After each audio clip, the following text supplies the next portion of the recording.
Hello everyone and welcome to the stream of the Viennageddon 2026. We are here on a beautiful Sunday.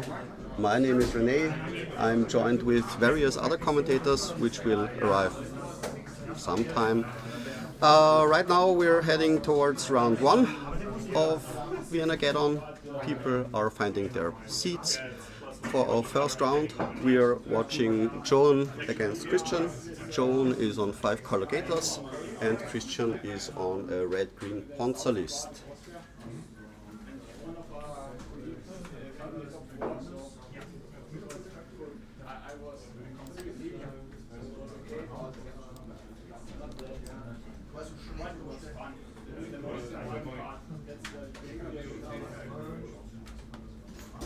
For today we have over 90 players. I think it's 97 players present for pre-modern, taking on who gets the crown of being the Austrian pre-modern champion.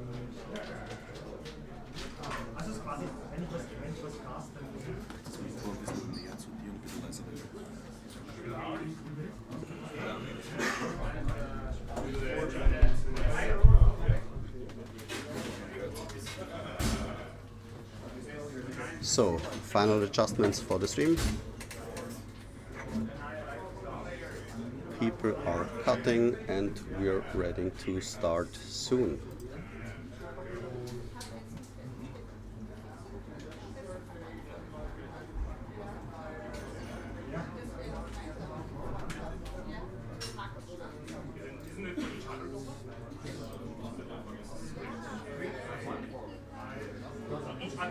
For anyone wondering who I am and what I'm doing on the Czech Premodern stream, the Czech Premodern guys have, thankfully for us, gave us all their equipment and all their expertise so we can use their channel.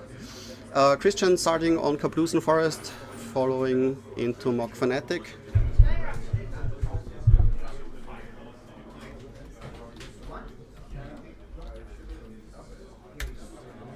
And the opponent just on City of Brass, go. Second Kaplusen Forest and an attack from Christian, Joan going down to 19. And post-combat, taking a point and a veteran brawler.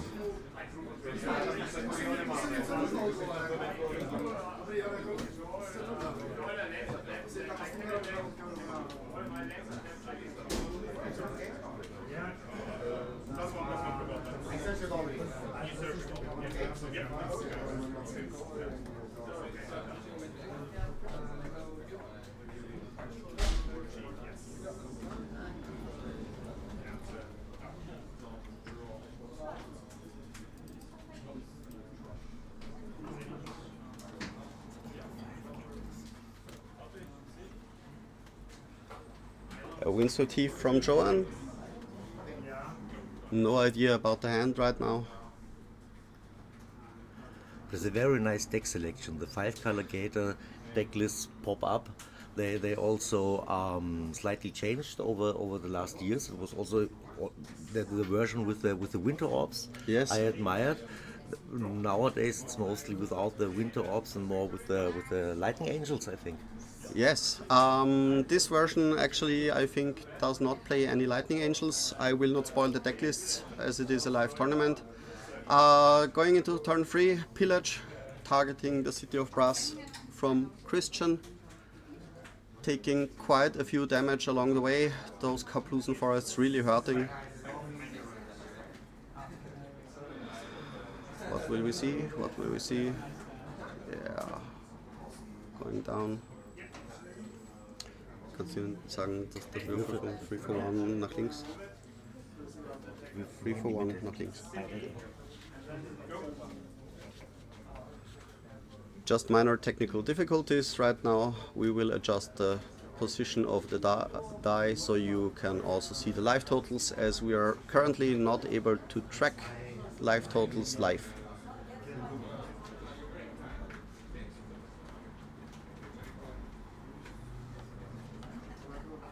Games Domain from Joan.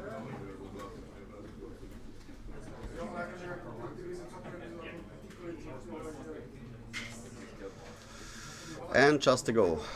Christian on tapping.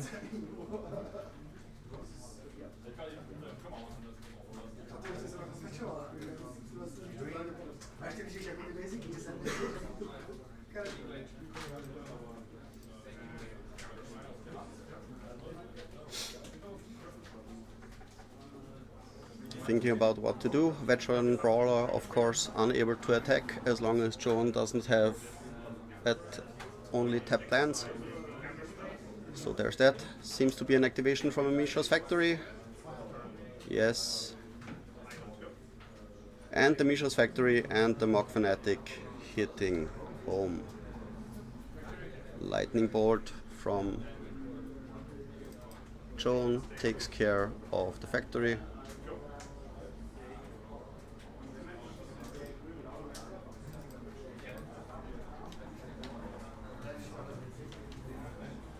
And back to Joan. Joan untapping. Looking for a play.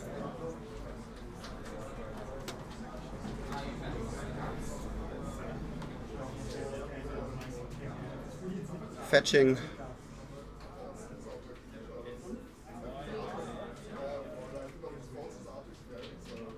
Grabbing a forest. What kind of follow-up will we see?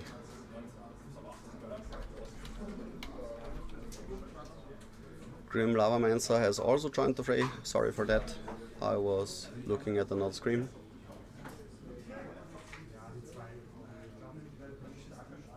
Yeah, again, thank you to the Czech Premodern team and the Czech community helping us out today. Really, really glad. Call of the Herd from Joan, so the first Gator piece coming down, the first elephant.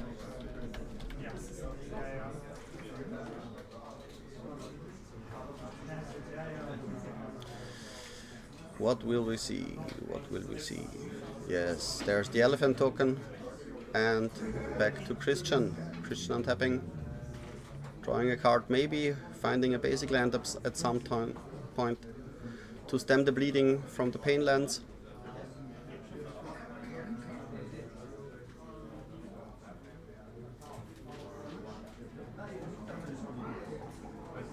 Of course, Joan being tapped out means Veteran Brawler is ready to go. Attacking with both the Mock Fanatic and the Brawler.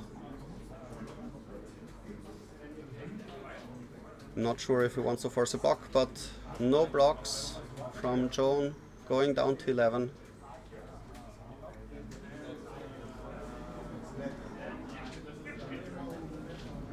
And passing the turn. Joan untapping.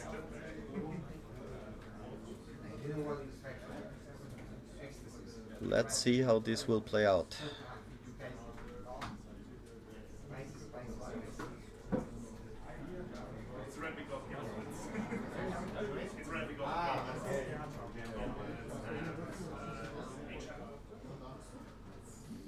Just playing a fourth land.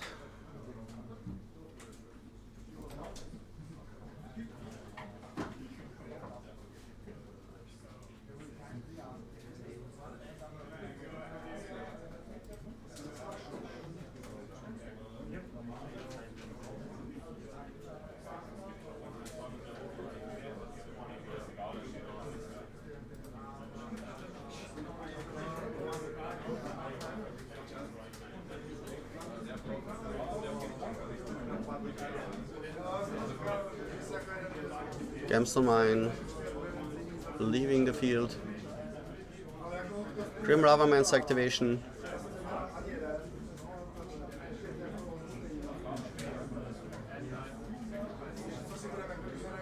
And shooting down to 8 life.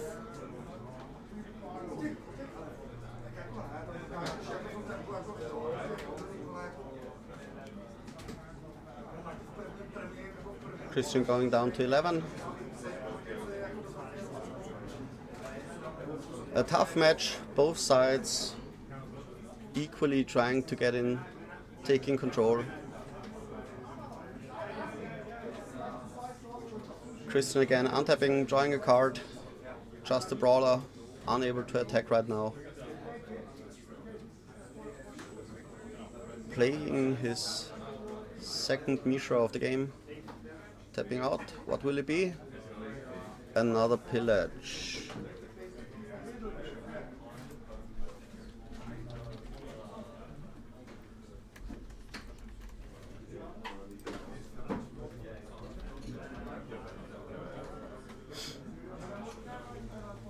So Joan, being the 5-color deck, completely cut out of playing 4 other colors, just reduced to green and green only, but being saved from the veteran brawler for now. Elephant not really able to attack though, because the veteran brawler can of course block, since Christian is tapped out. So while he cannot attack, his life total still is safe.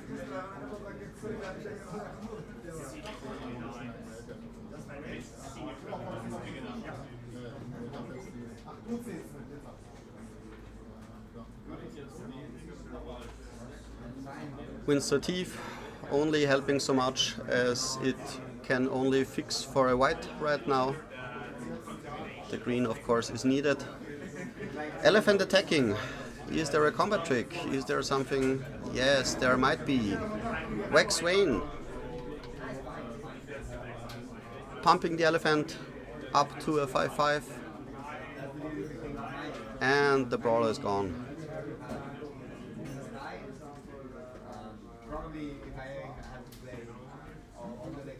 Fetch from Joan.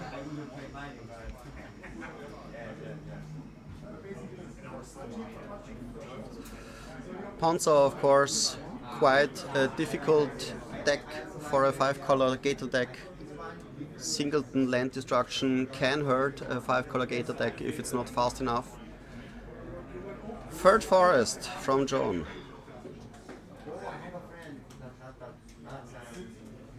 So maybe I'm not really having a look at the deck lists. Maybe Out of Plains. Winter Orb from Joan is a big hit. Reducing players to just 1 land, untapping each turn. Untapping the Carplusen Forest for Christian. Will this slow down hurt him? Considering his options.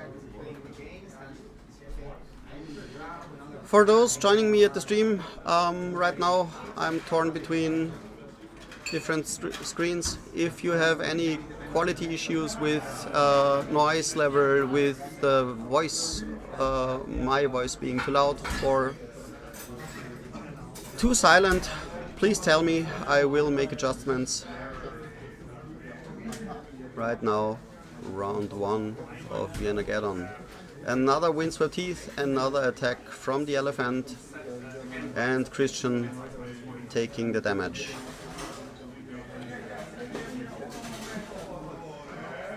Graveyard is set up. Passing the turn, back to Christian. Christian untapping his Mishra's Factory. So now he has the option of having a blocker for the elephant if need be. Of course, this is not the strategy of the Panzer deck. And at 6 life, he should stabilize soon or the game will end fast. Then again, with Joan being on 7 life, it could go either way right now.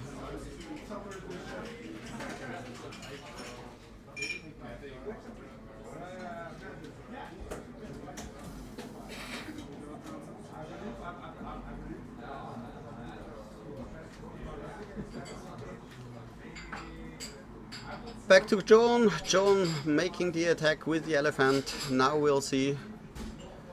Will we sacrifice the Mishra's Factory? Does Christian have an answer? Or will he go down to precious 3 life? Of course, a Gator on having the Gator play against an opponent being on 3 is a beautiful proposition for Joan. Lightning Bolt being a factor.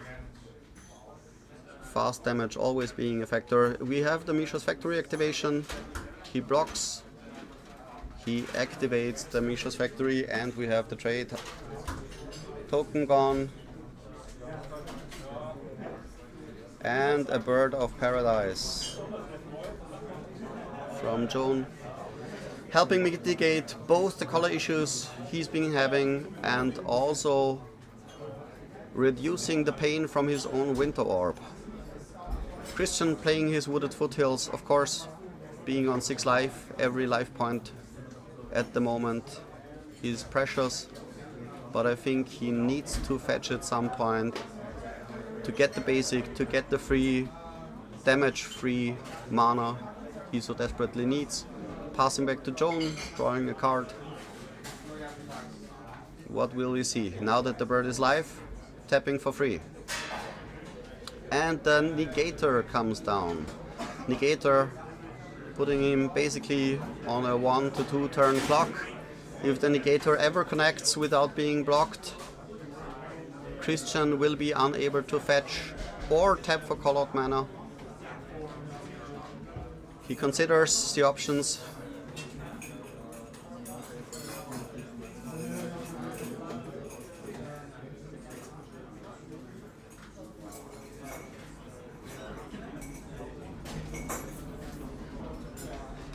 What will we see?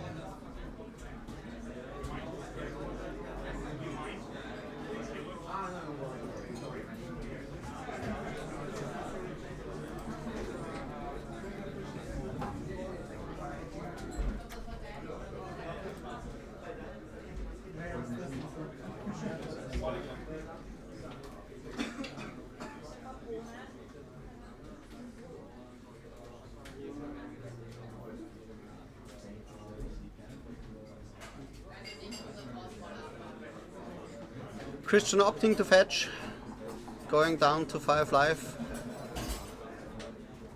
grabbing the much needed basic mountain.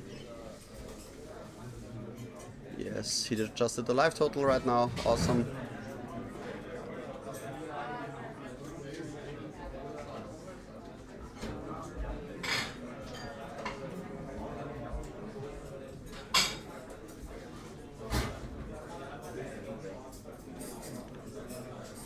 Now tapping mana without taking damage is finally an opportunity for a Christian. But how to close the game, how to hit back against an unchecked Phyrexian Negator. We will see where it goes.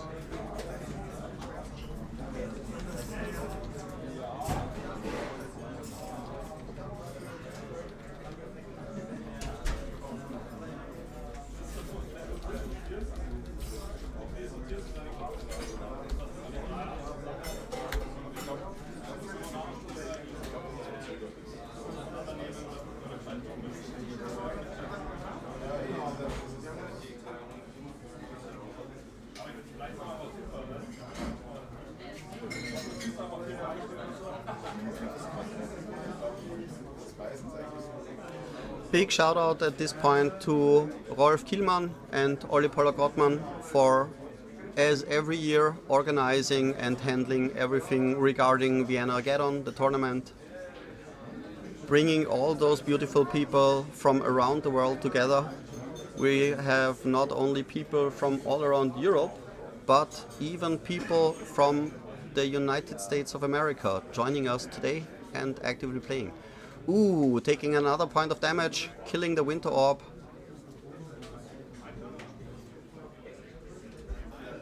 This is a good solution.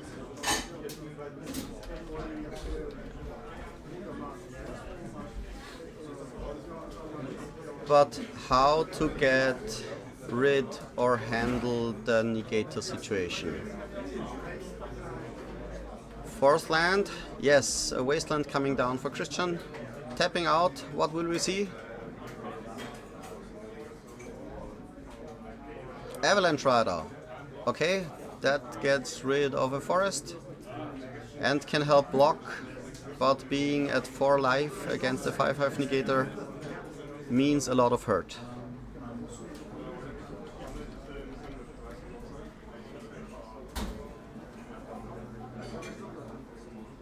Yes. And we have the Negator attacking with the Wax Vane, hitting for 7, Christian only being able to Yes, and we have the concession of game one. Game one goes to Joan.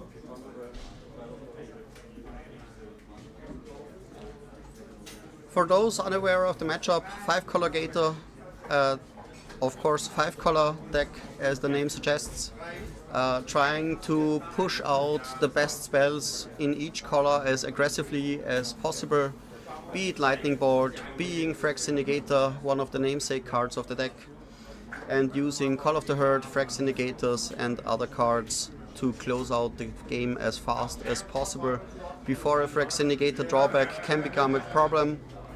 Mana is of course an issue. If you don't hit your birds, if you don't hit your lands, you might be stuck with a dead hand. Christian, of course, as a Ponza guy, can attack those mana situation, can make life difficult for Joan, but on the other hand, might be a tad too slow, as we saw in game one. I'm actively looking forward to the post-port games. Like I said, don't have the deck list with me at the moment, so I cannot help you guys there.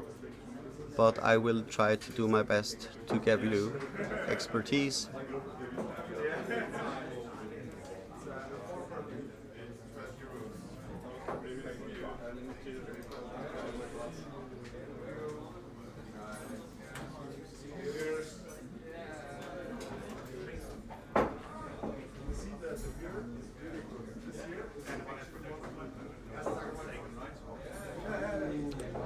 Boarding still on the way. Boarding out, boarding in.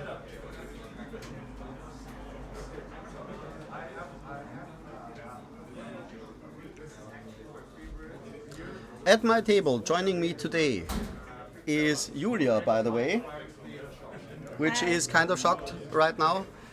She's pretty new to Magic and has only had awesome experiences so far. The first format she ever tried was actually pre-modern, and she really liked it. So right now she's sitting beside me, looking at the screen, looking at the recording, and I'm also commentating for her because she does not have the expertise, but I will try to get her and you guys to give you all the information needed for the round. Oh, and I got kisses from the background from Rolf, our organizer. Glad to be here, and thank you for the awesome event, Rolf.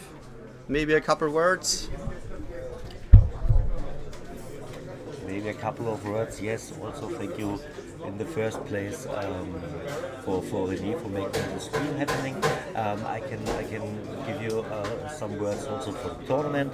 The Viennageddon is the old school tournament in Vienna, obviously, since 2018. Last year, for the first time, we opened it for pre-modern. This year, obviously, we did it again with the wish that both formats, old school and pre-modern, will continue to prosper also in future. And we have 97 players today. It is the biggest pre-modern tournament we ever had in Vienna, and we are so happy that so many people came to play, and we are happy to continue to do it in future. So guys, thank you Rolf for your comment. He will join us later in rounds for commentary. Sideboarding is complete. People looking at their starting hand. Postboard going into game number 2. I think Christian will be on the play. I hope for him he's on the play, as having Joan starting a game against his Ponza strategy would be quite a downside. What will we see? Will there be mulligans? It looks like Joan taking a mulligan. I think Christian will keep his 7.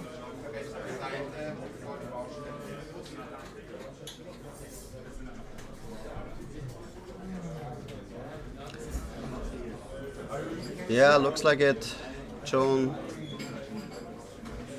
taking his mulligan. Will he be happy with his 6 cards, or will he be forced to go down yet another card?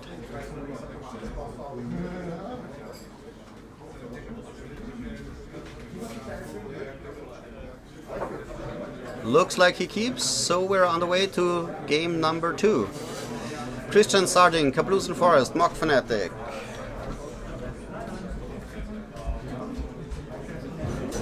Windswept Heath.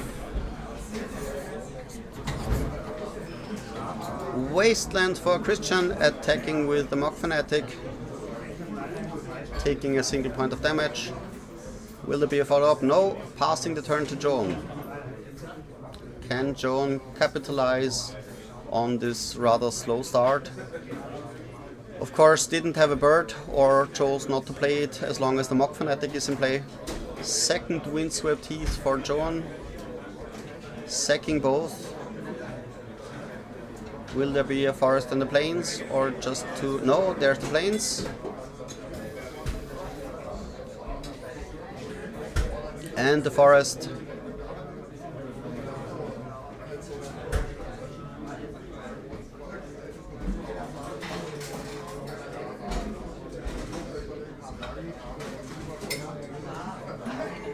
Shuffling, taking the cut, tapping out.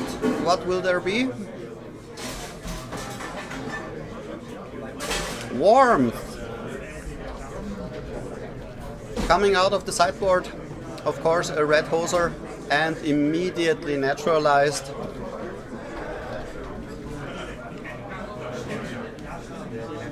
Taking care. Hitting again with the Mock Fanatic, bringing him down yet another notch, down to 16.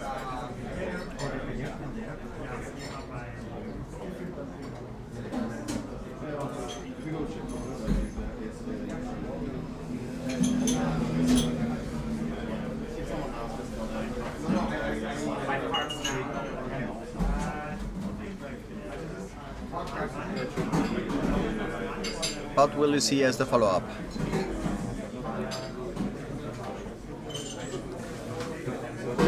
Tapping out for a Burning Wish.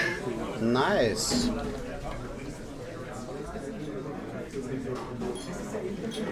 Burning Wish giving Christian ample opportunity to fetch any sideboard Silver Bullet.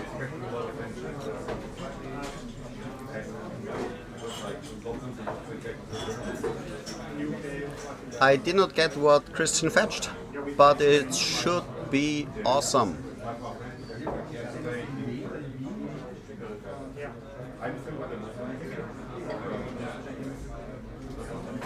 Going down to 17 in the process. Joan playing the Lanova Elf. Will the Lanova Elf be bait for a Fanatic, or will Christian choose to just attack through? I think we will see an attack from a Mock Fanatic, and if there is no block, there will likely still be a sacrifice afterwards.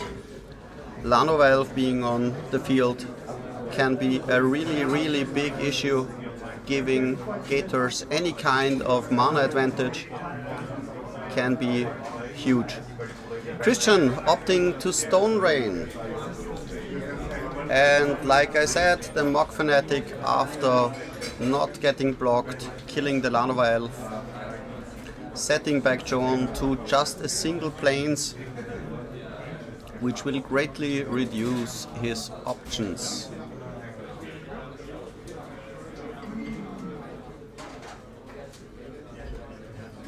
Gamester Mine from Joan, solving all his color issues for now. Of course, Gamester Mine just having 3 counters, 3 possibilities to tap. Christian playing a Mishra's Factory into an Avalanche Rider. What will it hit? Looks like the planes will be going down.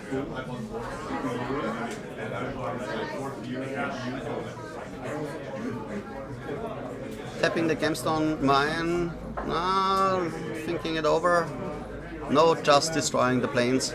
But tapping for Swords of Plowshares. The remover of choice. Of course, like I mentioned, 5 color Gators, the 5 color deck, only playing the best spells possible in each configuration. Oftentimes having also lightning boards, which kind of look awkward given you also play swords, but they are the premium removal of choice. Undiscovered Paradise from Joan, further optimizing his mana, but unable to play anything, passing back to Christian. Christian hard in the lead, having all the mana he needs. No Painland problems right now, and even a backup Wasteland if need be. But there's the Stone Rain again on the Undiscovered Paradise.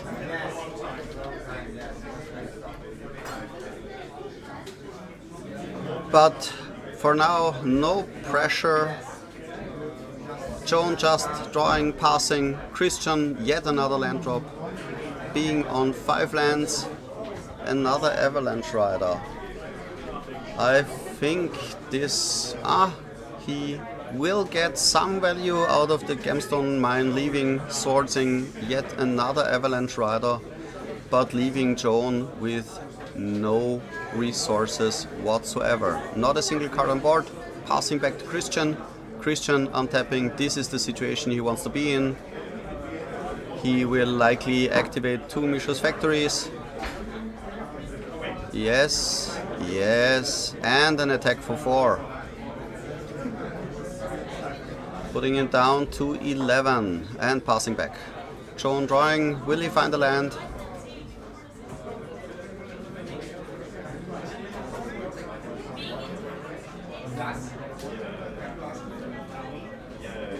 And passing.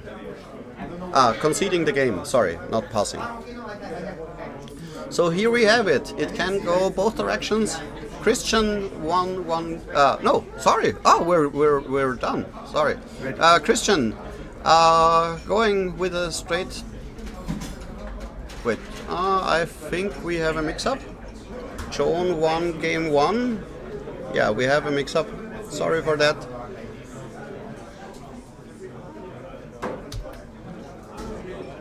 But now the scores are correct. Joan and Christian are tied at 1-1. We're going into game number 3. Sorry, I'm still kinda overwhelmed with all the equipment we got from our awesome Czech guys and all the help we even got right before the start of the tournament. They came, they checked up on me, asked me how I'm doing, if I needed help, gave me some final advice. I'm really, really grateful.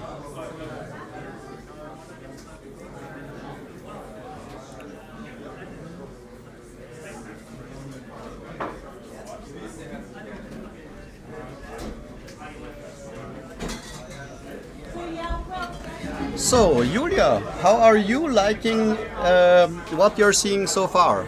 Is everything all right? How am I doing my job? Do you understand what I am actually saying and talking about a bit about the strategy? Or are you completely overwhelmed at this point and just continue to feed me cheesecake? I think it's great. It's a great tournament. Thank you for the possibility to join in. And it's very interesting. Some things are for a newbie very fast, what you explain, but I think that's part of the being a newbie. And I like it. and I think I will learn a lot today. So, going into game number 3, Joan with the perfect start, with the Forest and the Bird of Paradise, perfectly setting up his mana. Birds of Paradise, of course, being able to tap for a mana of any color if needed, counteracting both Ponza parts. Christian starting on Kaplusen Forest and Grim Lavamancer.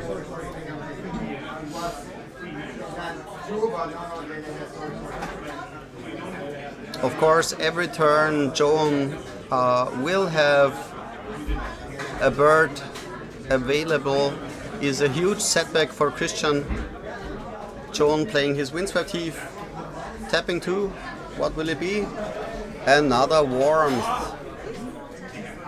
Warmth, of course, being a great sideboard card against any red deck, being able to gain 2 life for every red card a player casts is a huge issue, especially for Ponza. Christian fetching for a mountain. No big surprise there. But will he deal with the bird, or will he try to otherwise advance his board position?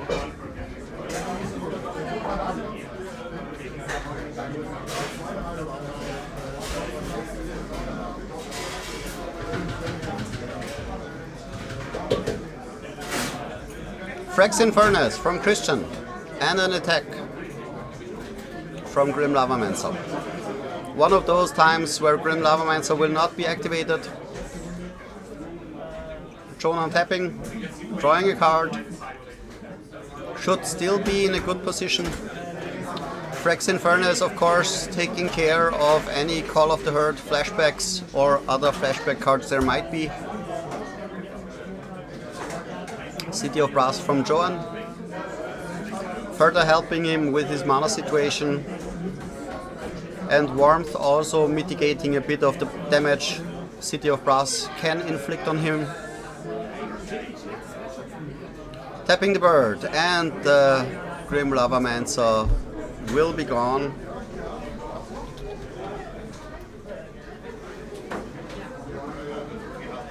Like I mentioned, 5-color Gator usually playing both of those awesome remover spells. Lightning Bolt being the premier choice for red, and Swords to Plowshares for white.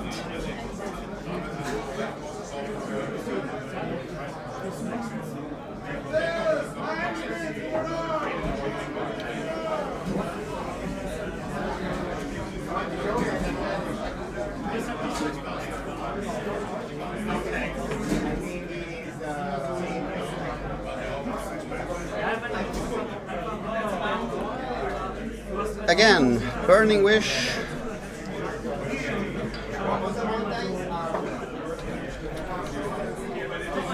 Adjusting the life totals, of course, because of the warmth being a factor.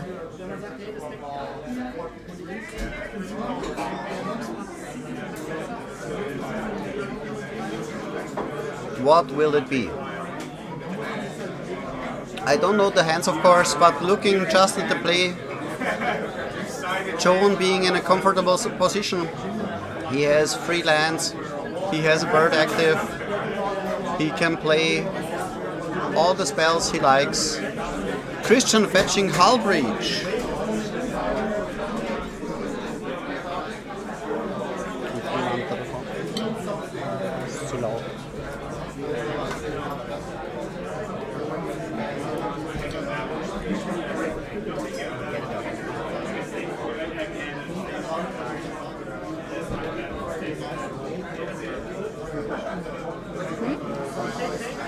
And will we see the Hull Breach? Yes, Hull Breach for the warmth. Of course, it's still being a red spell.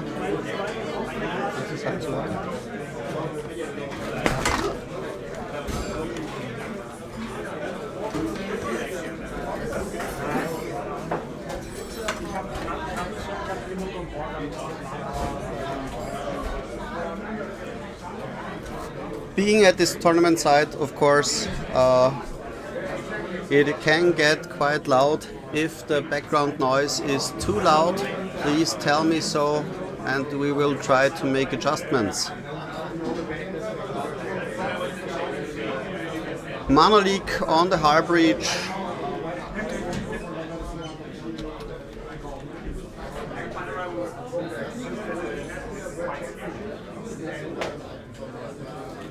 Joan being in a good position.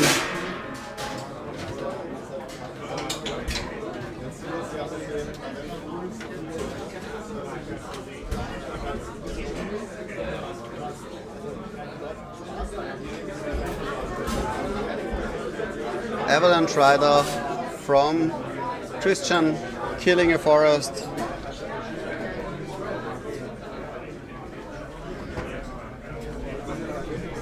And of course, having haste means attacking right away.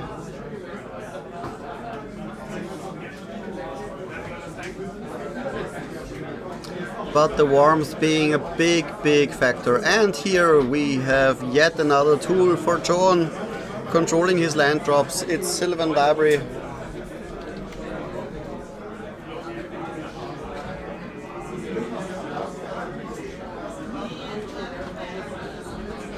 Going back to Christian. Christian paying the echo for the Avalanche rider.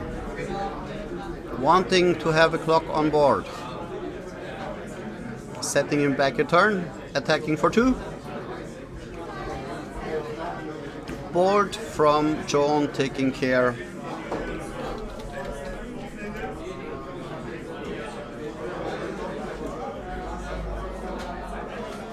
And the Mock Fanatic taking finally care of the bird after it has done so much damage.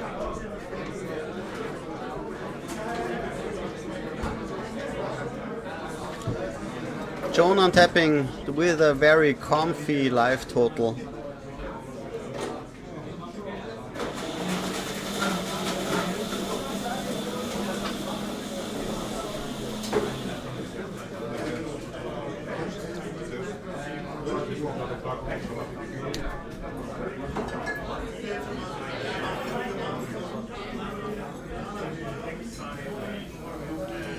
Will he take extra cards?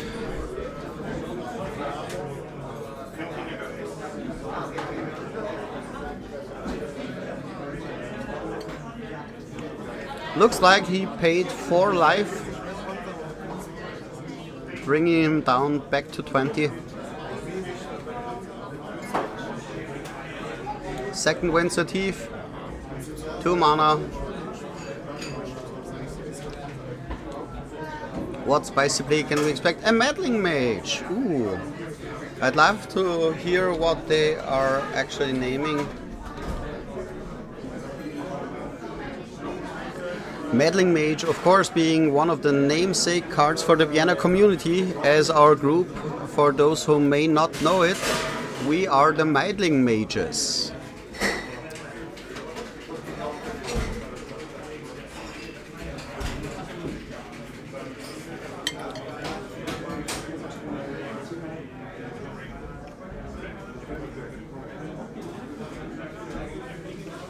Christian untapping. Still not sure what to name.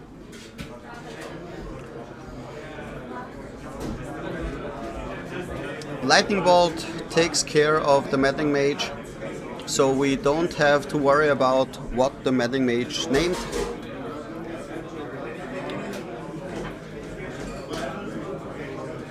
Fetch and a Wax Vane. So the Meddling Mage still is in play.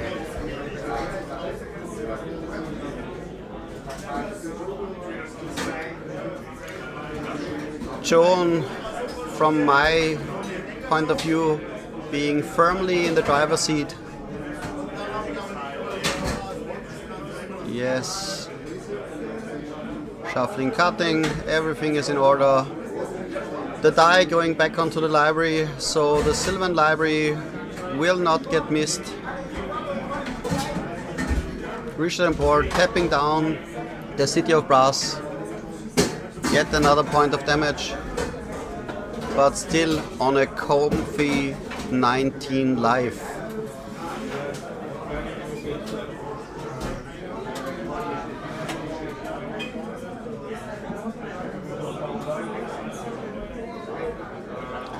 Also right now, Christian in a bit of a trouble, not only because of the warmth. Meddling Mage only being a small clock, but still a clock. Christian unable to block as he has neither creatures nor Misha's factories at the moment to help him.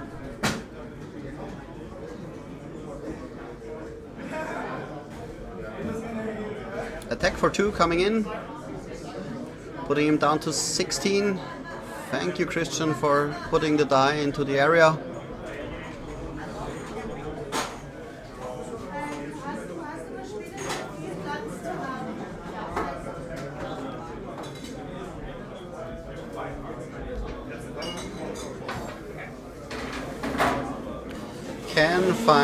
Can Christian find a solution?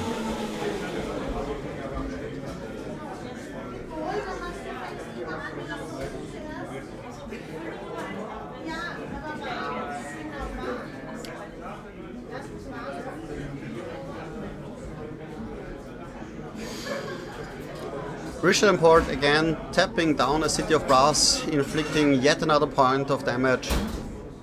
Only 18 more Richard Import activations and Christian can finish the game. I think this will likely not be his strategy though.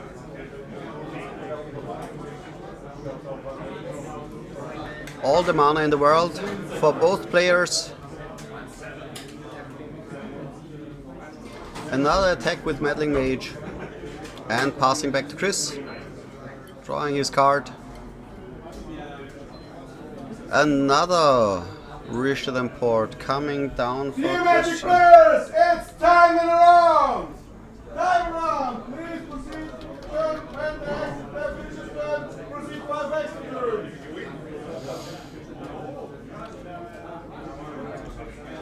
Kannst du Chris sagen, dass wir noch 2 Minuten haben? Okay.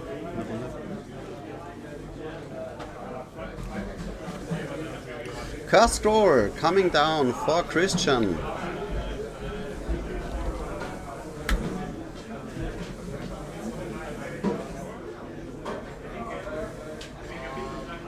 Cast Roar, one of the cards to really help Christian turn everything around, dealing with a lot of small creatures, also being able to constantly harass a Phyrexian if need be, and having another constant source of damage is an awesome card.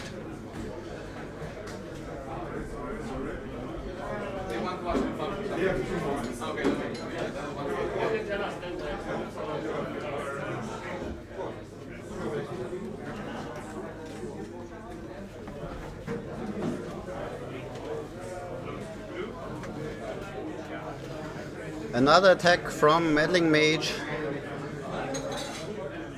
Christian activating his cast roll with 2 cards in hand. Which will it be? Even odd? It seems like. Will he hit the correct card? It will be Kaplusen Forest. So I guess that was not the card named. All of Jordan's cards staying in play. Undiscovered Paradise. Activating the bird. Tapping down the plains. And yet another Meddling Mage.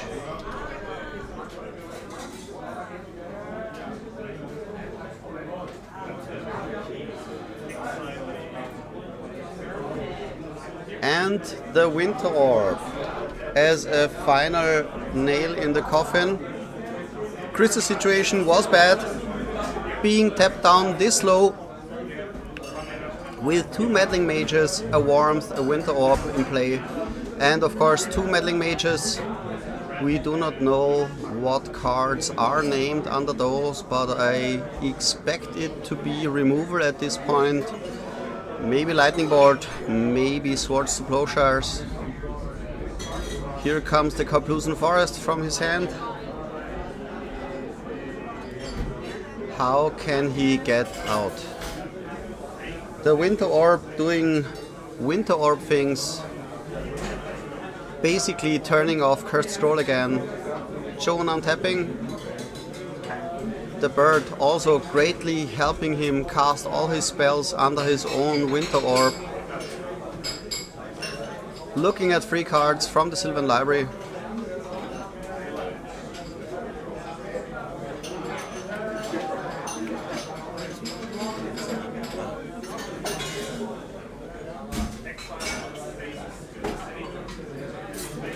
Forest for Joan. Time will soon run out, I'm informed by the head judge. So I guess we are going into extra turns at this point. Christian going for the activation. Will he hit? He flips over Stone Rain.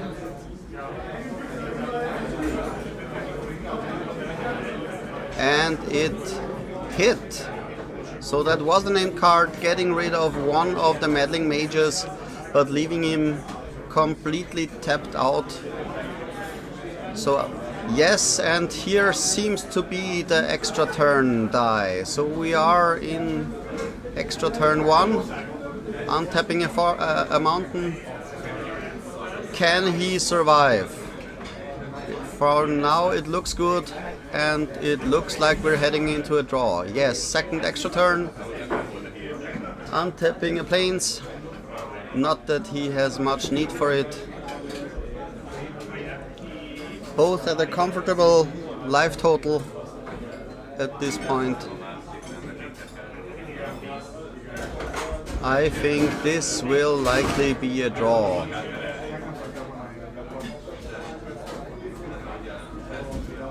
Paying paying life for extra cards.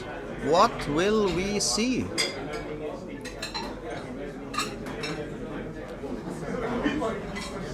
Naturalize, taking care of the cursed scroll. Plays another land. Passes back, fourth extra turn.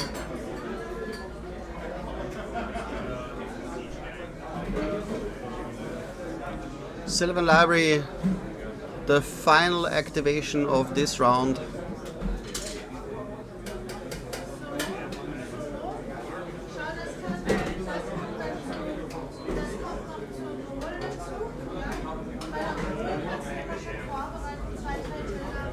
Mishra's Factory, stepping in, blocking, trading, not even trading. Ah yeah, it was trading.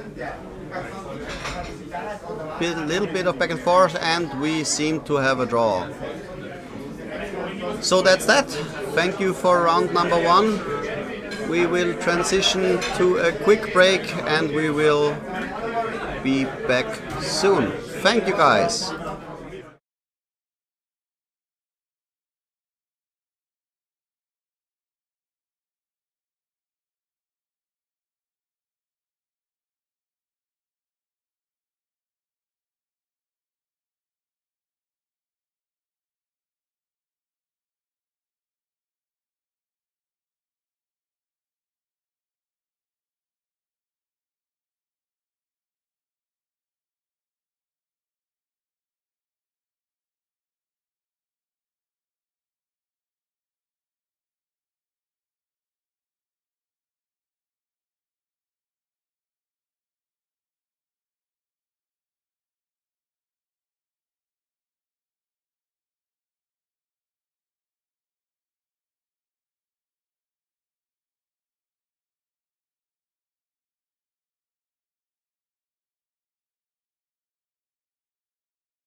Welcome back, guys, to round 2 of Viennageddon 2026 Pre-Modern Austrian Nationals. I'm your host René, joined by my beautiful assistant Julia.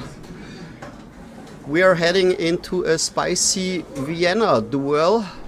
2 regulars from the Vienna scene, Philipp and Markus, featuring goblins. Markus being on the green variant, Philipp being on the black variant. So let's see. We have, of course, the awesome start with a goblin lackey turn 1 from Markus, putting him into the driver's seat.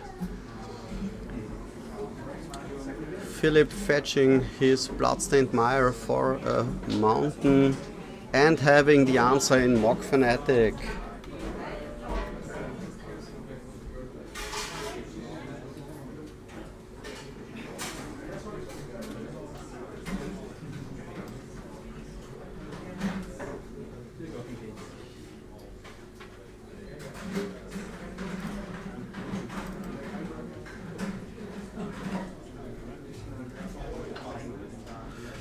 Thank you, guys. Just seeing the chat for the first time. Thank you for pointing out the wrong game order. So Philipp, of course, killing the lackey from Markus, and after a pile driver from Markus, Philipp plays his own goblin lackey.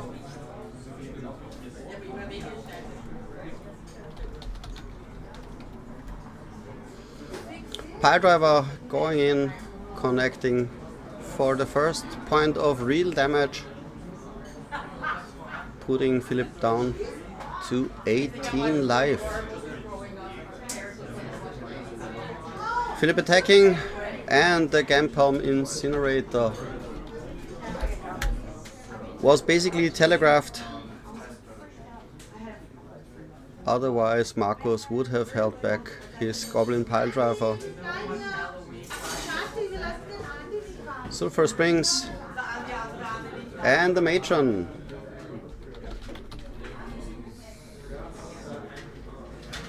What will he find? Will he go for Goblin Ringleader? Yes! Goblin Ringleader.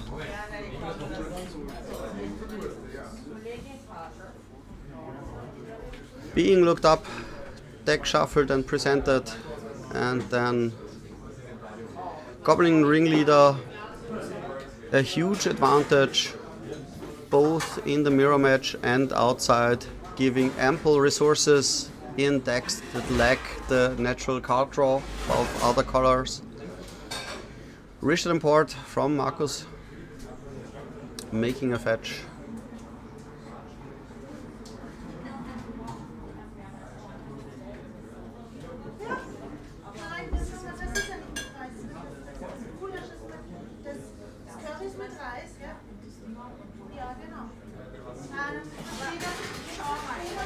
We seem to have difficulty on stream. I'm seeing a pillage and a call of the herd on stream. Can anybody confirm that the cards blended in are not correct?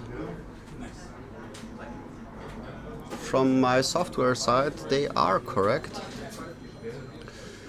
Ringleader from Markus, hitting just a single card.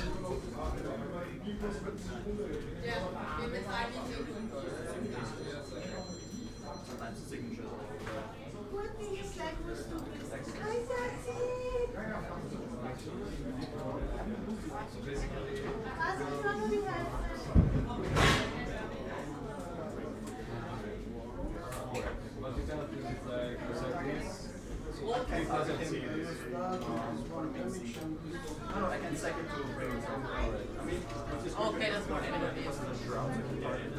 For example, I can say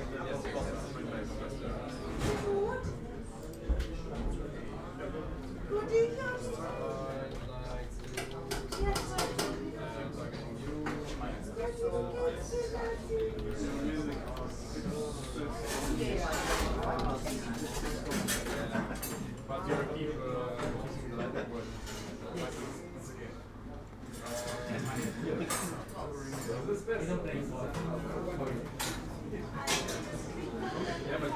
It seems to me like my blend in of the cards doesn't work.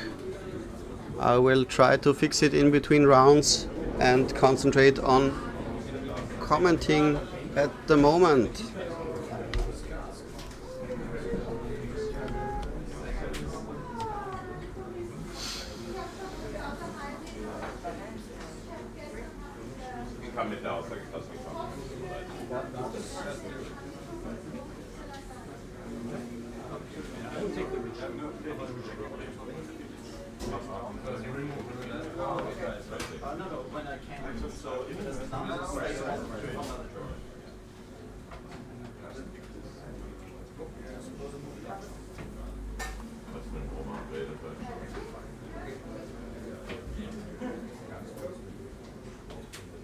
Marcos tapping for one of the signature creatures, Goblin War Chief, giving every goblin in his side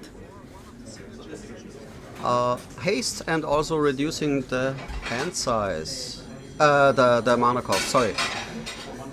Mock Fanatic we knew about. Will we see an all-out attack? It will be likely.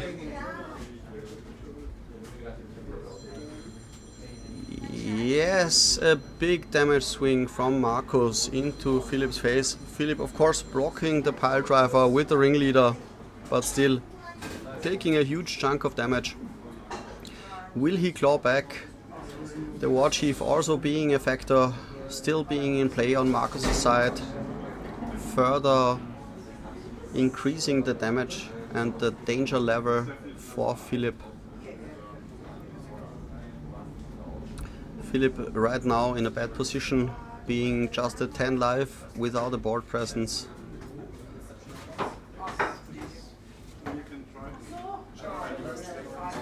Of course, the first goblin coming down is the trusted War Chief. So haste everywhere. But how to follow up? Goblins are not such great blockers.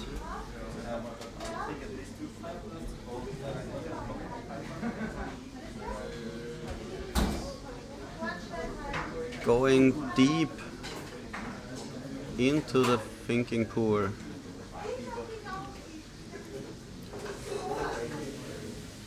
Marcos, of course, also being on a high enough life total. Philip trying to get a sneaky play in, but Marcos being aware he has the Mock Fanatic, taking down the Goblin Lackey.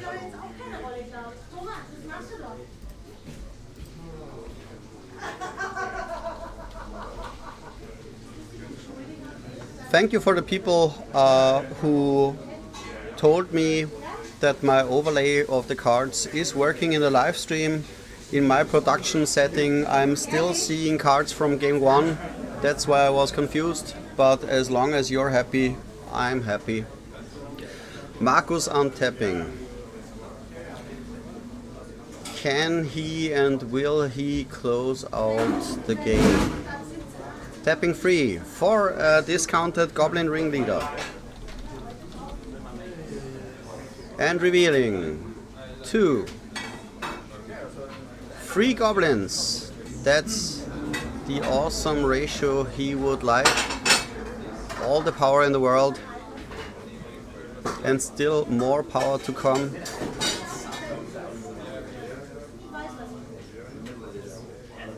At this point, the War Chief from Philip, okay, not even being an issue since he had a Gampon Incinerator ready. I wanted to say he will likely jump block the pile driver. Here comes a Fanatic. Is this enough? This is likely enough. And we have the 1-0 for Marcos. So Marcos leading 1-0. And at this time I have the right win on the right side. Learning experiences, guys. Like being next to a kitchen area. I hope you're not as turned down by the noise as I am. I hope to make this all as comfy as possible.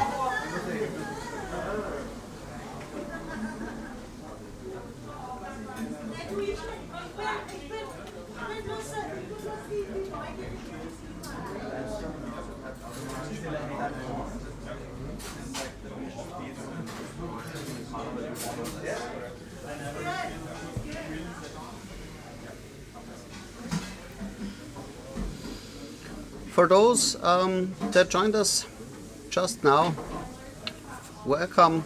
Thank you for joining. My name is Rene. I'm commentating the 2026 Viennageddon Pre-Modern Austrian Nationals here at Winzirast mittendrin in the beautiful city of Vienna. Two Viennese mainstays, Philipp and Markus, right now battling through the rounds with their trusty decks. If you're familiar with the Vienna scene, Philipp, a regular top finisher with his red-black goblins, also a formidable player with goblins in general, but usually sticking to the black side with Cabal Therapies and Terminates instead of going the green route with Naturalize. So they're cutting, done with sideboarding. I guess Philipp will start game number 2.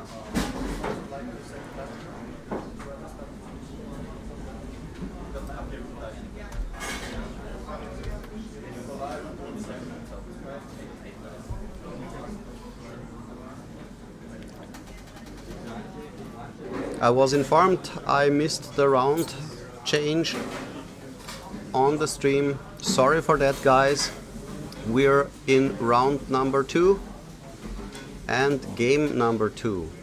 Looks like Philipp will be taking a mulligan. Markus seems confident in his starting 7.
So, Philipp,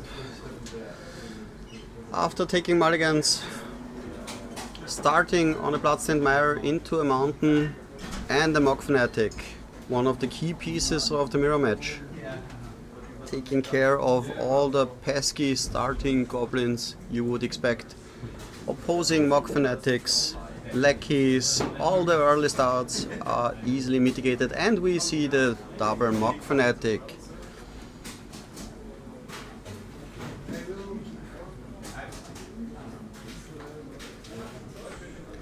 Wasteland.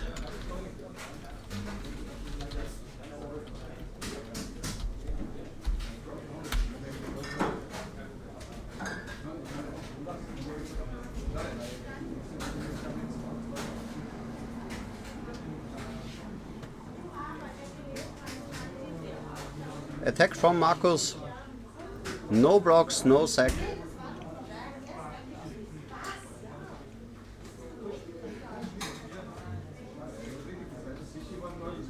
Second mountain from Markus. Both sides with a rather slower start. And the Goblin Lackey. Here's the bait.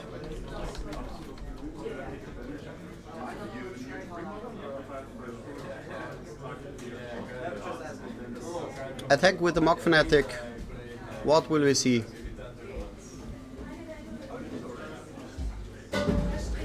And the block. No point in letting the damage through and then losing the lackey anyways. Markus on tapping.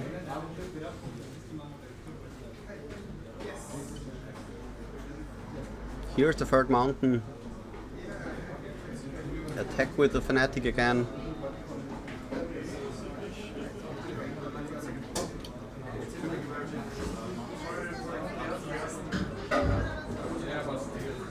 Philip seemingly stuck on two lands. Not the perfect position.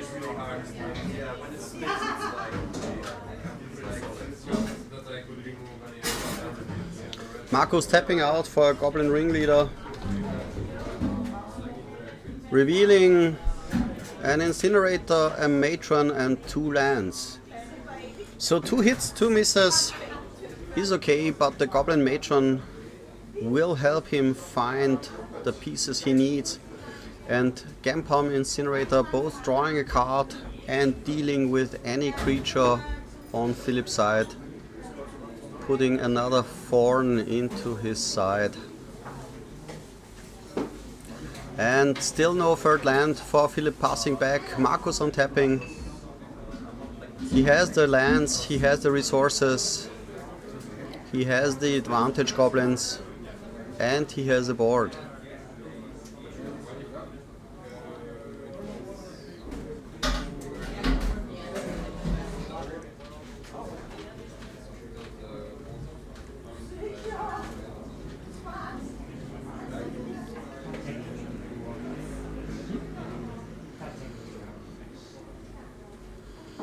Attack from Markus, bringing Philip back down to 11 life, followed up by a Siege Gang Commander. If this goes unchecked even for one turn, I think the game is effectively over at this point. Will we see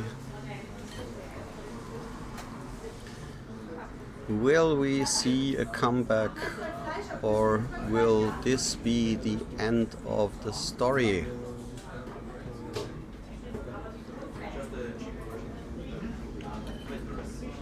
Philip playing one of his signature sideboard cards, Pyrokinesis,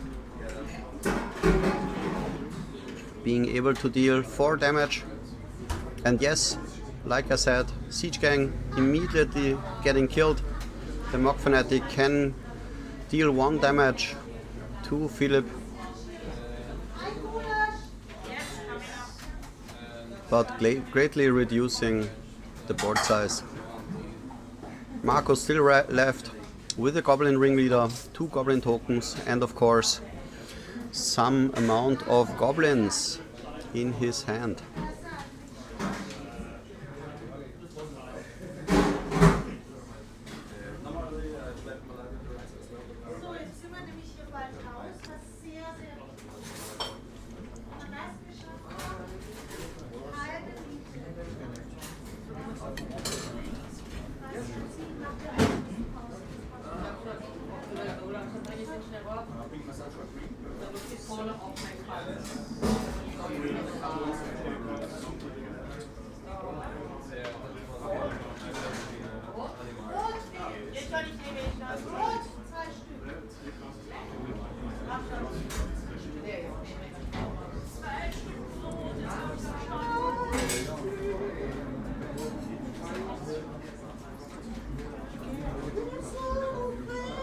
Goblin War Chief and the Matron putting Philip down to 3 life. Will it be enough? Looks like it. Yes, a clean 2-0 sweep for Markus.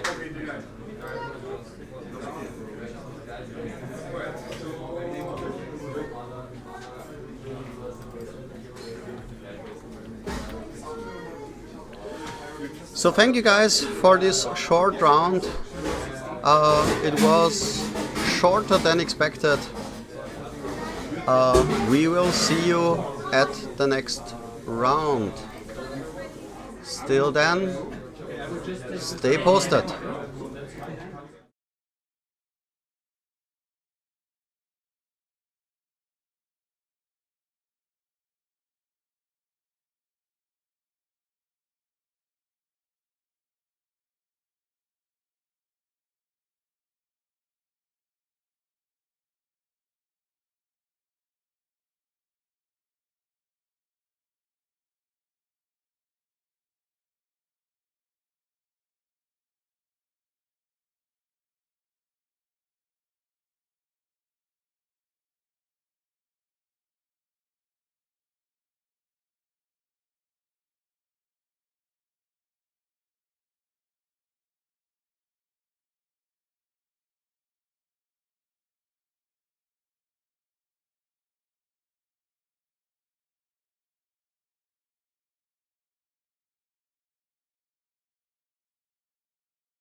So, round 3 will begin shortly.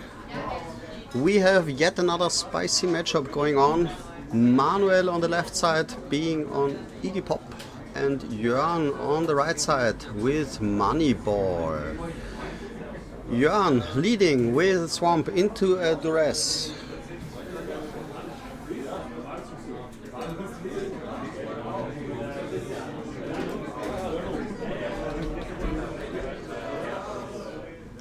Looking at lots of spice, Lionside Diamond, Intuition, Lotus Petal, Infernal Contract and 2 Dark Rituals.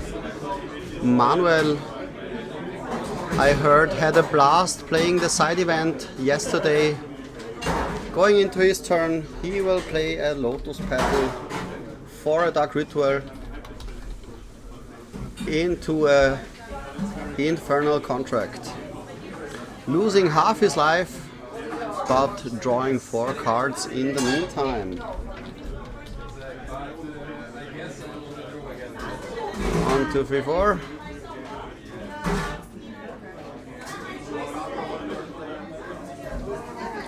The 2 known cards, Lionside Diamond and Dark Ritual, still being a spicy thing.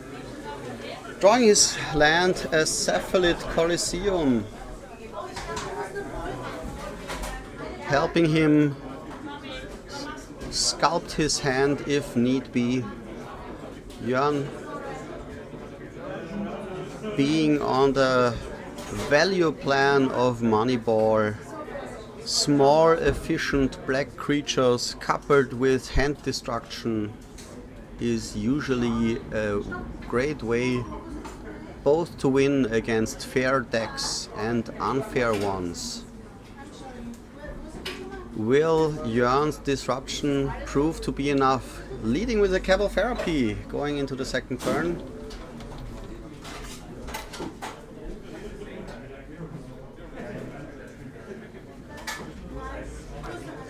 Thinking, will he take one of the known cards, Dark Ritual, Lionside Diamond, or will he try to go for an unknown with greater value? Let's find out. He names, he reveals what card will go.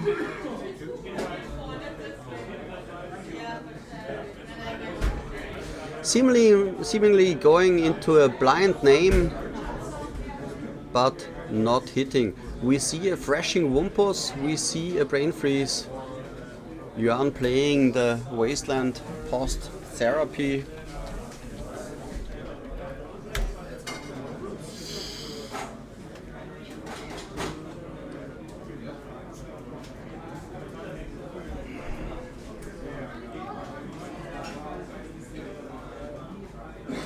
Manuel using a Polluted Delta, I think. Should be, maybe. He grabs his library. Yes, it was a Polluted Delta. Fetching his swamp. The basic, making it wasteland proof, setting up his mana.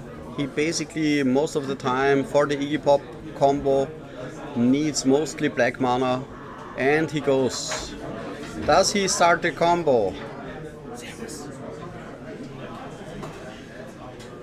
Dark Ritual into a Cabal Ritual.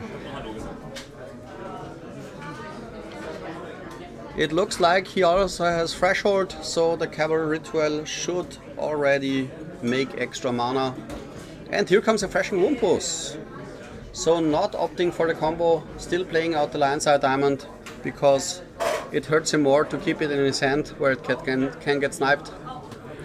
But the Thrashing Wumpus actually presenting both a clock and a hard to remove threat for many decks. His casting cost is 5, so he's safe from Smother, the most commonly played remover in Moneyball, while also being able to use his ability, which acts like Pestilence, dealing damage to creatures and players. Jörn with second duress, taking the Cabal Ritual, leaving Manuel just with a Brain Freeze. But the threat of the Thrashing Wumpus persists. Let's blend in the card for you. So here it is. Bringing Jörn down to 17.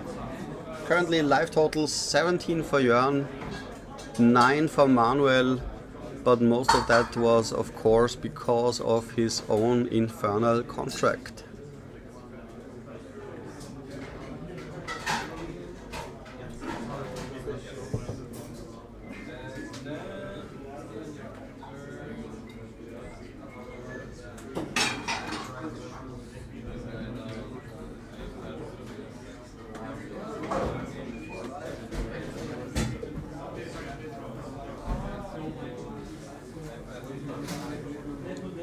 So, 2 mana for a Withered Wretch. Also, Tormod script coming down, but like mentioned, Manuel did not opt to go for the Storm and combo plan, which can easily get counteracted by many different cards, but opting to just keep hitting Jörn's face over and over again with a Thrashing Wumpus.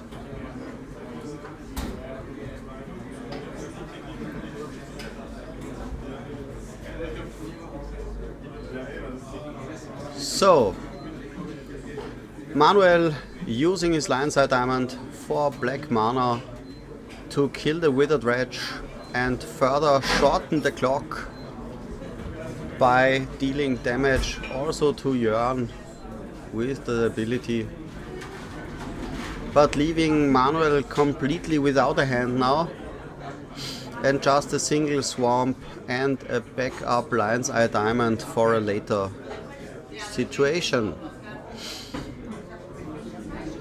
Jörn now down to 12 while Manuel is on a comfy 7 life, so he still has possibilities to activate his Wumpus if need be. Again, hitting for free, putting Jörn down to 9 life and passing the turn. Jörn drawing his card.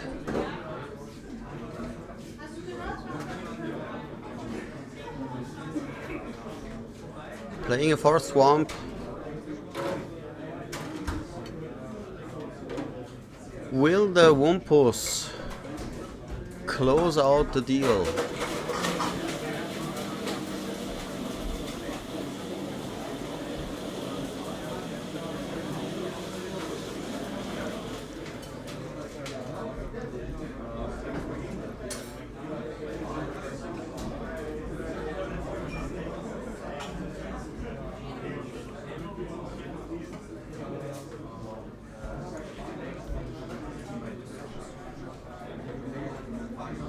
Another Withered Wretch.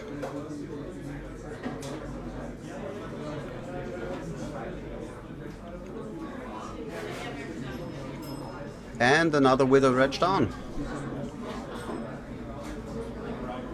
4 life for Manuel, 7 for Jörn. This will be a close one. Thrashing Wumpus dealing basically all the damage in the world, evening out the score at 4 life apiece. Manuel playing his hand. He doesn't need it anymore. He's not going for the combo. Jörn with a quite spicy move. Playing a Graveborn Muse, which can deal with the Wumpus. But on the other hand, Graveborn Muse drawing those spicy extra cards at the cost of his own life, and being at 4 life means there will not be many activations left. If Manuel ever gets a chance to have Jörn be on 3 life, this game could as well be over. If he cracks the Lion's Eye Diamond. Yes, and he just waited for the play. Jörn losing the life for the Graveborn Muse draw. And here's the 3 final damage. Yes.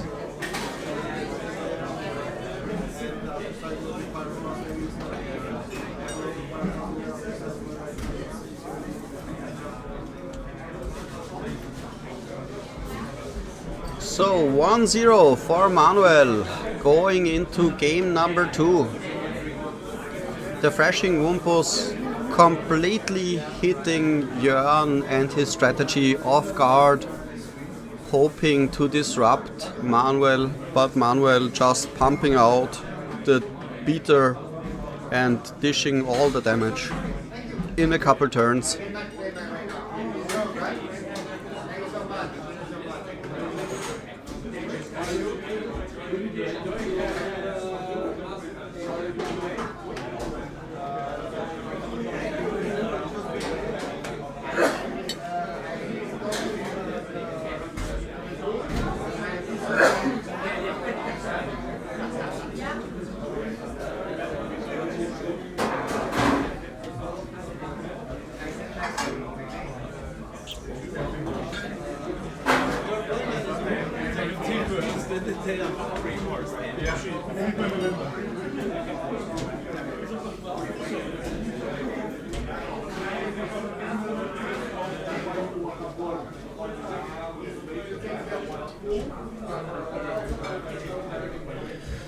So for those people joining us right now, thank you for joining us. We're currently boarding for game number 2, round 3 of the Viennageddon Pre-Modern Austrian Championship 2026 here at the beautiful Winzirast in Vienna. My name's René. I will try to do my best to give you the best conditions for streaming and give you all the info you need. Thank you also to our Czech pre-modern guys helping us out with their equipment, with their channel, with their expertise, making all this possible, both streaming and commentary and recording. Guys, you are awesome. Sideboarding seems to be complete.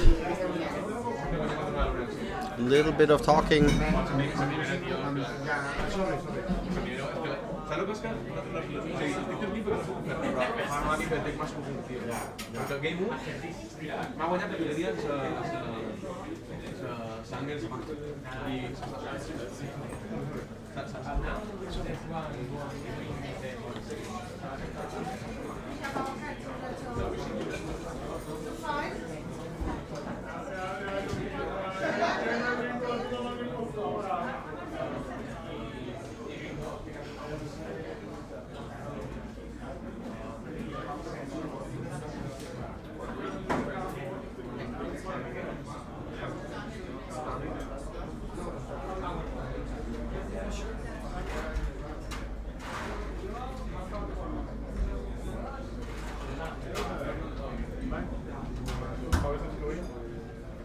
Beautiful 1-1, as expected, and some victory. Yeah, exactly.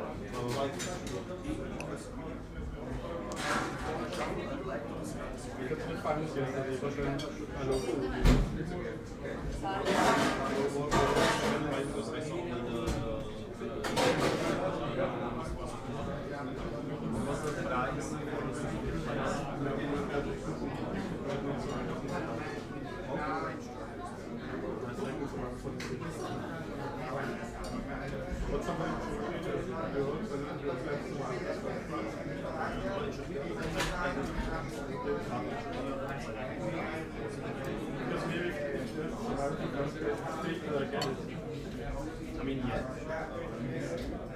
No, it's not great.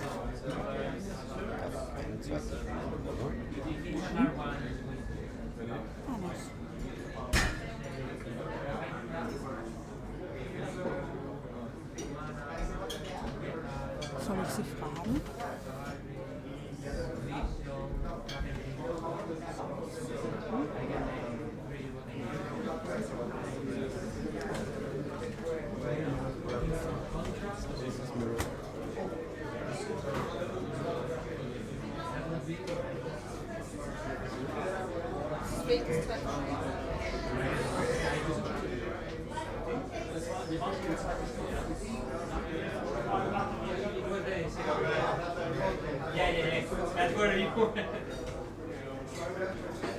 Okay, guys, sorry to be the bearer of bad news, but actually Manuel won 2-0 against Jörn.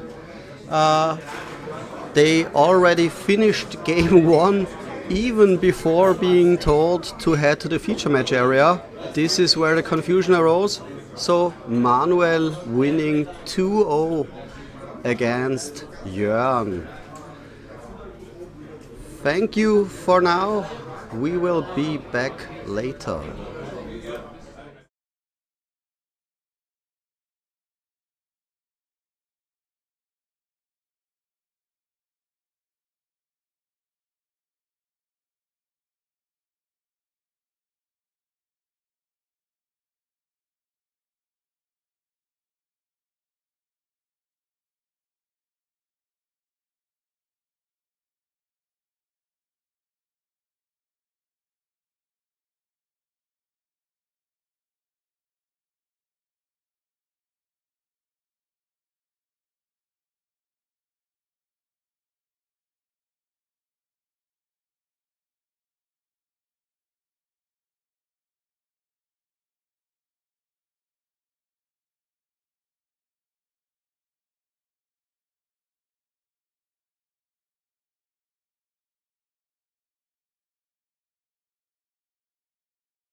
Hello guys, we are back for round 3. Another confusion. My previous info was that Moneyball versus Iggy Pop matchup was another round 3, but it was actually a backup for round 2, which made its way to the table. Jonathan and Maximilian, another two Viennese mainstays from our community, quite nervous being on stream, but happily doing so. Maximilian playing on Survival Madness and Jonathan on his trusted Alluan deck. Let's see how this goes.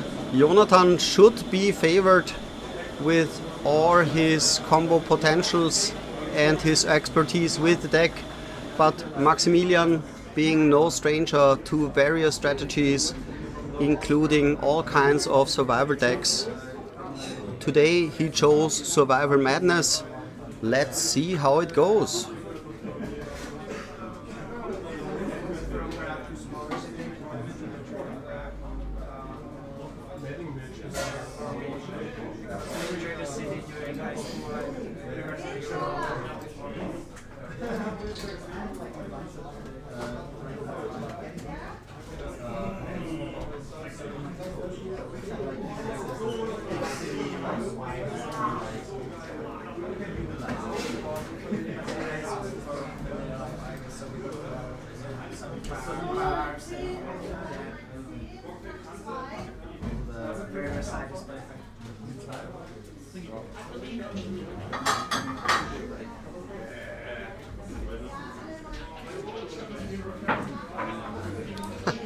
Guys using the big die we prepared for them to use as tokens and counters to decide who will start. The fist bump before the match, as is the case with our Viennese community. Seems like Jonathan needs to take a mulligan.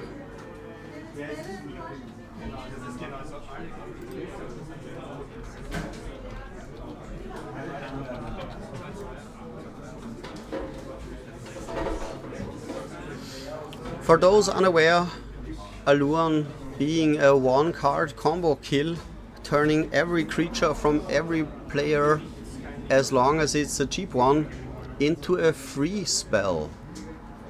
Also can be cast at instant speed once Alluan is in play, creating various interesting lines.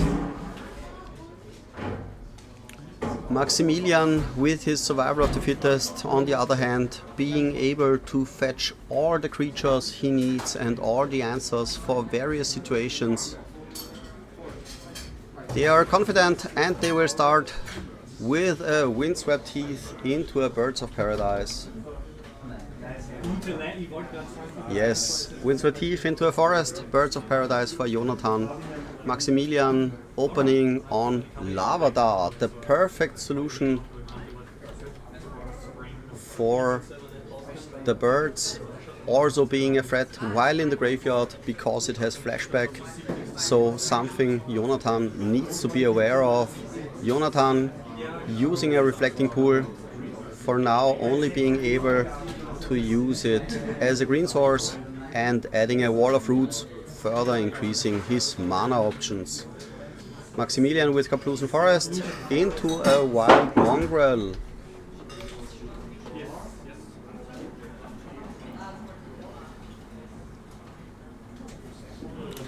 Back to Jonathan.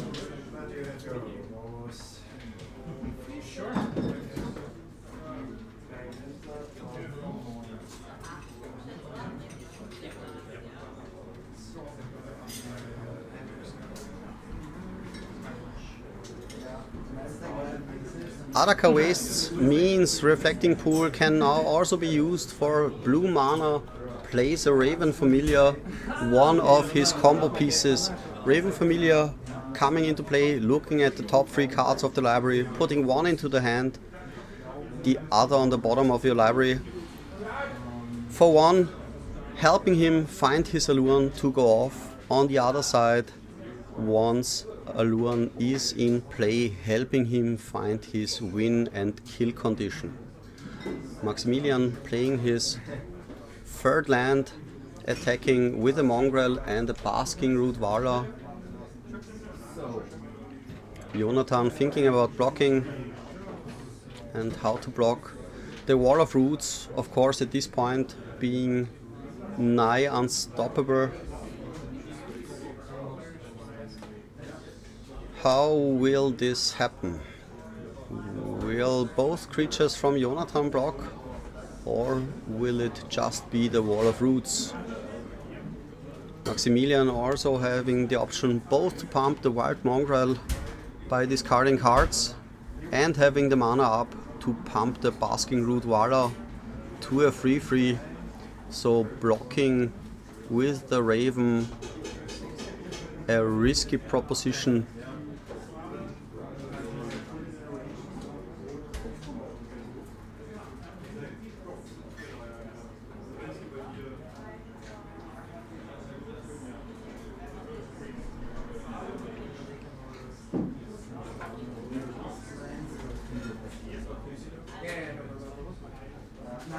Yeah, the pump from Basking Root Vala. Jonathan going down to 14.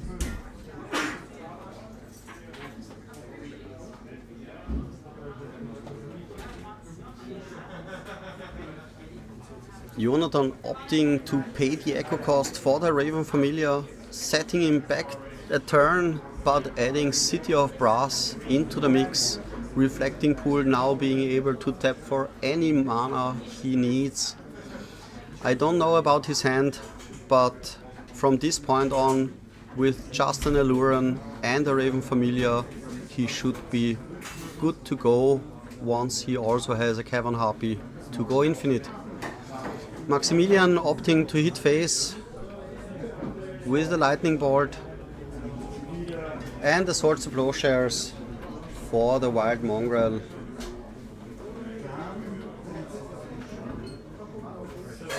Putting Maximilian to 19 life. 10 life for Jonathan. Maximilian going into his turn. But the dog is gone, just the Root Vala remaining, and against the Wall of Roots on full health seems like quite the odds.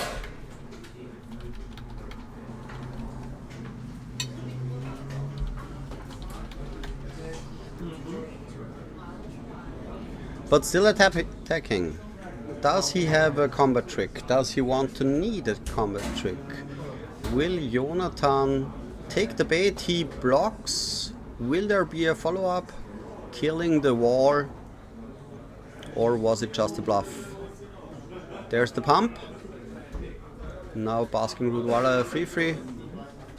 And yet another Lava Dart.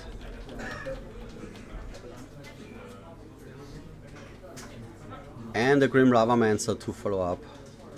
Jonathan untapping. As long as he remembers there's Lava Darts.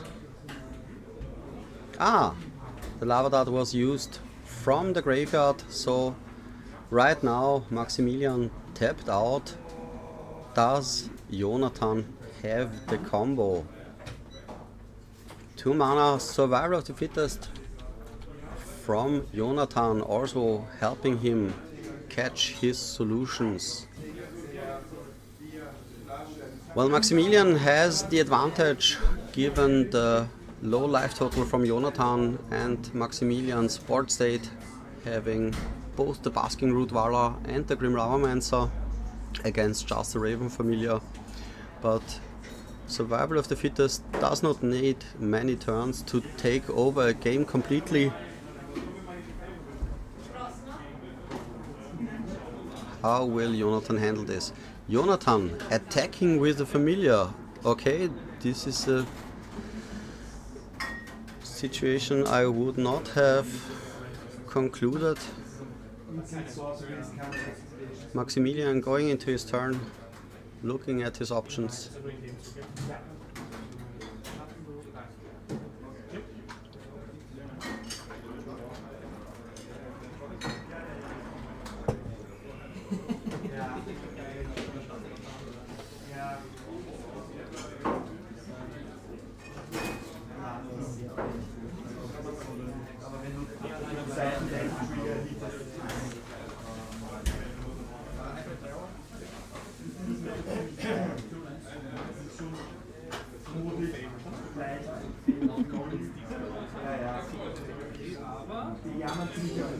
Wasteland on the port, meaning the perfect mana situation is gone, but at this point Jonathan should be ready and set.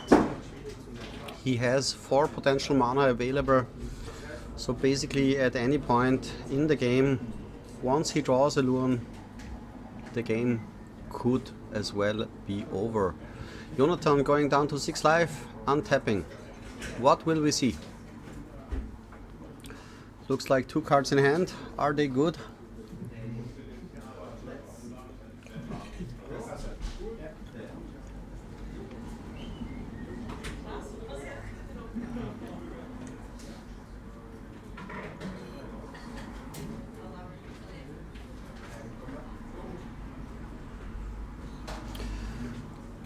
To all our viewers, thank you for joining us today. It is a beautiful day in Vienna. Although people are all inside, sitting at tables, tapping and untapping paper rectangles of various values and having the day of their lives. Here at Viennageddon at Winzirast mittendrin in our beautiful Vienna. Currently round 3 on the way. 2 of our Vienna mainstays, Maximilian and Jonathan, in the feature match. I hope you enjoy it as much as I do. If you have anything to add, if it's too loud, if it's too noisy, if there's something I can help to improve your watching experience, please comment. Also spread the word.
So we just took a peek at Maximilian's hand.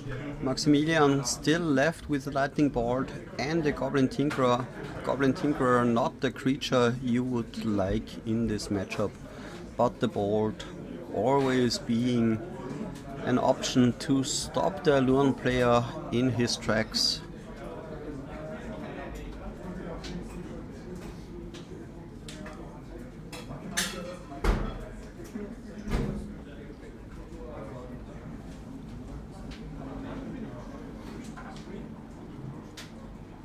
Jonathan discarding his squee to the survivor. What will he get?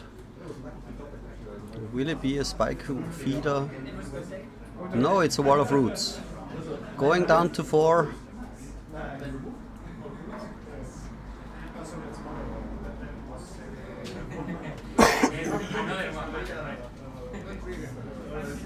I was trying to look if you wanted to do that, and I was like, okay.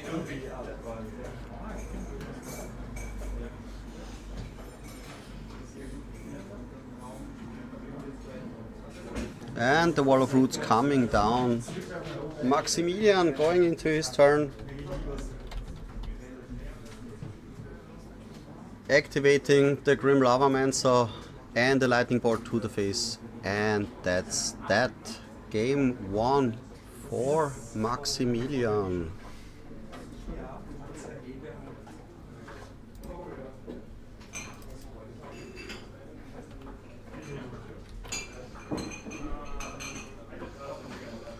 So the score 1-0 for Maximilian on Survivor Madness against Jonathan on Eluan, heading into the sideboard.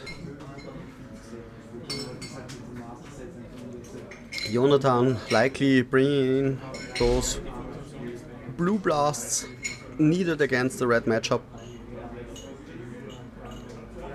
Other cards right now not that visible.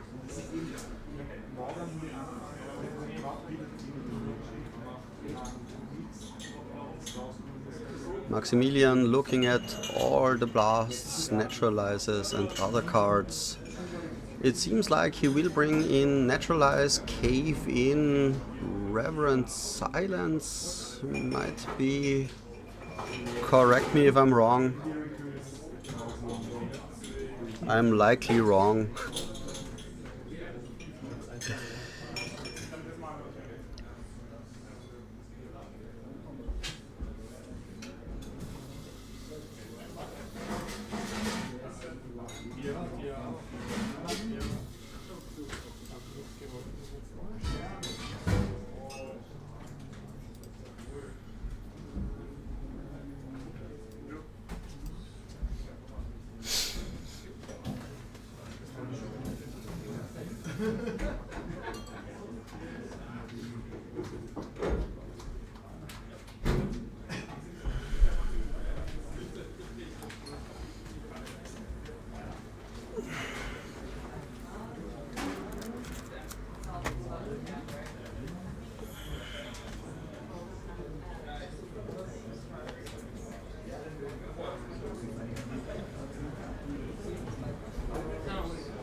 Still thinking about the various sideboard choices.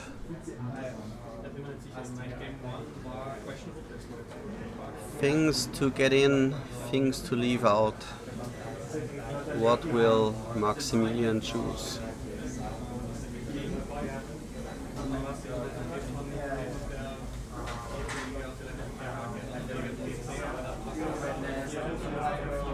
Jonathan seems to be confident in his sideboard, already starting to pile shuffle and hopefully shuffle afterwards. But knowing Jonathan and Maximilian quite well, our Viennese community very friendly, very inclusive, very cuddly.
For the people interested at home, the playmat with the church on stream is a famous Austrian Stephansdom drawn by our community's own Wolfgang Janka, who does all the awesome artworks for Viennageddon, for our association, and already has created quite some awesome playmats and other merch, which is extensively in use in our Vienna community, but also internationally.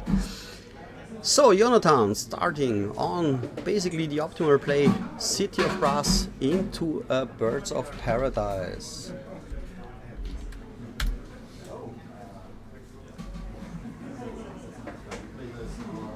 Maximilian using a wasteland to set back Jonathan a turn. And the treetop village. A reflecting pool that does not do anything at the moment, since it cannot be used for mana. A second wasteland getting rid, and a basking Rudwala to follow up. No land from Jonathan. This is what Maximilian wants to see. Can he also get rid of the bird? He will attack for one. Yes, and a wild mongrel to follow up. Swords on the mongrel. He cannot let that one live. Still no land for Jonathan.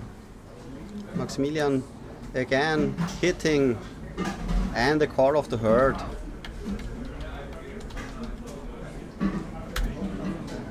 Creating an elephant, possibly even more threats in the future. Jonathan finally finding his windswept teeth. Will he immediately crack it? I see a survival of the fittest in his hand, so it's likely he will get a forest. Yes, he will fetch. I would grab the forest at this point, but I don't know quite the rest of his hand.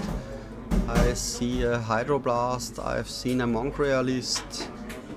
Yes, 2 mana, and here's the survival of the fittest.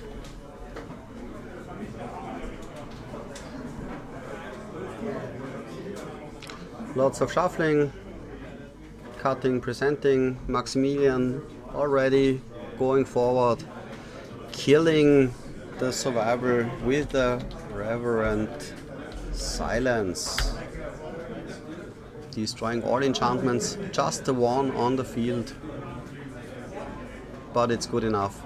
Second elephant token by flashing back Call of the Herd from Maximilian, further improving his clock. Jonathan quite a bit screwed at the moment.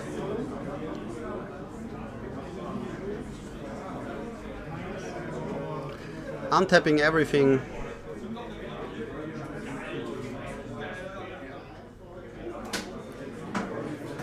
Going into his turn, land drop number 5, Wasteland, a good card he cannot yet use since there are no legal targets on Jonathan's side, but as long as Jonathan is mana screwed, this is fine for Max. Pumping the Basking Rudwala, will we see? There's the Swords of Brochures on the Basking Rudwala.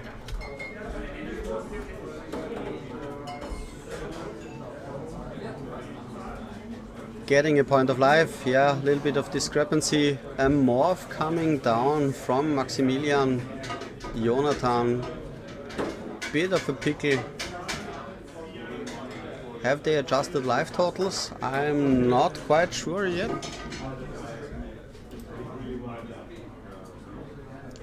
Ah yeah, they figured it out. Yes, Jonathan is on 12 life, Maximilian on 23. Two elephants being quite a clock. Another fetch bringing Jonathan down to 11. Not that it matters that much. Grabbing a plains.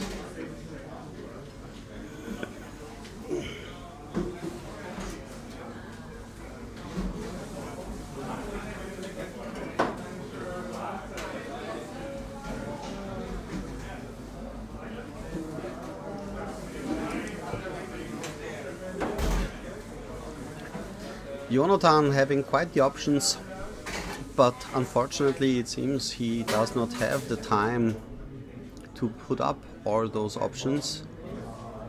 Starting with the Raven Familiar, what can he find? Looking at his hand,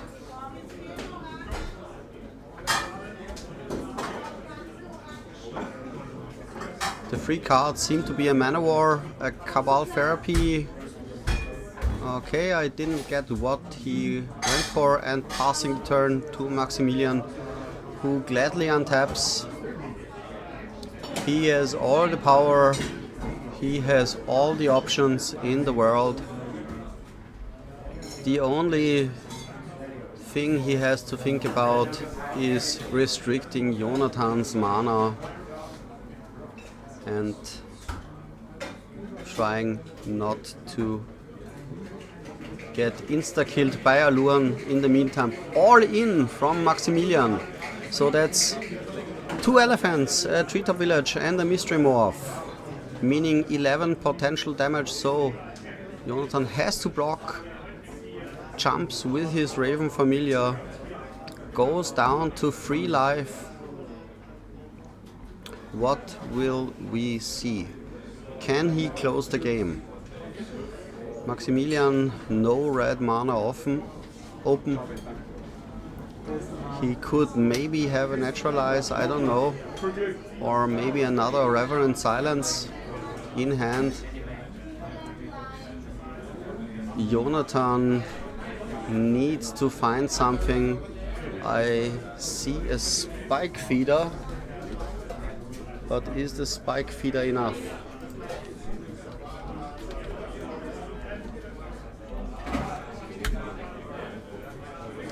He can block, he can get 4 life, but is it enough?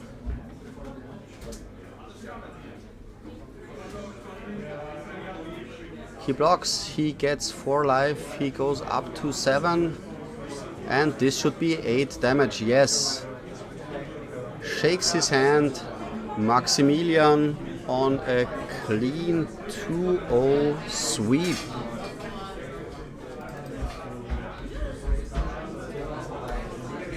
Nice. GG. Thank you guys for being on stream, Maximilian and Jonathan. If you're watching this sometime in the future, you did awesome.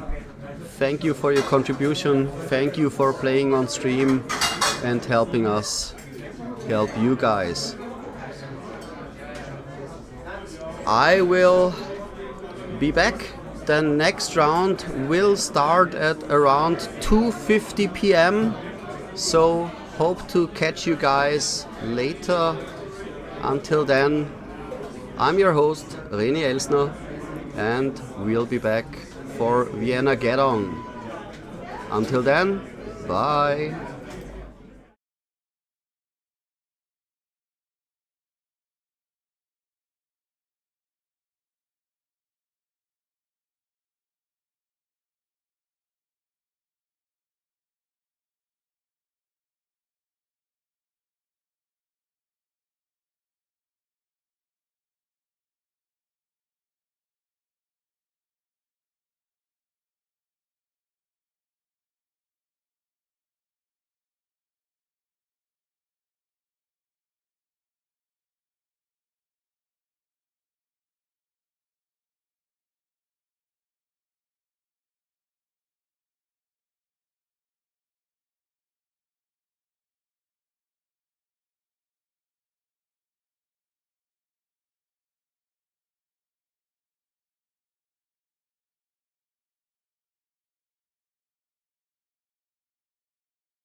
Hello guys, welcome back to the Viennageddon 2026 Pre-Modern Austrian Championships.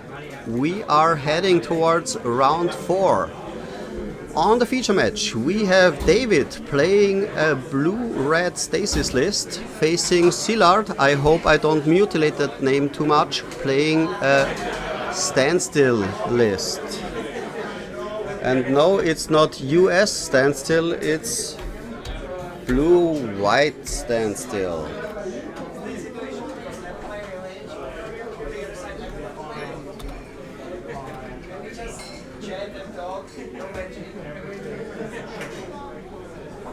Standstill, not land still, meaning he actually plays creatures.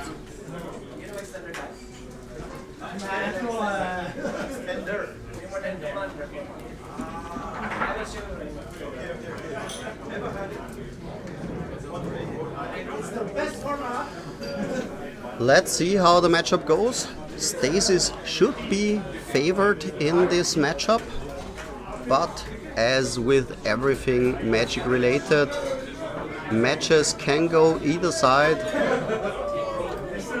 We will look how everything works out.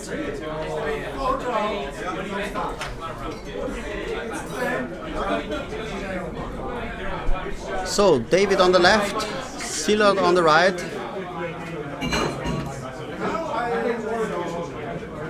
I hope you guys are enjoying yourselves watching the stream right here at Winzirast, mittendrin in the heart of Vienna. Everybody's happy, lots of smiling happy faces. Hope you are enjoying yourselves.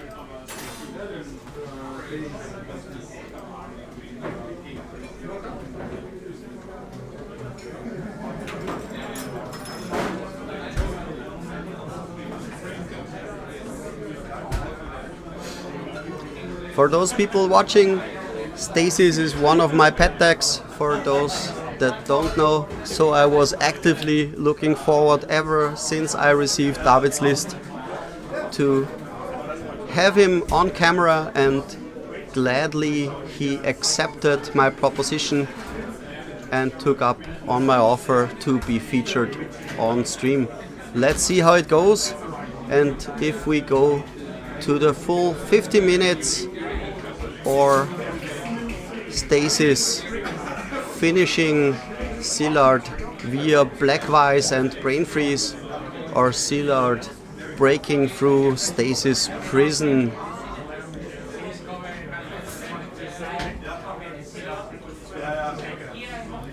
Thank you guys for all the kind words. I try to also look at the chat, but I'm basically sitting here alone, trying my best to make everything happen. Szilard looking at his starting hand, having taken a mulligan. David likewise.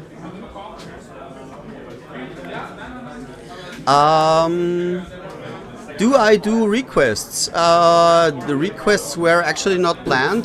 They gave me the full rights to feature whatever I like, whatever I don't like, but I actually had the contamination list on my to-do, on my personal wish list, and looking at the matchups, I will confer with the judges after this round ends if having contamination on stream is a possibility.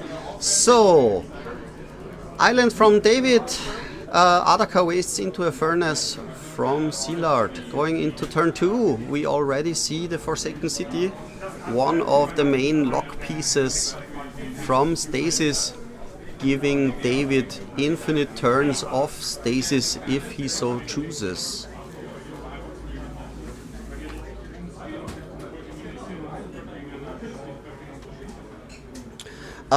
Standings I don't have in my head regarding Szilard.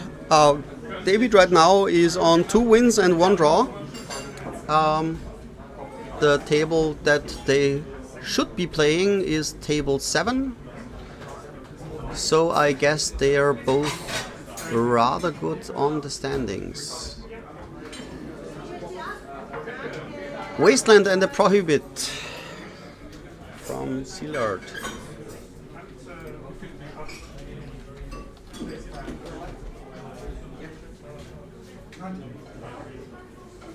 Forsaken City remaining tapped. Forsaken City, of course, being one of the worst lands in Magic and only good in the Stasis matchup, but they're being exceedingly good. David playing a Cephalid Colosseum.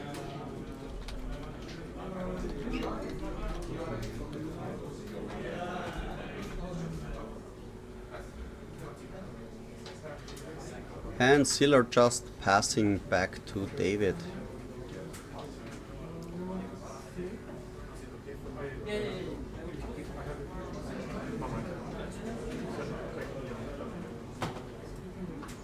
Second island from David.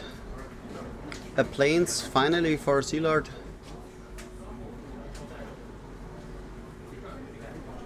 Will be interesting who locks whom first. In my experience, Stasis should be favored, but Landstill, of course, with all the permissions, with all the answers, has the possibility to win any matchup. Here comes a morph. I'm most certain that it's an Exalted Angel. Would make sense. I don't think it's a Whipcorder. Chain of Vapor bouncing the mystery morph. I didn't get to see what it was. Second Forsaken City drawn for David.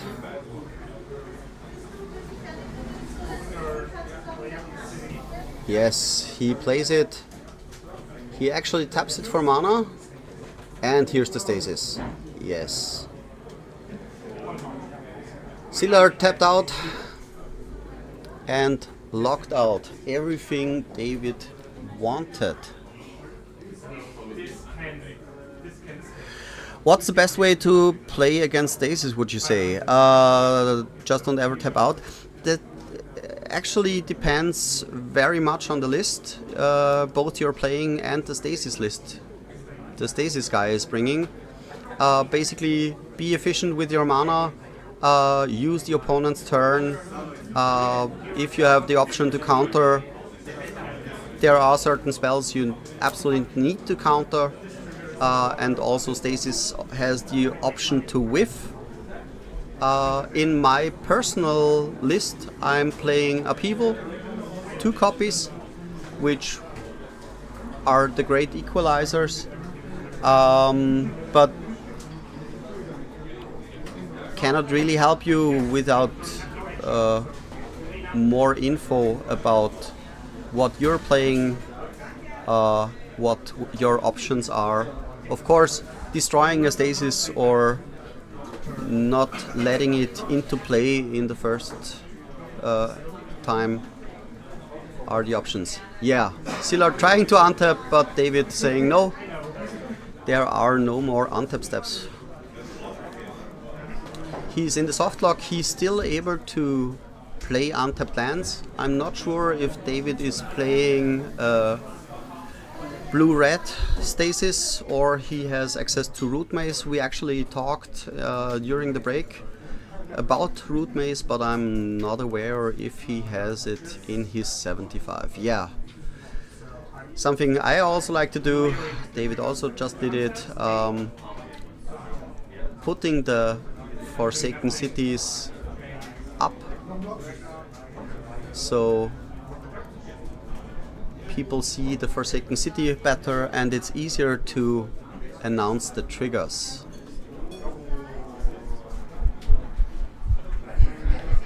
Wasteland on 1 Forsaken City is of course a great solution, but as long as there is another Forsaken City in play, that's a bummer for Szilard. Also, having his Wasteland being tapped means he will likely never use it for anything else. Yeah, untapping, tapping to pay for the stasis cost.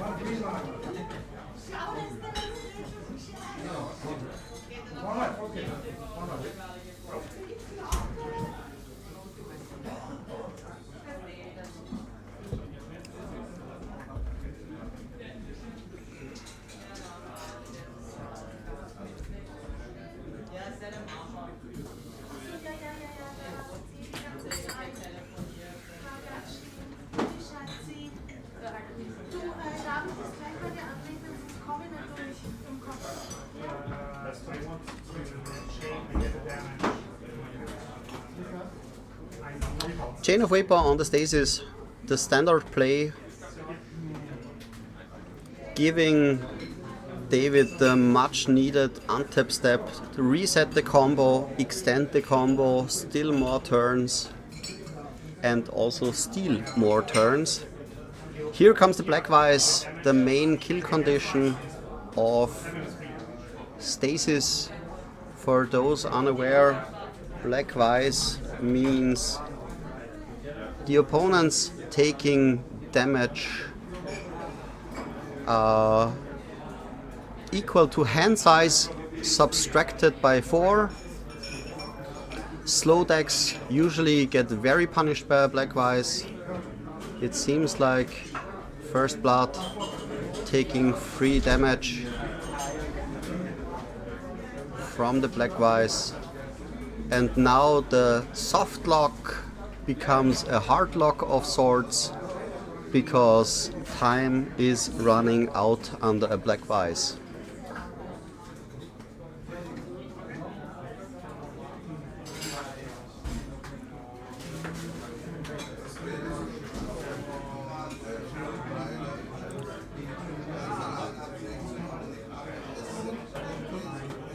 Szilard having no place, discarding a Warship. Warship, a card he will not need in this matchup. At least not to really win. He has no creatures, so even playing it would not be an option. David going back, feeling comfortable.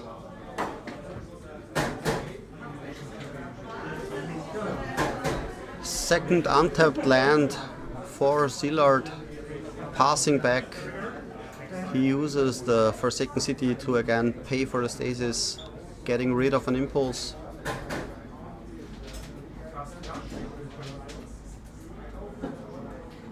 Here's a Gush. Gush, for those that don't know it, one of the best card draw spells ever printed in any format. Drawing 2 cards for 0 mana, or even getting mana via Gush and replaying the lands is a big deal, and in a format where you can play 4 Gush and 4 foil, a really breaking combo. Not sure if David is playing foil in his list, but Gush, of course, tremendously helping with various other. Gush seems to be mana leaked, but the damage is already done since the lands returned. This card I do not really... it seems to be a portent. I only know the old artwork.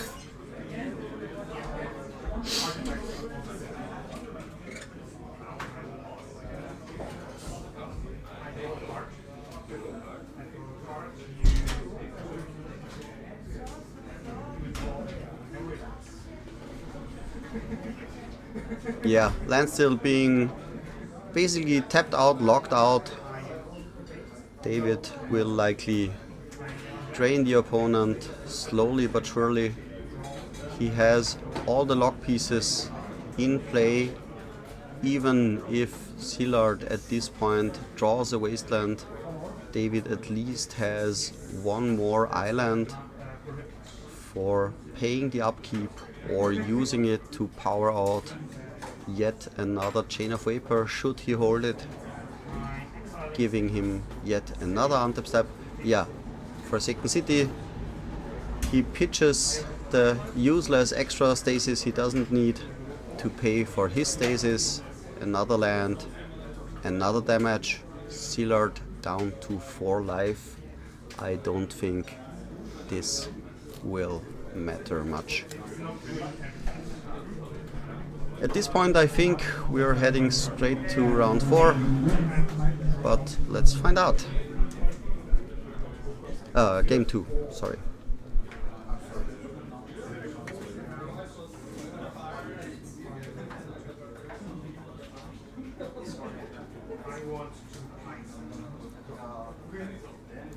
Generally, to get back to the request question, we are aware of what we like to feature, but it depends on the players. We will only try to feature the top tables, but if we find especially spicy lists that we have not featured before, top 8, we will try to implement those. Like I said, if I talk to the judges after this round, I can give you an update about contamination and maybe even feature it for round 5. So we have our game 1 done. David won the first round, the first game. We're currently on sideboarding. Like mentioned, in my experience, Stasis should be favored against standstill type decks, but as always is the case, blue-white control decks having all the options from Disenchant over Seal of Cleansing to handle permanents, wastelands and other lands to handle problematic lands like Forsaken City, and having options to various counterspells greatly influences the dynamic of the game.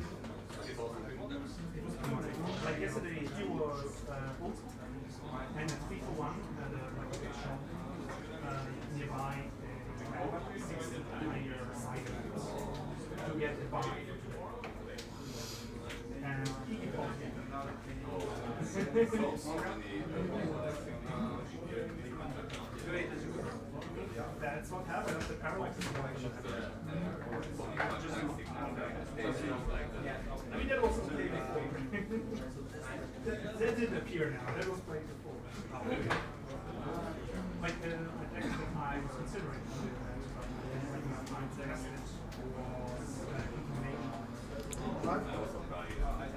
But with green mana, so I can say position is very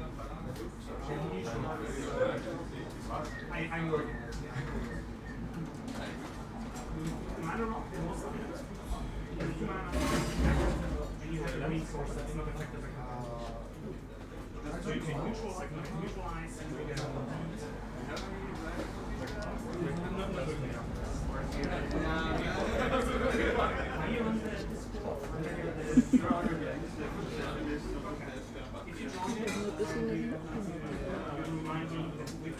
we just write safe for your play, I can give it to you.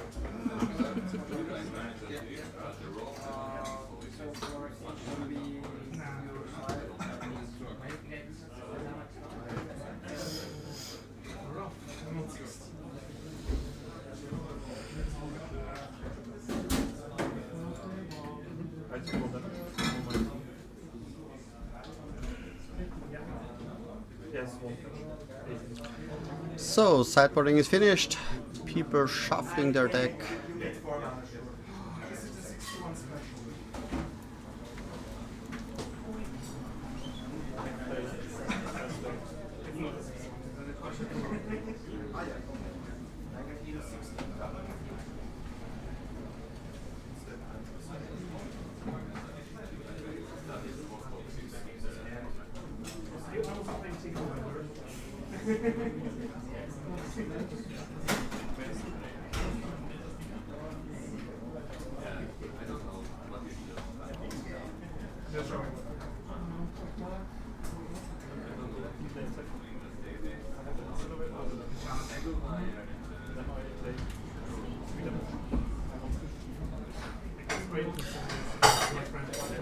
At this point, thank you for all the people helping make this tournament a reality, be it Rolf Kielmann and Olli Poller-Grothmann organizing the tournament for I don't know how many years. I think the first Viennageddon was in 2018.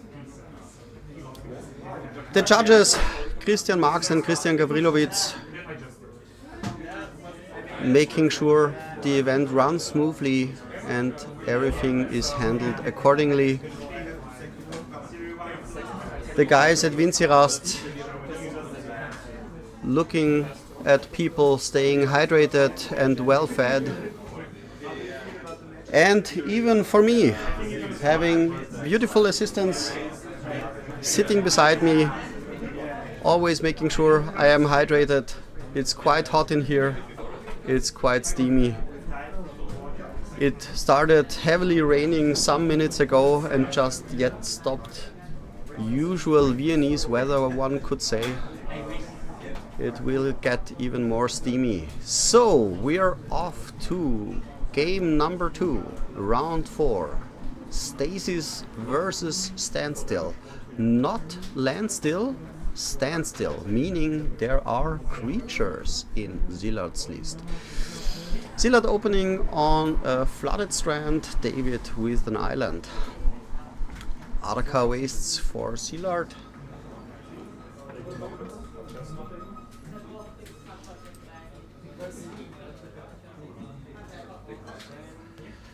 Fetching, going down to 19. Likely grabbing an island.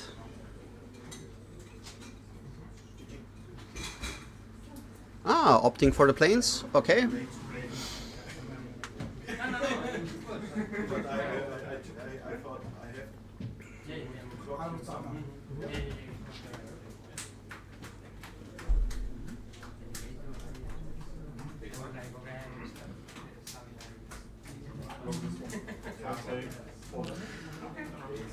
Tapping 2 for a whip quarter. Okay, he plays more than just one morph creature. I think this could be a concession to various big threats like Stiffernaut. Could be a good meta choice, but in the Stasis matchup, not really the creature you want to see, but nonetheless adding pressure. Ooh, David, here comes the Root Maze. Root Maze, an enchantment for 1 green. All artifacts and lands come into play tapped, which sounds like a symmetric and bad effect, but having 3 cards, Forsaken City, Root Maze and Stasis in play means the opponent never having the option to have mana in a game ever again. So those 3, now 2 mana could be the last 2 mana Zillard can have in the whole game, but we will see if David follows up with the Stasis at some point. He's looking for his options, tapping out. That's usually something David wants to see, and a Meddling Mage. Will there be a counterspell for the Meddling Mage?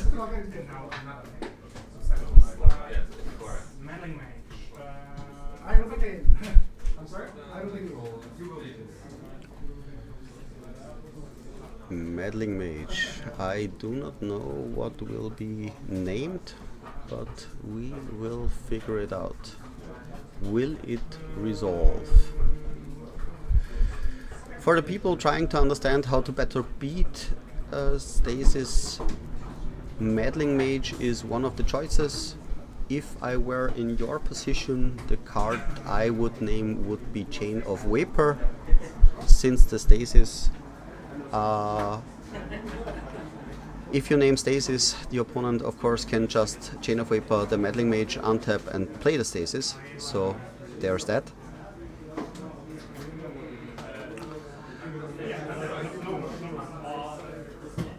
But we have no info about the Meddling Mage.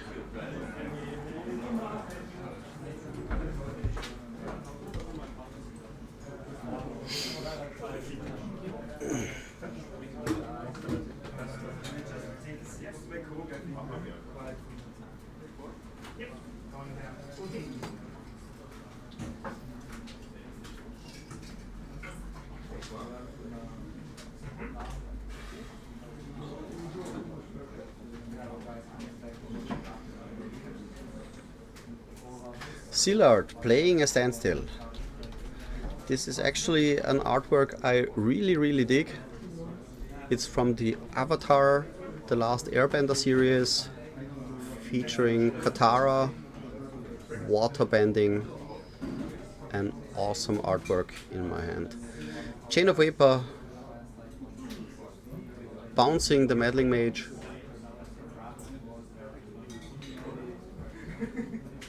After cracking the standstill. I immediately fetch it.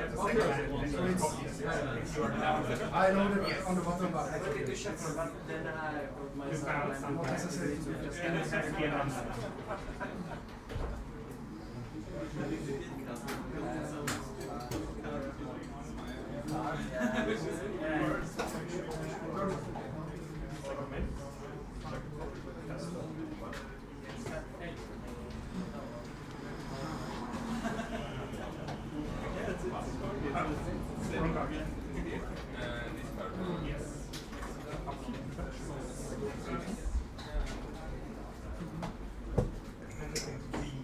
Szilard passing back to David.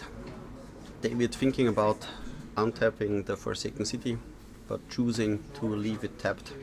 Drawing first turn. 2 untapped islands, of course. The awesome situation. David playing Croesus' Catacombs, bouncing the Forsaken City. That's also a good way to replay lands, protect them from wastelands until he finds his hard lock in the form of Stasis. Root Maze already being in play, being a big factor. Szilard just playing a wasteland, which is the exact reason Root Maze is played on David's side. One of the possibilities to turn the match around against the Stasis player is attacking his non-basic lands, meaning Ritual Imports and Wastelands, main staples of the format, of course, can shut down your strategy. After Wasteland, passing back to David, David just playing a land and saying go. Szilard untapping, going into his turn and going deep into the tank. Yeah, Croesus' Catacombs, one of the lair lands. Tapping for 3 different types of mana, the lair lands from Plane Shift, with the downside of bouncing a land.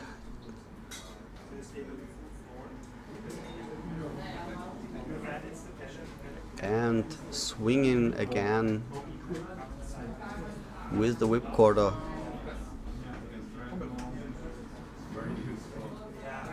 And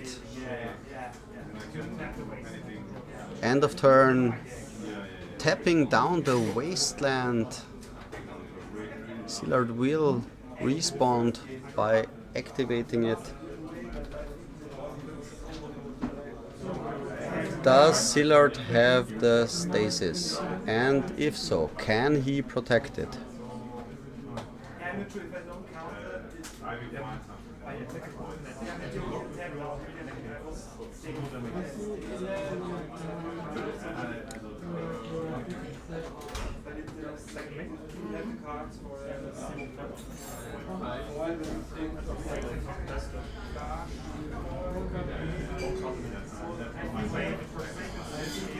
David playing his Forsaken City again.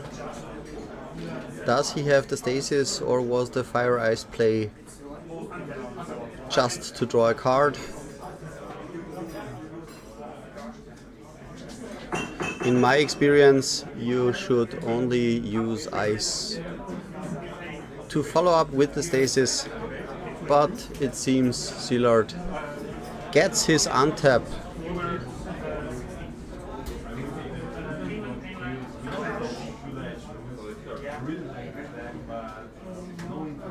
Yeah, the dice being kinda out of bounds.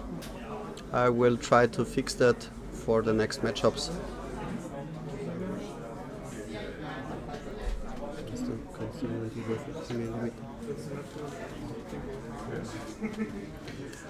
I just talked to the people and we will fix the dice issue momentarily.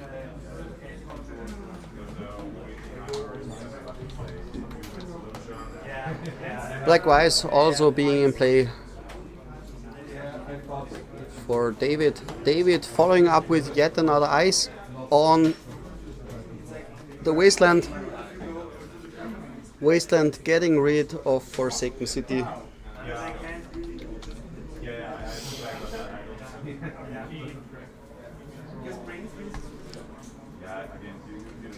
But no matter the situation, a Black-Weiß sitting across the table from Szilard means no good news for Standstill, who thrive on having big mana, much mana.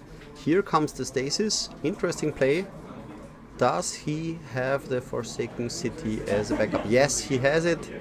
It is resolved. He is in the lock.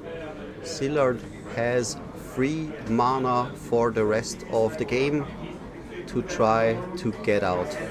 For those that don't know how the lock works, Stasis basically lets people skip their untap step, no untapping for any player. Root Maze saying artifacts and lands enter the battlefield tapped means no chances for fresh mana for both sides, but because David is playing Forsaken City, he still has the option to infinitely pay the Stasis as long as he has the option to exile cards from his or her hand. Does Szilard have an out? David on 8 life, Szilard out at 10.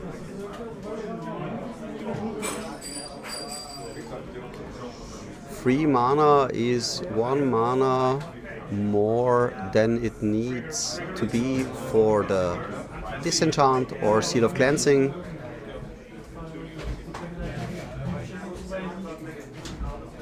David paying for the Forsaken City and paying for the Stasis.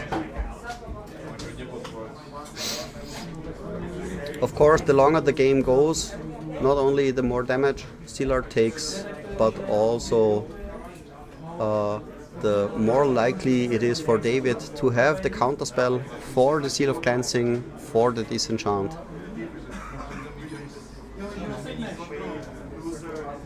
Will we see a breakthrough moment, or is this the end? End of turn, Chain of Vapor for Stasis. Resolves, goes back to the hand, giving David yet another untap step, meaning untapped lands for one side only. Yes, he moves into his untap step, he leaves the Forsaken City tapped, plays 2, replays the Stasis, has still 1 mana float, 1 mana available.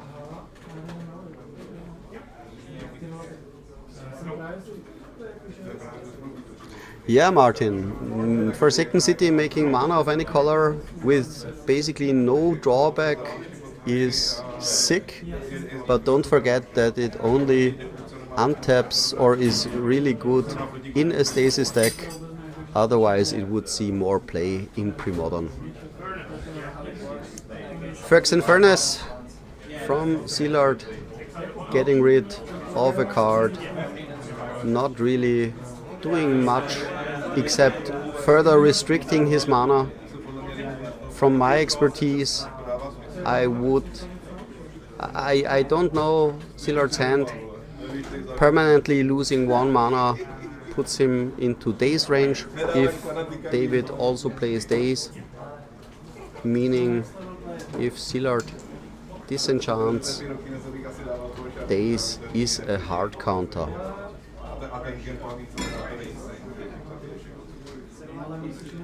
But Szilard being on 1 life, I think this game is officially over. Yes, he goes to discard.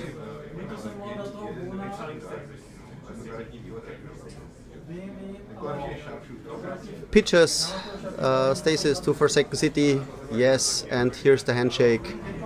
Root Maze and Stasis did their thing, locking Sealard out of the game. So we have a 2-0 for Stasis, which personally makes me very, very happy. Always glad to see Stasis doing great, being one of the pro Stasis guys. I know it's a controversial topic. Like Parallax Tide, people like untapping, people like using their lands, but Magic is a game where two people have fun.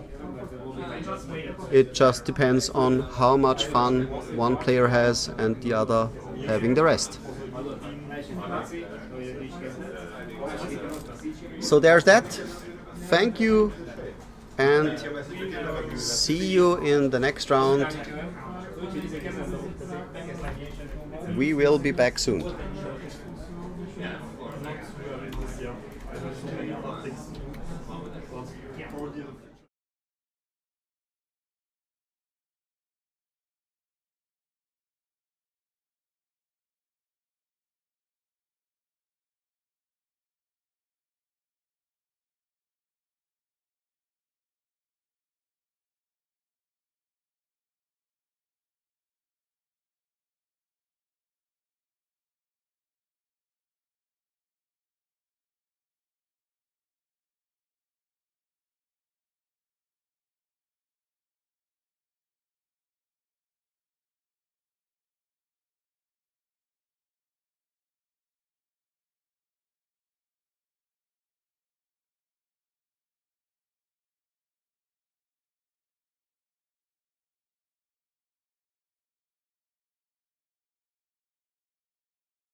Welcome back, everybody. We're just getting ready for round 5 of the Vienna Pre-Modern Austrian Nationals here at Viennageddon mittendrin in the beautiful city of Vienna. My name is René Elsner and I'm here to commentate and cast the Pre-Modern Austrian Nationals. Next round, Felix playing Viennageddon against Moritz playing Moneyball. I will be back momentarily, just talking to the players, and be back in a minute.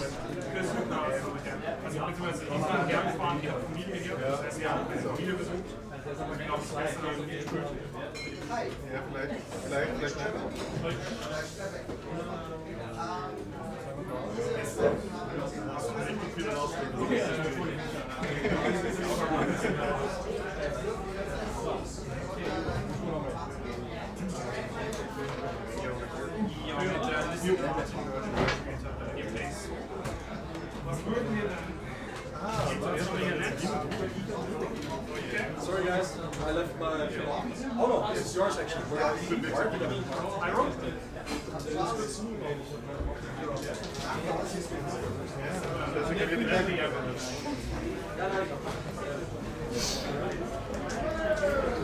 Okay guys, I am back.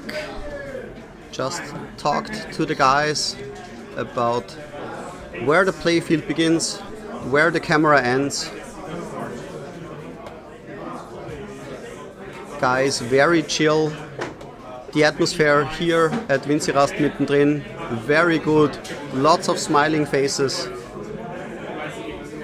I'm looking forward to the match. Moneyball against Viennageddon. Viennageddon, one of the top 5 most played decks here at Viennageddon. Moneyball also quite in contention. I think there are 4 different Moneyball decks present. Different Terra configurations, be it Viennageddon, Terra Ponza, Terra Oath. I think Terra War will be the #1 most played creature today. Felix choosing the Armageddon version of Terra.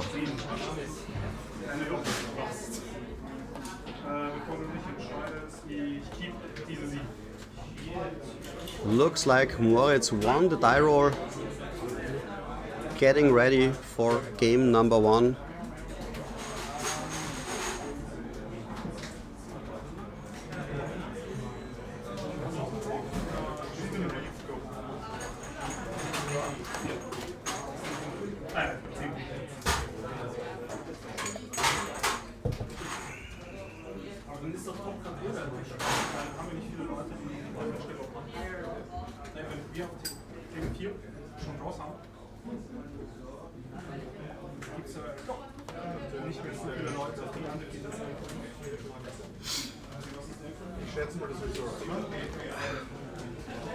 And people even looking after poor commentators and streamers. I just got asked if I want to eat something. People looking after me left and right, that I drink enough, eat enough. It's a hot and long day here at the commentator booth at Viennageddon.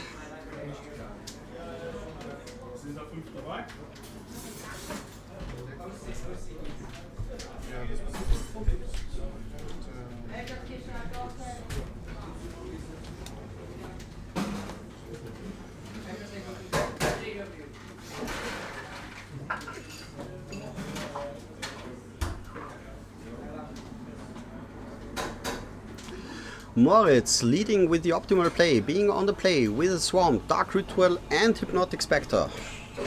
The perfect turn 1 play.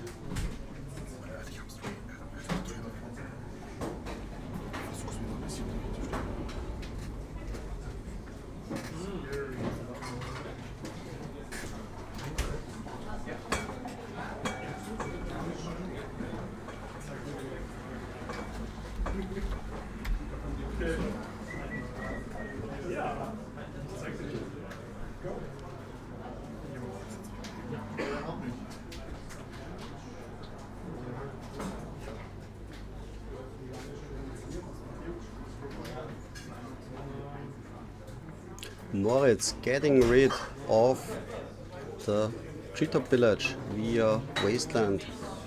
Just a secluded step from Felix.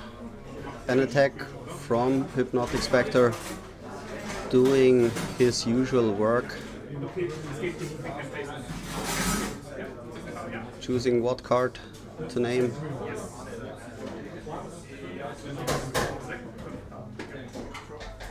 Option 2, and it's a Terror War, the namesake of the deck and one of the kill conditions. Another wasteland killing a secluded stepper, further setting Felix back, just falling with a gemstone mine into a Swords to Plowshares.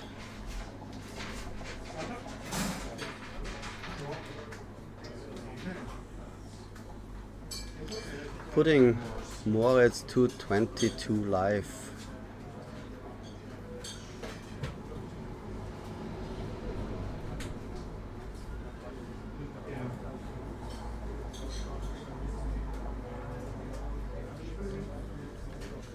Sylvan Library from Felix, trying to get out of the disadvantage he started on.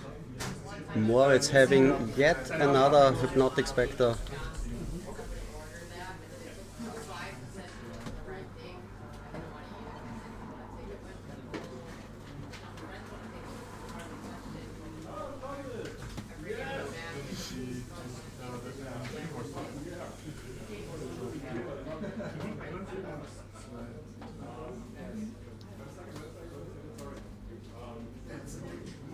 So much salad on it.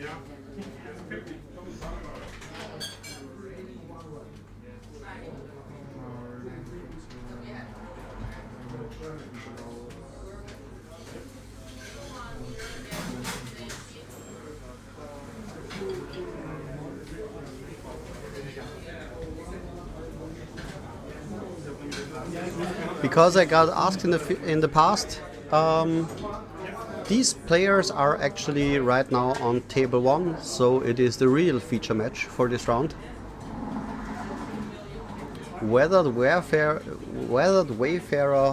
from Felix and attack from Hypnotic Spectre, draining ever more resources. What will it be? A Wild Mongrel.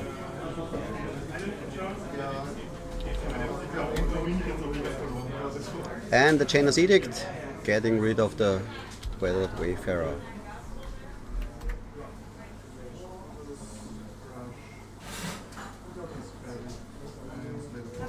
Felix stuck to a single land, and it's one of the colorless lands, Richard and Port.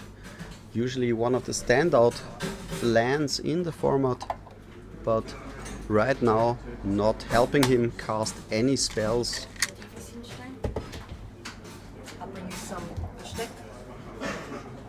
Ooh, and my food just arrived. Whoop, whoop.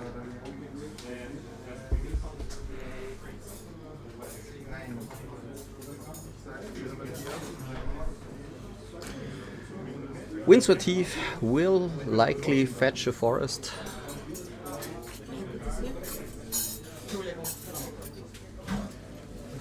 And passing back to Moritz. Drawing his card.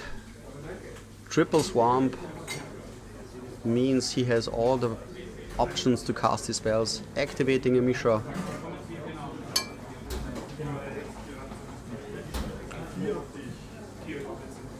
Short discrepancy, he will fetch before combat, tapping the Mishra and discarding the Call of the Herd, which actually is quite a juicy target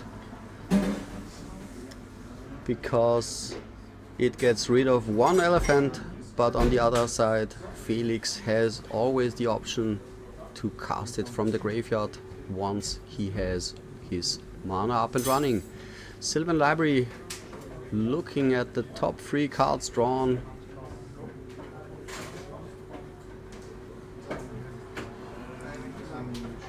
Thinking about how many cards he will draw, what cards he wants to draw. Looks like he's just going for one. Just keep thinking, yeah, just the one, so no life paid for extra cards. And here's mana number 3 in the form of Wasteland. Now, not only does he have the Rishtadon port for the Mishra's Factory, but also Wasteland as a permanent solution.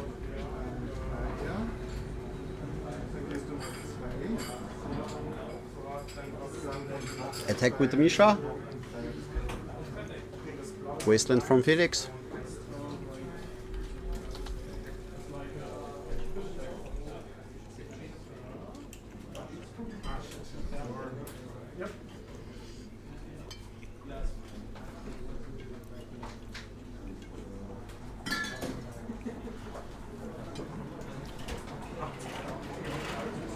Second try at the third land from Felix, passing back to Moritz.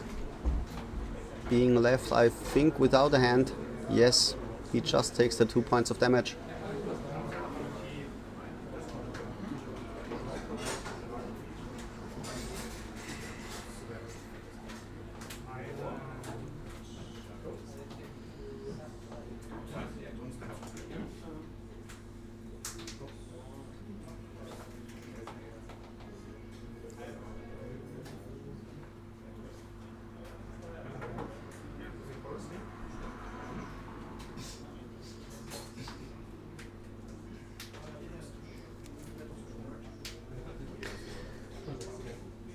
But Felix, having seen enough, not finding the cards he needs to break out of the Moneyball beats. So that's game 1. People are sideboarding.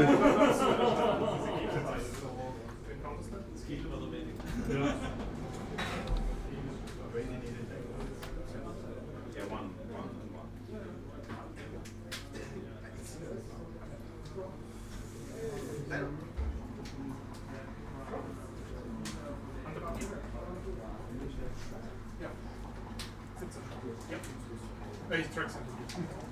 Du hast aber keinen Pain. Damage. Okay. Und Draw.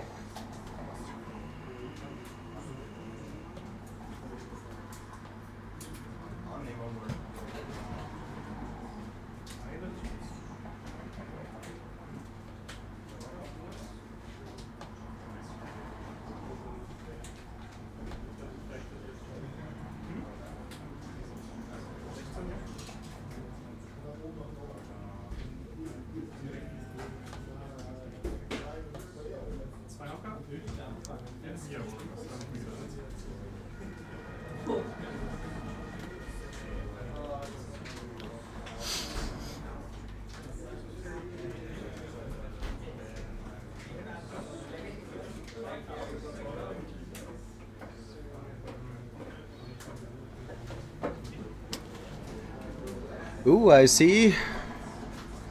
There's a Moritz fanboy in the stream. Lots of friendly faces, lots of familiar faces. The atmosphere here at Vinci-Rast is awesome. So many friendly people, so many friendly faces, no hard feelings, just good old magic like it's supposed to be.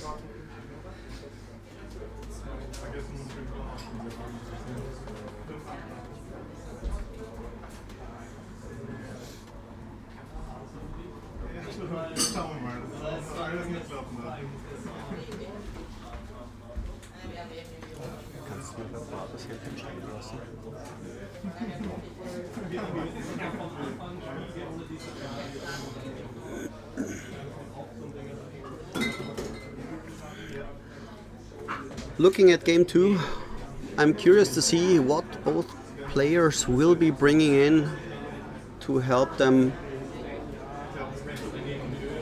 in their match. Moneyball likely bringing the likes of Dystopia or Perish.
Both players still shuffling, not quite happy with their hands yet.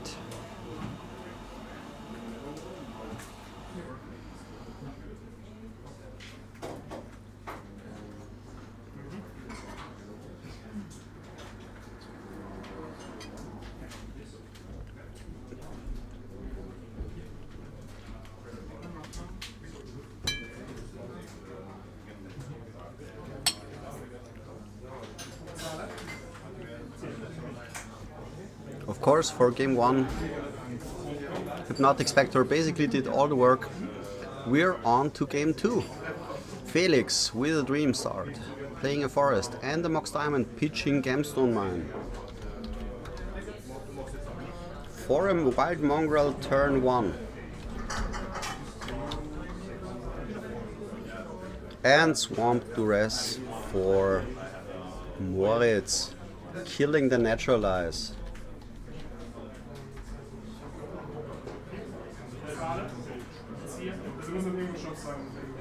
Treetop Village from Felix.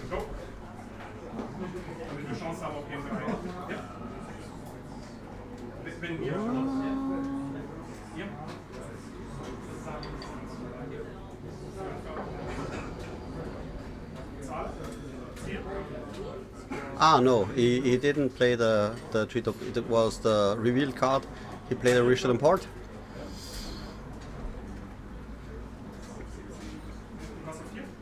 Yes, and now he's playing the Treetop Village, attacking with the Mongrel. Just the 2. And a Smother. Smother, one of the centerpieces of Moneyball, not caring about Wild Mongrel's color change. Just looking for the right converted mana cost. Or mana value, like they say today.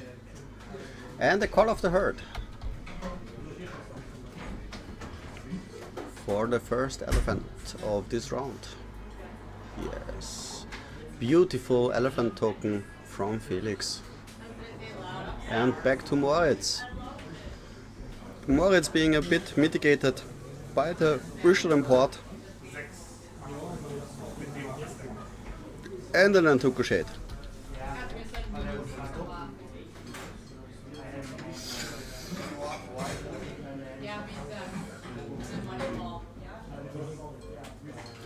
Pyroclasm.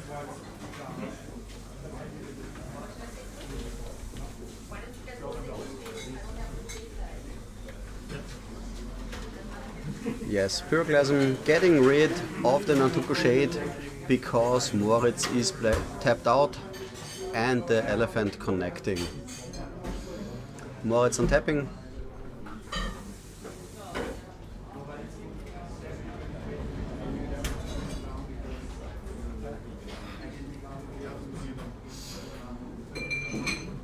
Dark Ritual, what is the follow-up? 4 mana, Grinning Demon. One of the seldom played but always great creatures in Moneybar.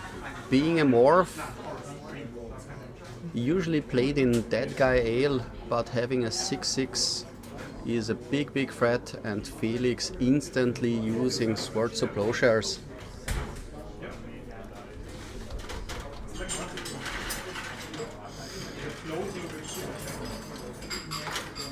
The elephant just going sideways, turn by turn by turn.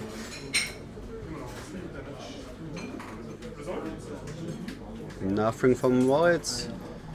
Felix drawing his card. Looking pretty good at the moment. Yeah, this is not a land. Wasteland is better. Showing Moritz. And going in with the elephant again. Now flashing it back. Call of the Herd, of course, having flashback. So 2 elephants for the price of 1. Shortening the clock even further.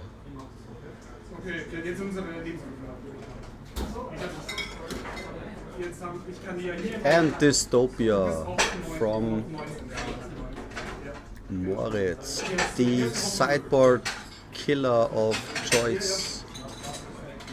Killing a green or white permanent each turn, it stays in play for the low cost of cumulative upkeep, 1 life.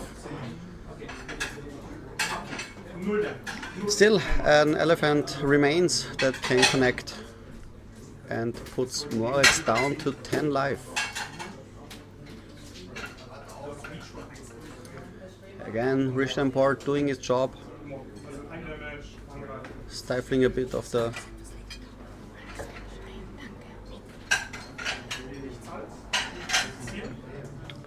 life was paid for Dystopia, so it stays for the next elephant at least. Land number 5, a Cabal Therapy.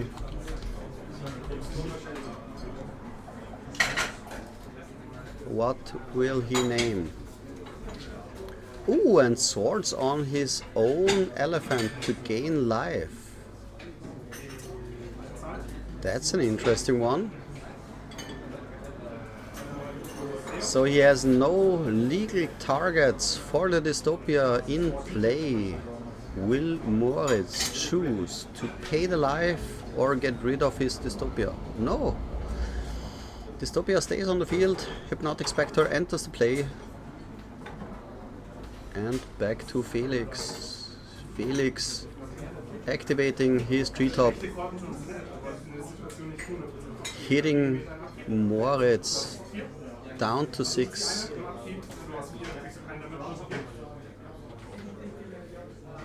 Yeah, the land is not in play, it's in his hand, it's just known info. And the Richter Import activation.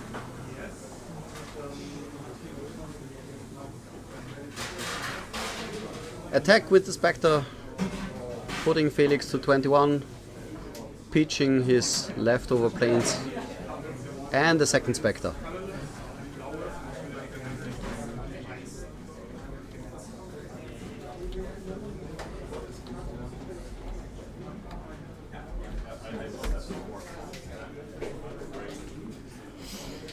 Activating Treetop Village.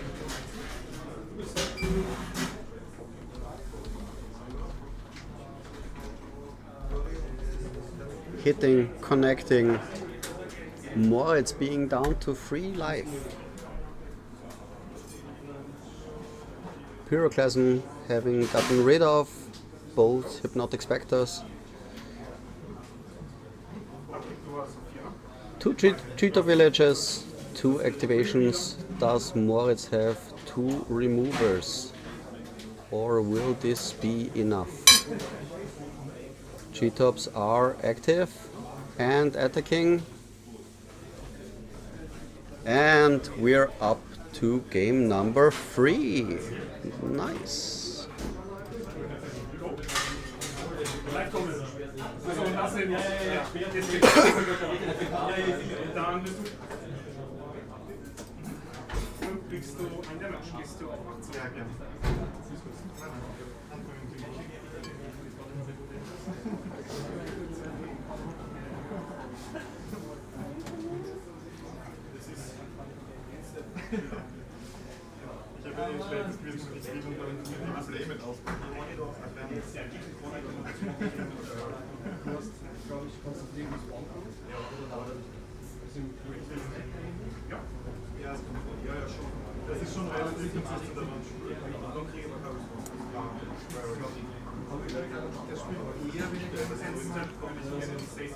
Judge!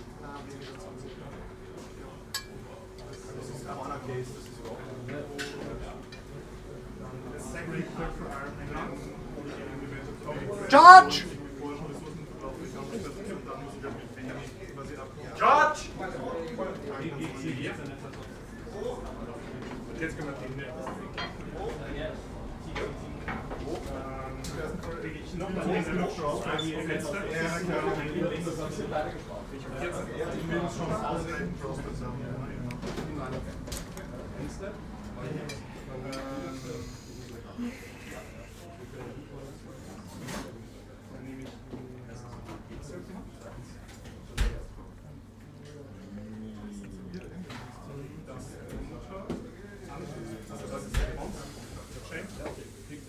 Going into game 3, Moritz will again likely be on the play, meaning the option of an unchecked Hypnotic Spectre turn 1 is a real threat and a real possibility.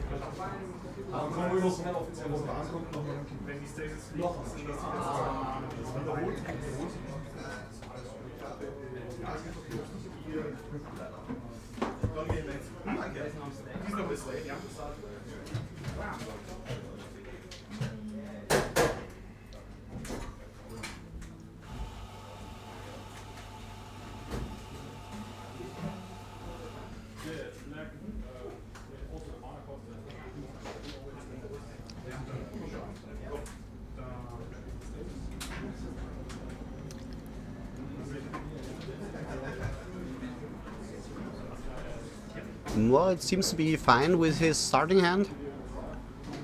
It seems like Felix is still pondering if he should keep.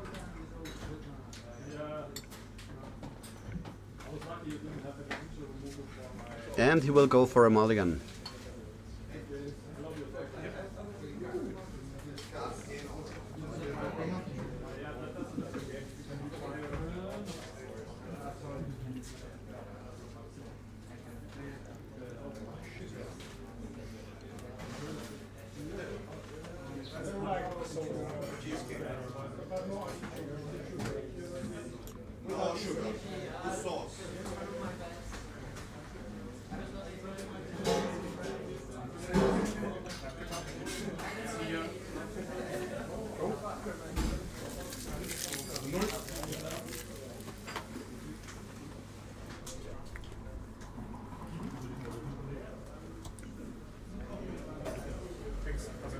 Hier rein und es sind Spaces.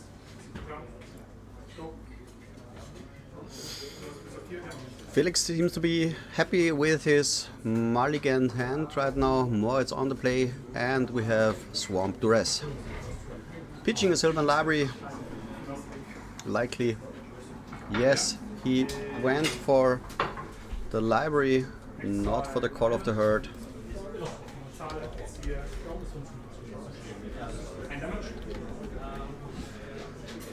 And passing the turn back, we see Mongrel Wasteland, Gemstone Mine, Forest, Call of the Herd, yeah, and the mystery card.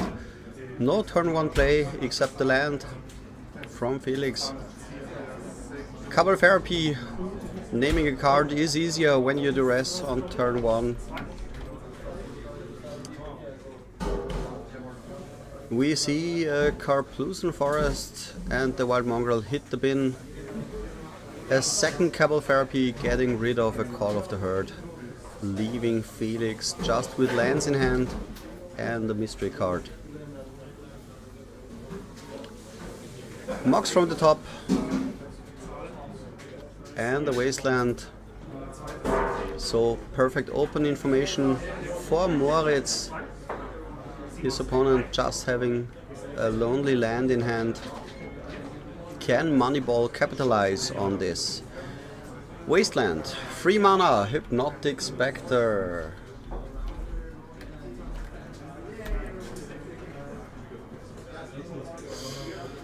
Second Mox from the top, pitching the Carplusen Forest.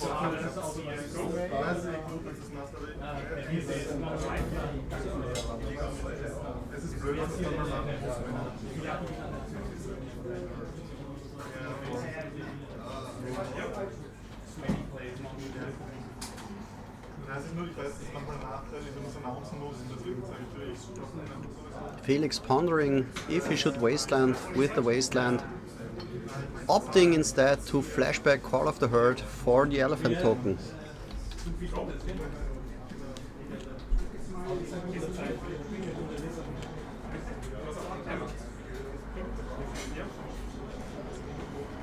Fourth land for Moritz and an attack from the Spectre, but with no cards in hand, not much damage done, and here comes the Dystopia.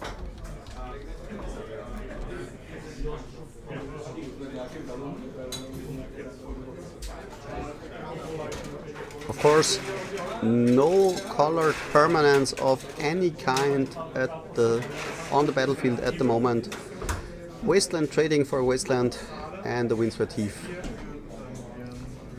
Moritz putting the age counter on the Dystopia, so his board is the only side of the board that matters. 2 mana, Shade, looks like a Shade. He seems... Oh, 3 mana, Phyrexian Arena, and the hit and the connect from the Hypnotic Spectre. Still no cards in hand though. And a resolved Phyrexian Arena, meaning the money ball is in a perfect situation.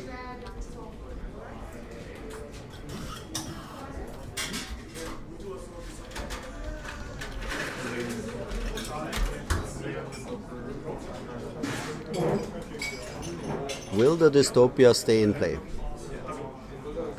It will.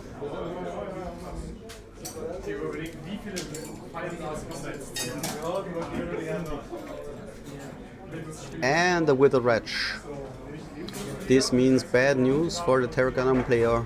If it stays on the field uncontested, it will eat all of the lands in a couple turns and the rest of the graveyard, slowly mitigating.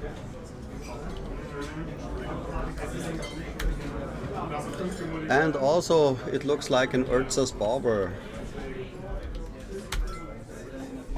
But no crack on the Barber yet. Felix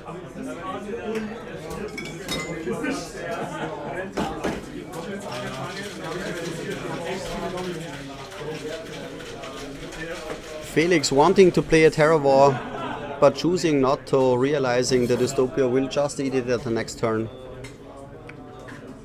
Dystopia getting the third age counter in his turn. What will happen? He lets it go. The damage is done. An extra card draw from Phyrexian Arena.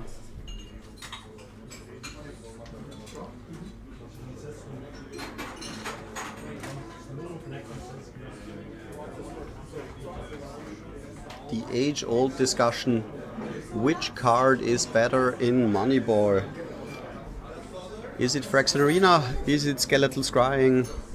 I'm more of an Arena guy myself, but I understand both options. And the Gravebomb Muse going full overkill on the card draw.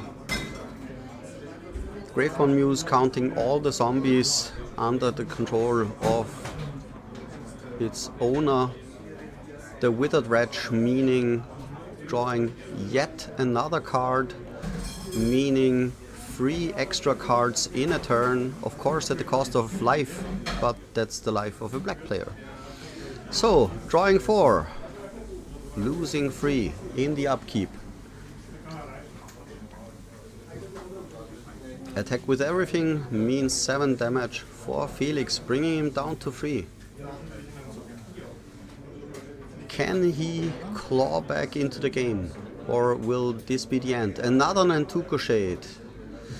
Another creature. Here's a Terravore, but I think it is too little too late. There's a Diabolic Edict.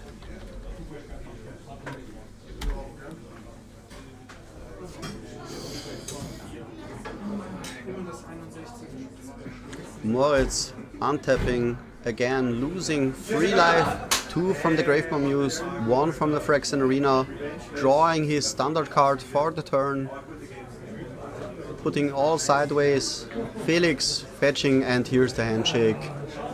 Moneyball winning against Viennageddon 2-1.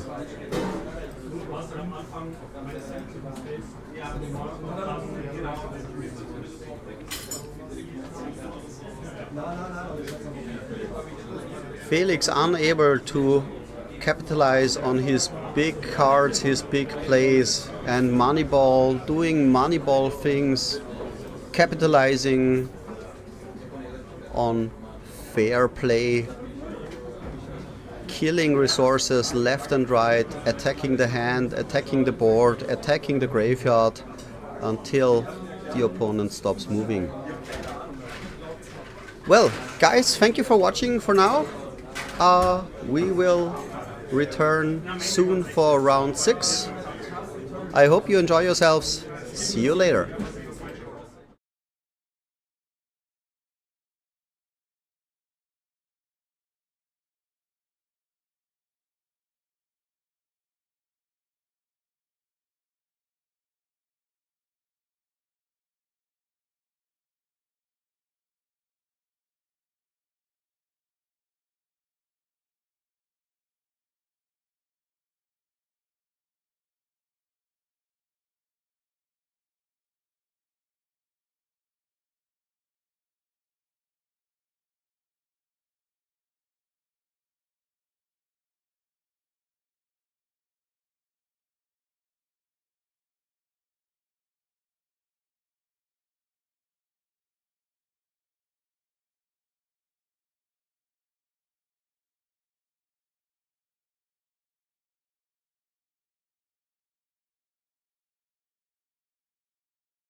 Welcome back, guys, to Viennageddon. Here at the beautiful Winzirasten mittendrin in the heart of Vienna. We are heading to round 6. For this round, I brought some spicy matchup. We have Philip on the left side playing Mono Blue Storm and Tomasz on Replenish. Should be an interesting matchup. Two combo decks giving their best, hitting each other in the face. One in the form of enchantments, the other going full on the brain freeze plan. Let's see how it will look like.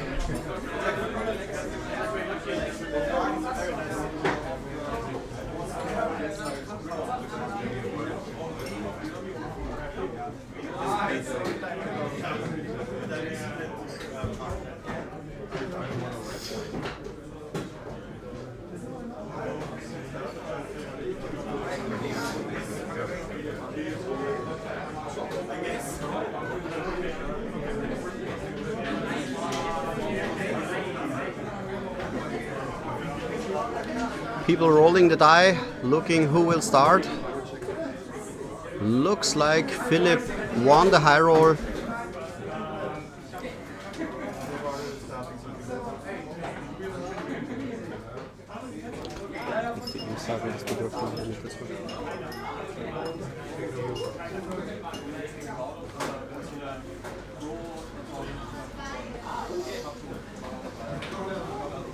Both players looking at their opening hands.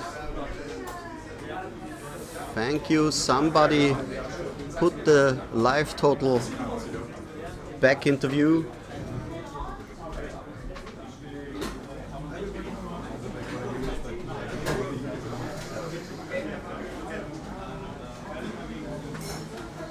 And Philip opening on the island.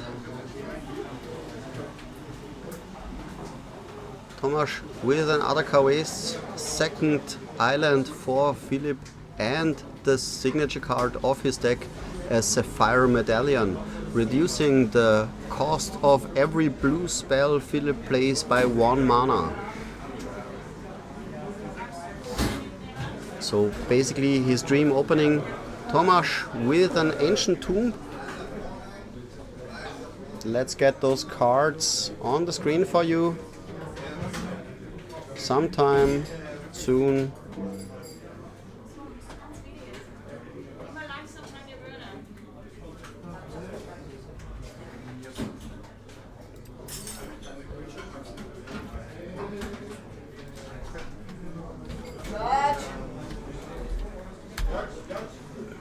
A judge call from the feature table.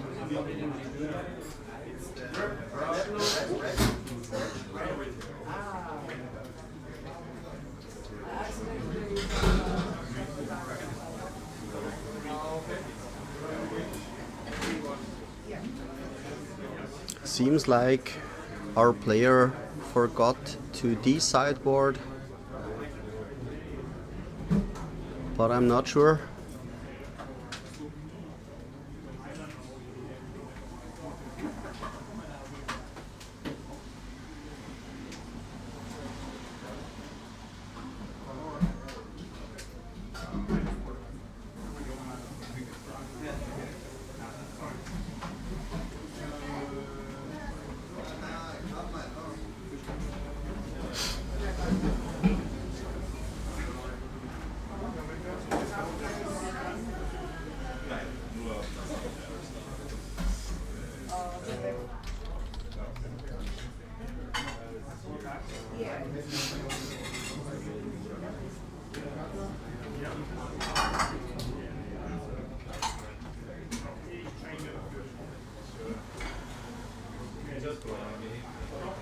Once people have figured out how to proceed,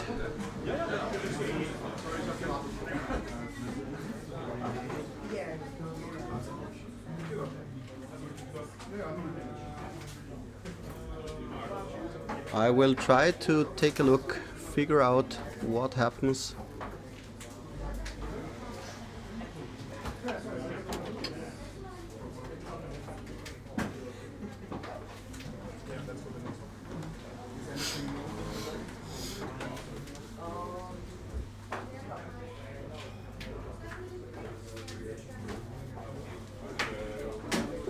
judge looking through the deck, talking to the player,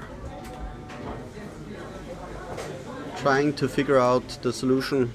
Currently unclear still what happened, but it seems to me Philip forgot to sideboard back into his main deck.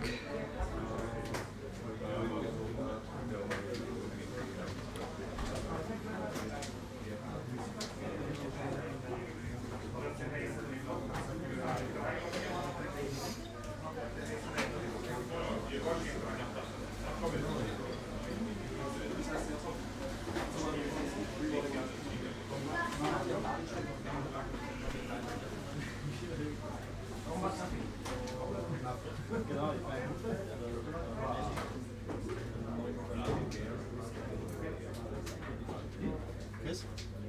Yes? Warning, irgendwas? Warning, ja. Er ist draufgekommen, dass er in seinem Zeitpunkt eine Karte hat und wollte gerade außen nicht absolut es nicht in die Richtung vom Bowling, das hat er gekommen, das ist ein Downgrade, Okay, I just talked to the judge. It seems like he was missing a card or was potentially missing a card. The judge resolved the situation. Philip remains in contention with a warning, and we will proceed the round. It's a deviation from the Intuition from Tomasz. Looking for 2 Decree of Silence and a Seal of Cleansing. Which will it be?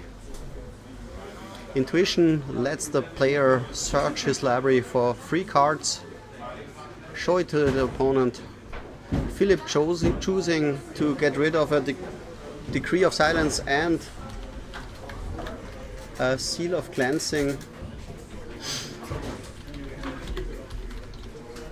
And here's the namesake card of the deck. 3rd land, 4 mana, replenish. In response, Frantic Search.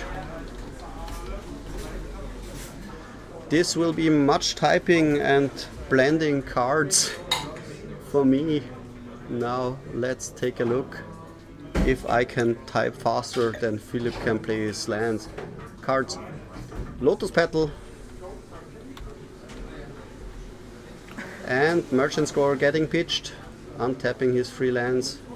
But it resolves, and here's the Decree of Silence and the Seal of Cleansing, getting rid of the Sapphire Medallion. Philip playing the Impulse to get the Decree on the first counter. Decree of Silence, countering 3 spells, Accumulated Knowledge, adding yet another counter on the Decree of Silence. So 1 more spell and Philip is free again to play his cards. But for now he's locked out. Let's see how it looks like. Tomasz with no pressure yet on board. Here comes the check. Yeah, it's 3 spells getting countered. Tomasz playing land number 4 in the form of an island.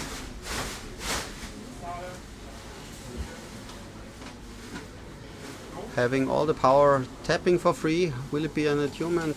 Will it be something different?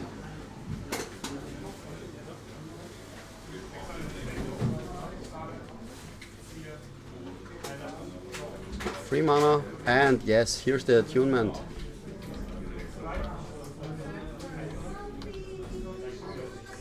Attunement, one of the core engines of the Replenish deck.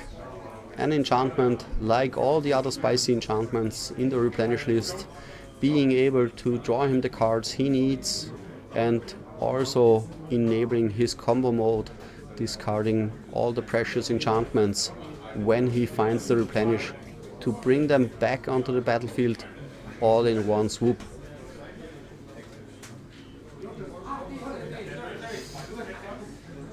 Philip simply passing, Tomasz drawing for his turn, then activating the attunement, bringing it back to his hand, drawing 3 in the process, but having to discard 4 afterwards. What will we see in the graveyard?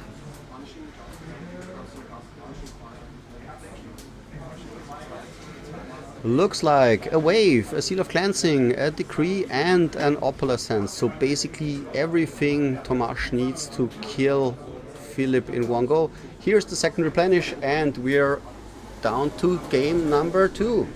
Tomasz taking the first game in a decisive fashion.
Here at Viennageddon in Vienna, not only are there tournament players on site, we also have the honor of having Paolo Parente with us,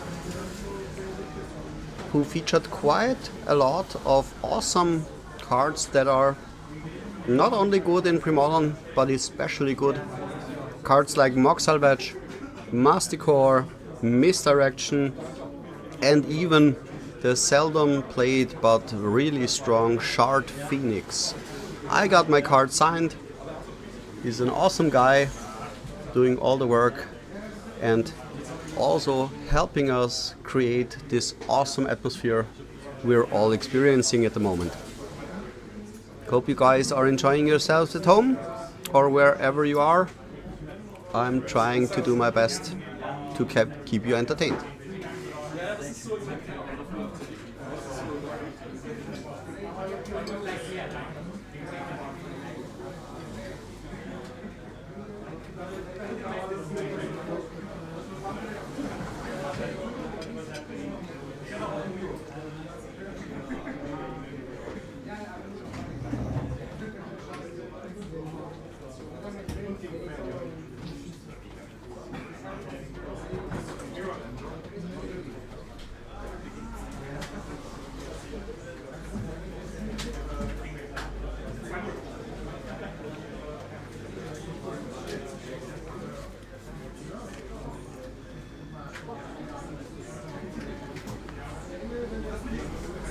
So people are cutting their decks, drawing their starting hands.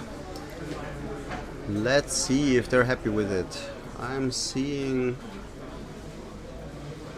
I think this might be a mulligan for Philip. Yes, it seems like this. Tomasz still pondering if his 7 is sufficient from the looks of it. He seems fine with his opening 7.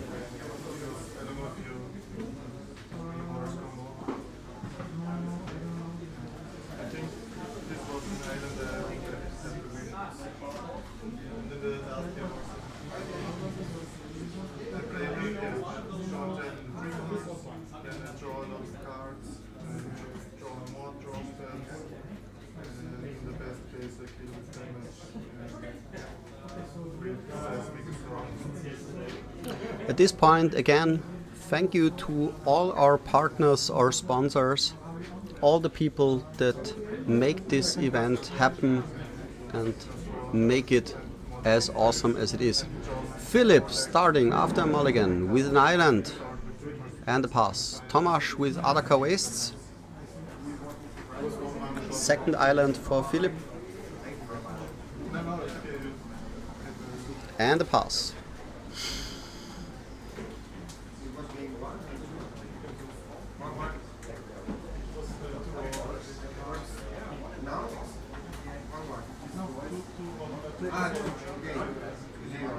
Fetchland for Tomasz, flooded strand. Will he get the island? Yes, he gets the island.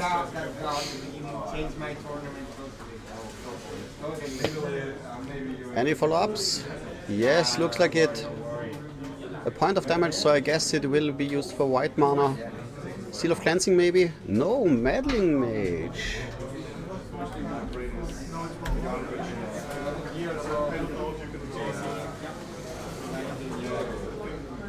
Meddling Mage. Ah, and he chose to name Snap. Thank you for putting the name so viewers can watch Philip drawing his card and putting down a Sapphire Medallion.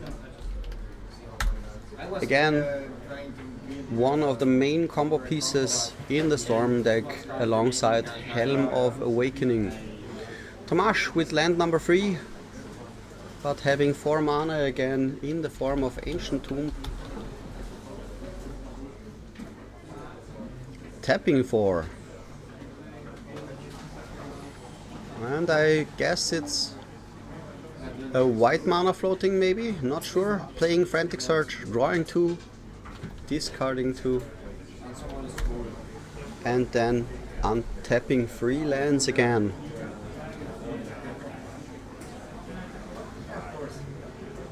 Partners always have privileges. I support you. You got one day.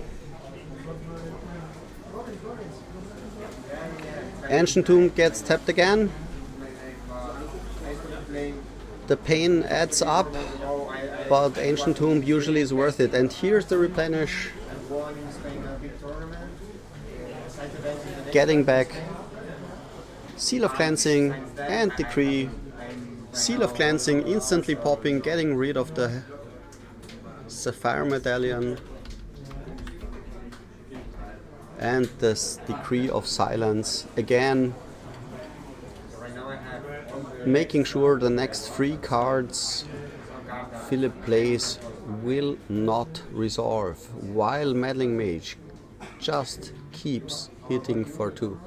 Another Flooded Strand activation, maybe now going for a Plains. Yes, here's the Plains.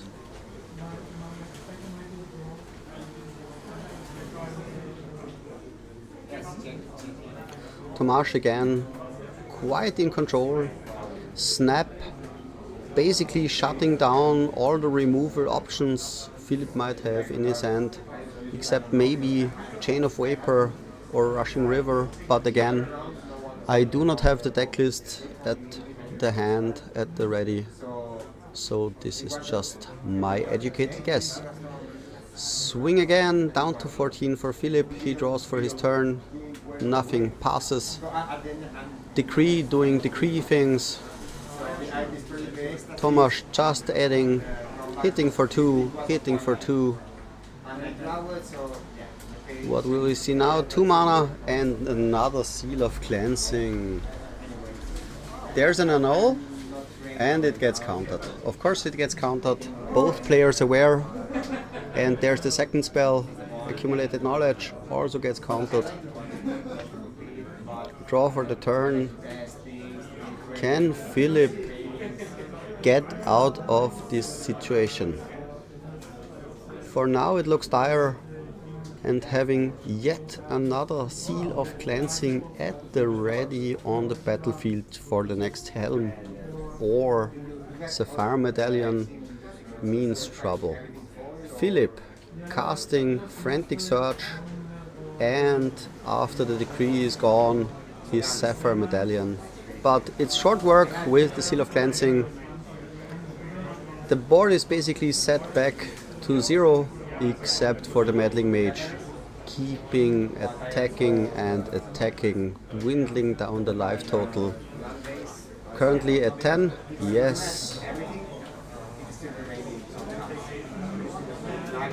Tomasz in a comfortable position since Storm usually does not win with aggro, does not win with damage, so using his Pain Lance, using his Ancient Tomb does not hurt much like in other matchups. Philip has a Helm of Awakening, does not use much because there's a Decree of Silence. When I see goblins, I stay around. I like to. Here's the Thomas script for the second counter. And back to Tomasz. Attacking, down to 6, passing, accumulated knowledge, getting countered, decree is gone, back to Tomasz. Will it be decided? Down to 4, passing back to Philip. I won the guy that won the Spanish Nationals. I won him in round 3 or round, I don't remember. I won him. Passing back to Tomasz. Looks very good for Tomasz on replenish. Swing, down to 2, 1 turn clock. Another fetch, finding an island. Not that it makes much of a difference at this point. A little bit of ruffling, a little bit of deck thinning. Philip drawing his card and actually I can't tell you from the artwork what this card is. Maybe someone can help me out in the chat. But Tomasz ready with the Mana Leak. He counters it. Storm 2. Ah, okay. Philip tries to get all in. Meditate. Storm 3. Abeyance in response from Tomasz should seal the deal. I think there's not many options. Yeah, the Storm is 4. Correct. Does he have an answer for Abeyance?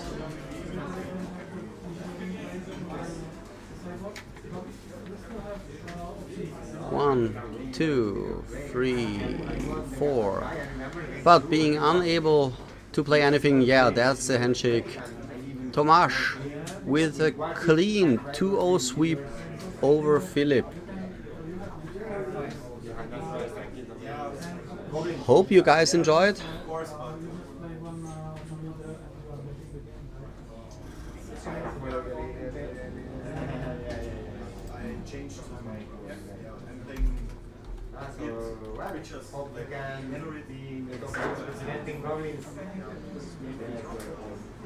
Tomasz having all the right cards at the right time.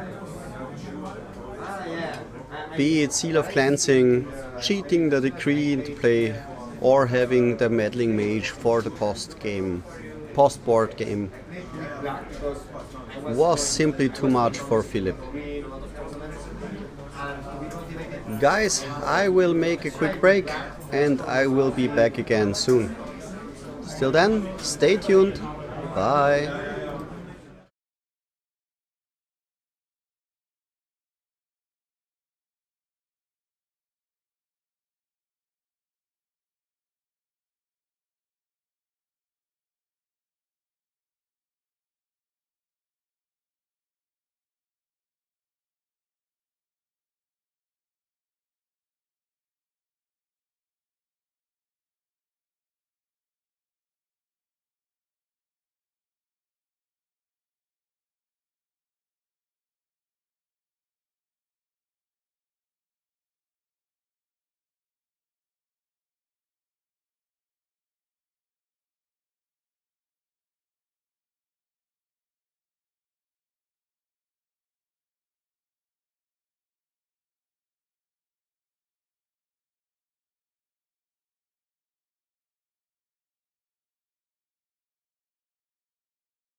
Welcome back everyone to the final round of the 2026 Viennageddon here at Winzirast, mittendrin in the beautiful city of Vienna. We're starting to get everyone seated for round 7. For round 7 we have quite a matchup here. Pavel on the left side playing Moneyball and Johannes playing Breakfast. Let's see how it goes.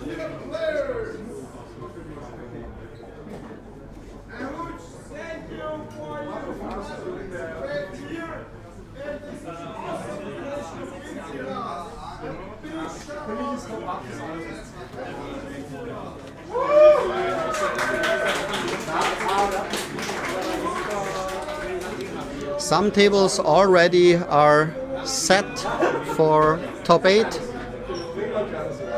The usual game of intentional drawing into the top round is on the way. Pavel and Johannes battling it out live on stream. I'm René Elsner. I'm here for your pleasure and entertainment. Let's see how it works.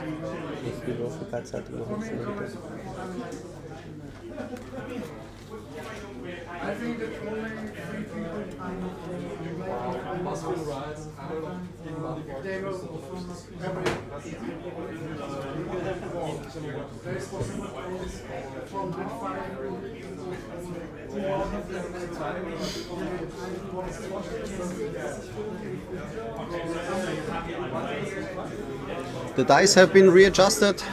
Thank you for everyone supporting this awesome event. Be it the judges, be it the organizers. I won't say thank you to myself. People shuffling, cutting their deck and heading into round number 1. Not sure who will start.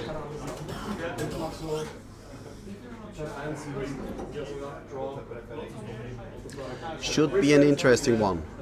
Moneyball trying to deplete opponent's resources left and right, while the breakfast deck, like the usual breakfast decks, tries to instantly win out of nowhere. Johannes playing a spicy version of the breakfast deck with Crows and Tusker. I'm curious to see how this will work out. Looks like a mulligan from Pavel is on the way. Johannes seems to have kept his 7. Yes.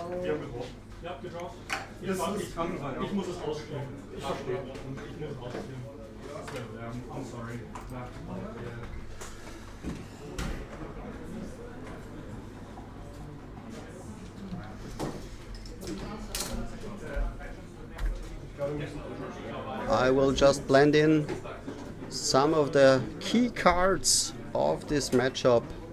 Hypnotic Spectre on the one side, Survival on the other. Let's see if we will get some interesting matches or if the one will steamroll over the other. Pavel seems to be content and happy with his opener. A Swamp. Will it be a Dark Ritual?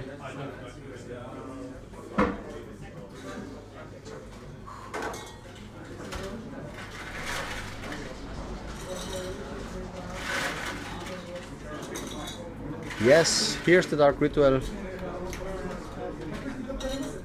followed by Duress. Seeing a Genesis, 2 birds, a Naturalize, a Mana Leak, and a Warrior Shapeshifter. Warrior Shapeshifter being the key combo piece, so torn between the decision of a Naturalize and the Mana Leak. Everything else is safe from the Duress at this point, and he opts for the Mana Leak.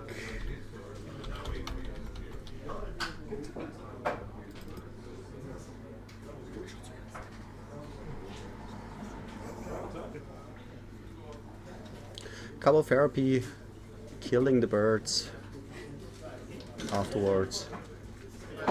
Johannes just with land go, spawning pool from Pavel.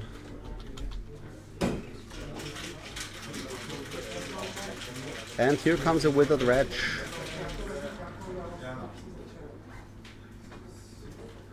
No second land from Johannes means withered wretch will get in for the first 2 points of damage. No play. And here comes the second land, much needed. Does he have a follow-up? Yes, he drew his survival of the fittest. That's an awesome top deck. Pavel untapping. His withered wretch will do quite the work, pulling out the squee, trying to kill the graveyard. A ravenous rats from Pavel. What will get discarded? A Genesis in the graveyard, of course, always is a dangerous option, but with a withered wretch in play, it will likely never happen. He opts to get rid of the Naturalize, flashback Cabo Therapy, and the Volra Shapeshifter is gone.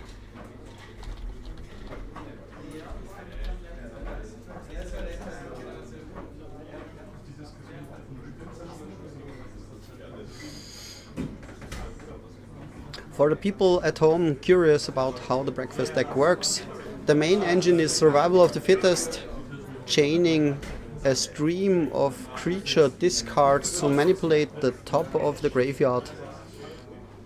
Volra Shapeshifter being the key piece because it acts as a copy of the top card as long as it's a creature. Hypnotic Spectre from Pavel. Volra Shapeshifter with Survivor can chain a lot of stupid one-off creatures into an instant win. Let's see if we will witness this, or if the Moneyball Black does Moneyball things.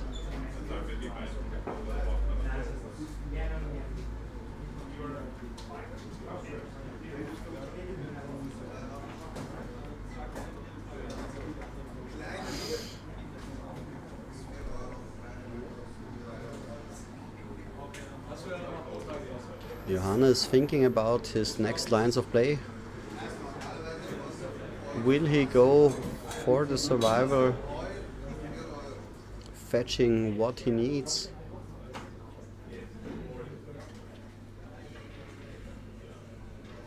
Spending 2 mana and going for the impulse.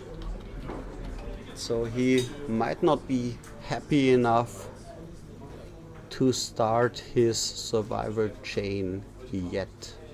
Of course, with just a single green source available, he's quite limited.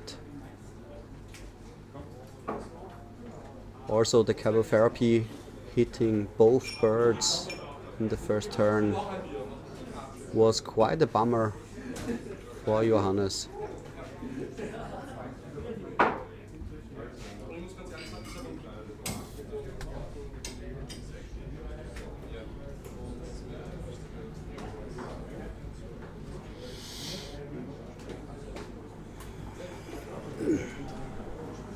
Johannes untapping, drawing his card. Phyrexian Devourer, Genesis, 3 mystery cards in hand. Hypnotic Spectre looming, waiting for the discard. Second Forest for Johannes. Breakfast decks being one of the stronger but more difficult archetypes available in Magic. You need to understand different lines of play. It's like a big puzzle piece, trying to get all the right combination of pieces available and one-shotting. Finding the correct lines often is the most difficult part of playing the deck.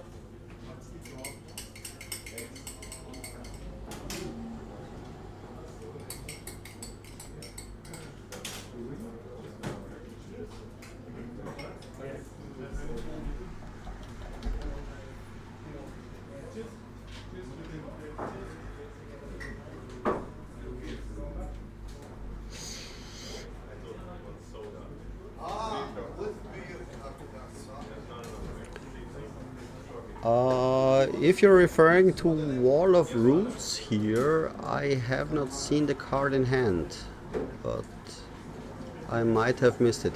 He activates Survival of the Fittest pitching Genesis. What will he grab? And yes, here's the Wall of Roots. Just as the chat predicted, Wall of Roots acting both as a road stop for the Withered Wretch and also giving the ability to use it, Survival of the Fittest, multiple times across different turns.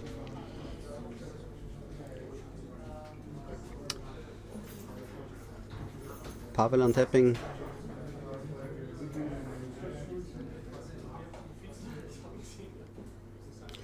With 3 black mana sources on the table, he's basically in a perfect position mana wise.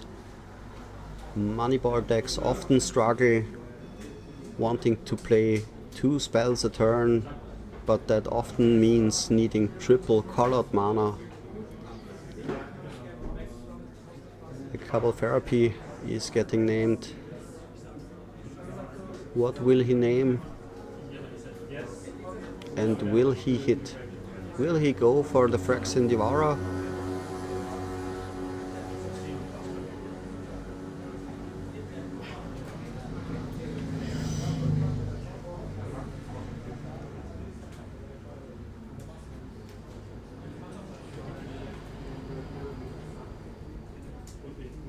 Of course, having open mana for Withered Wretch activations, always a nice choice, especially against combo decks. And yes, the Cabal Therapy named Phyrexian Devourer hit it, and we see a Reflecting Pool and a Prohibit.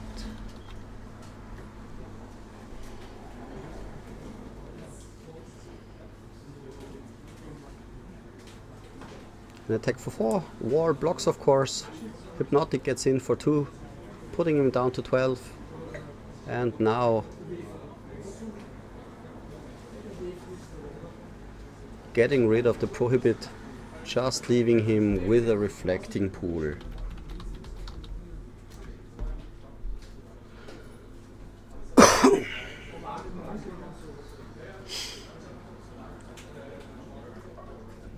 Eating the Genesis, leaving a single black source open, passes to Johannes, who goes into his turn.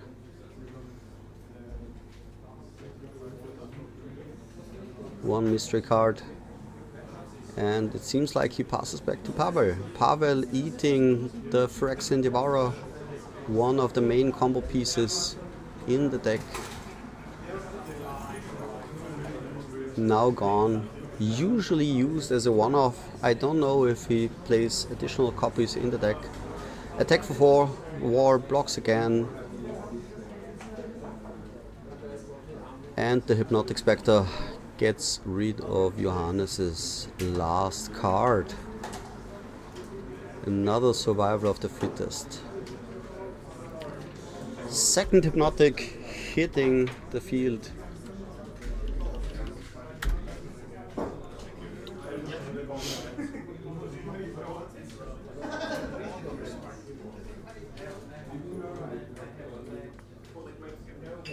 Another impulse from Johannes, digging a bit deeper, trying to figure out a solution to the ever-growing presence of black creatures and value engines, controlling the hand and controlling the graveyard. Second Wall of Roots for Johannes, Withered Wretch eating a Walrus Shapeshifter, keeping the graveyard creature light and card light. Another attack from Pavel. This time he didn't even bother to attack with the Wretch. Doesn't matter. Hippies also did their thing. A Cursed Scroll entering play, adding injured to injury. And revealing a third Hypnotic Spectre after the activation, and Johannes has seen enough at 4 life. He doesn't have any outs left. We're heading to game number 2.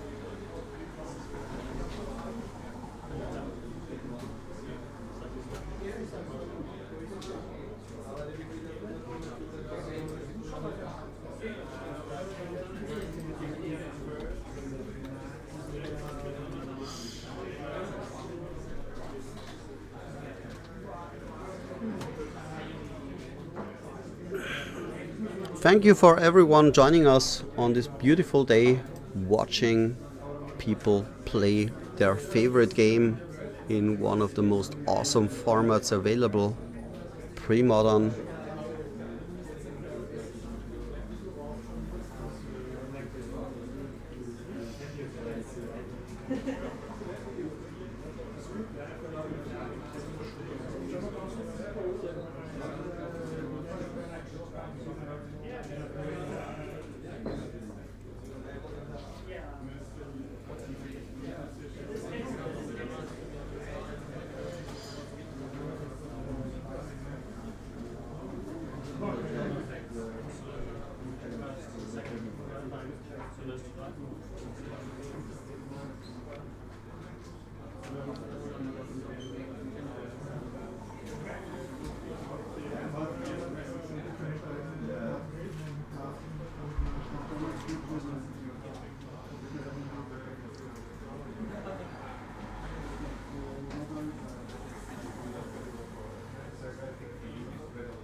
This time Johannes will likely be on the play going into game 2, meaning he can have the first possible play setting up an advantage, and Moneyball just being forced to react, being on the draw.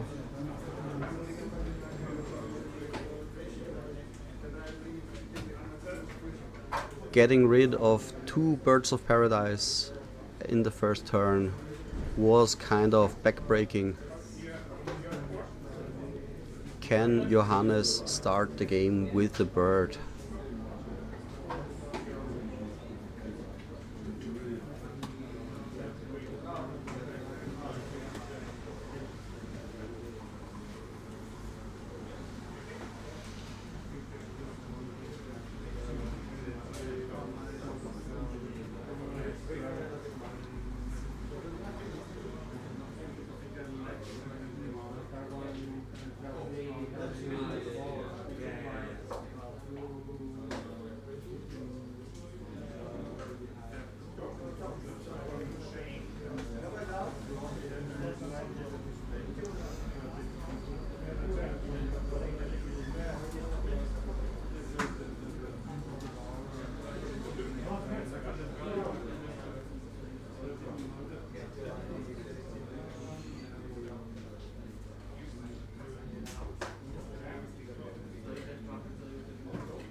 So both guys getting ready, shuffling, cutting, presenting, drawing their opening hand. Let's see if we can start right away or if there will be mulligans. Looks like a mulligan for Johannes.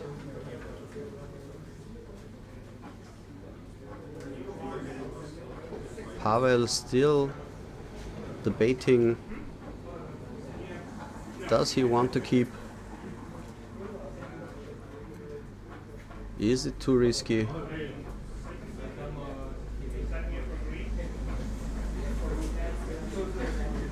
But it looks like he chose to keep.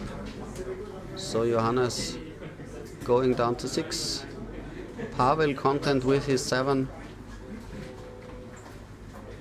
Will Johannes have another mulligan, or is his new opening hand playable? And not only playable, but also a hand he can win with, especially against a deck like Moneyball, attacking opponents from every different angle and preying on unfair decks. Yes, it seems like he is fine with his 6, and we have Forest Bird, like I said.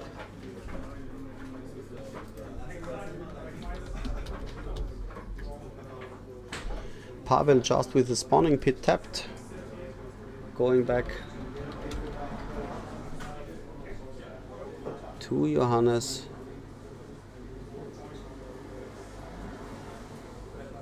Johannes seemingly on a one-lander, but having a survival of the fittest. This uncontested bird really did its job right from the start. Missing the second land drop of course hurts, but birds mitigating this does a great job.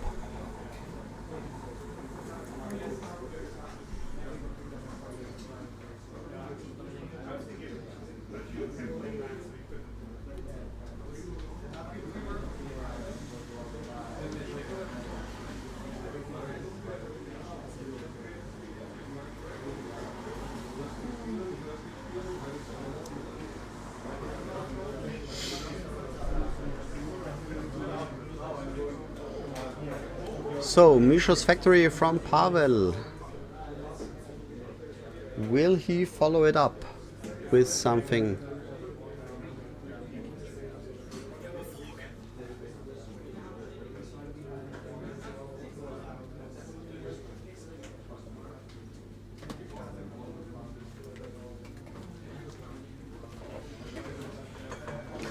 Pavel still going into the think tank, figuring out what to play, how to play, in which order.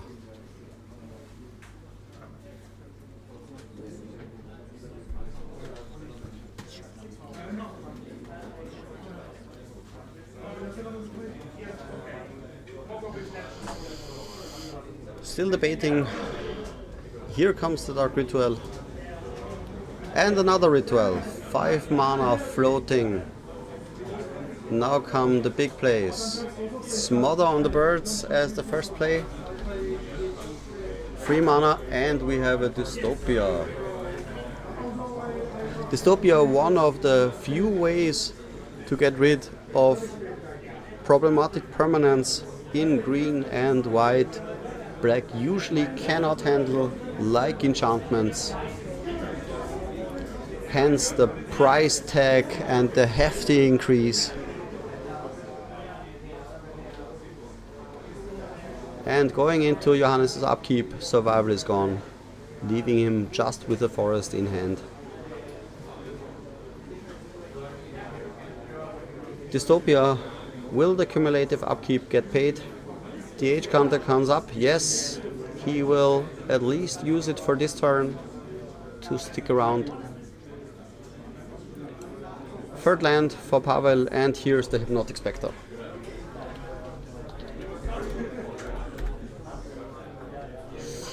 Back to Johannes, who's still stuck on one land. Here's a bird, which should be short-lived, facing all the power of black. Pavel choosing to pay 2 life for the Dystopia to keep it in play, take care of the bird.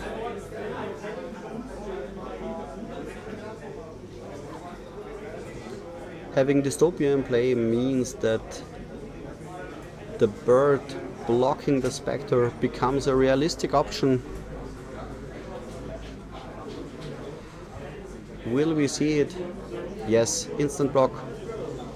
Would have lost it anyway to a Dystopia. And we see an Antuco Shade.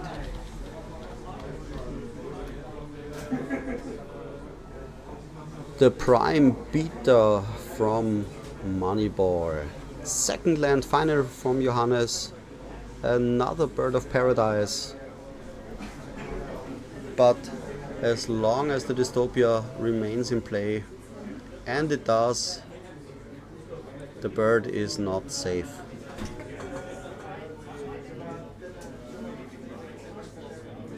Third age counter for the dystopia, of course keeping it in play.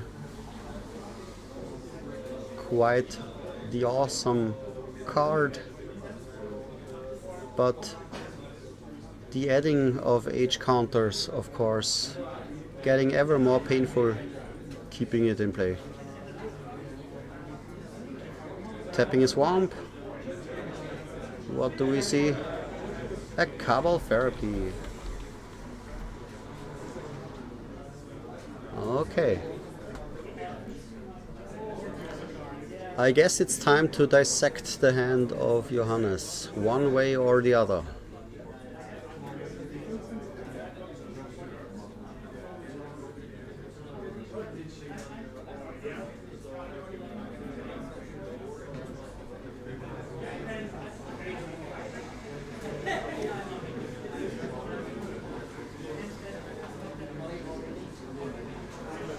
Cabal Therapy hit.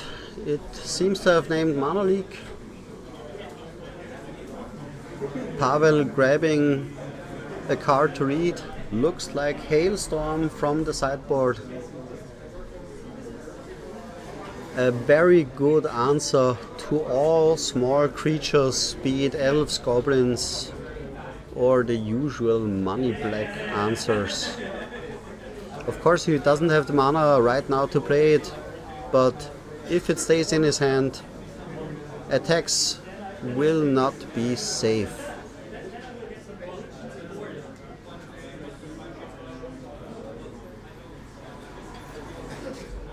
Activating Misha, going all in, blocking with the bird, as was expected.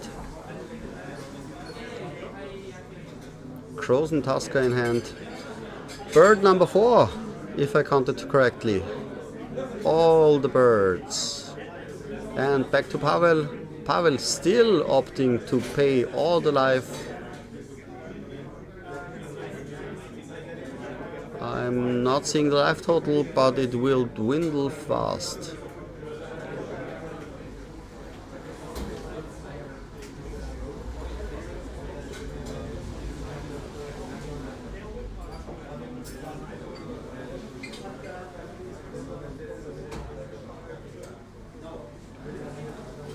Pavel thinking about a play, tapping a swamp, one swamp, usually, yes, leads to a Dark Ritual.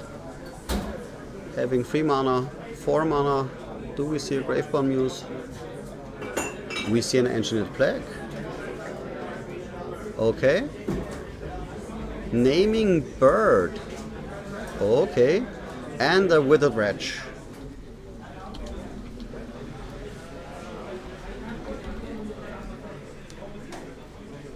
Attacking,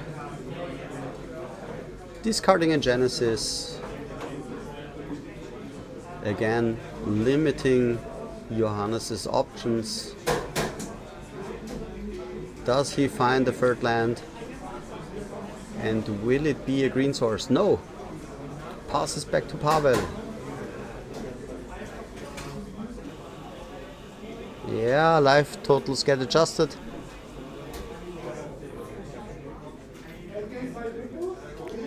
At the moment, I do not have any information about results. I will talk to the judges as soon as this round ends and hopefully come back with more information. What decks will make it, what are the contenders, and how the top 8 will shape up.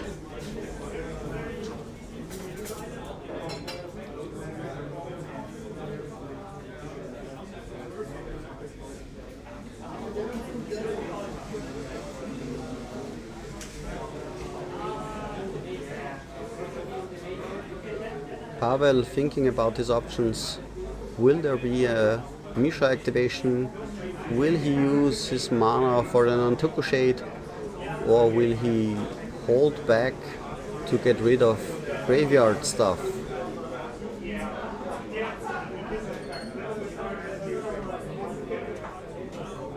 Activating spawning pool, turning it into a creature, flashing back and getting rid of the hailstorm with the flashback cover therapy. And now, no Mishra activation, just with the regular creatures, just again hitting with the hypnotic, again having the control of the graveyard with the Withered Wretch, again having the heavy beater with the Nantuko Shade. Last card in hand for Johannes, the Crozen Tusker. It's too late, and Moneyball takes the game and takes the match 2-0. Guys, I will be back soon.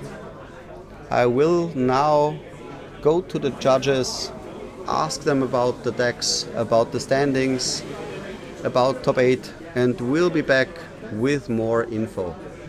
Stay tuned. Bye.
Welcome back, guys.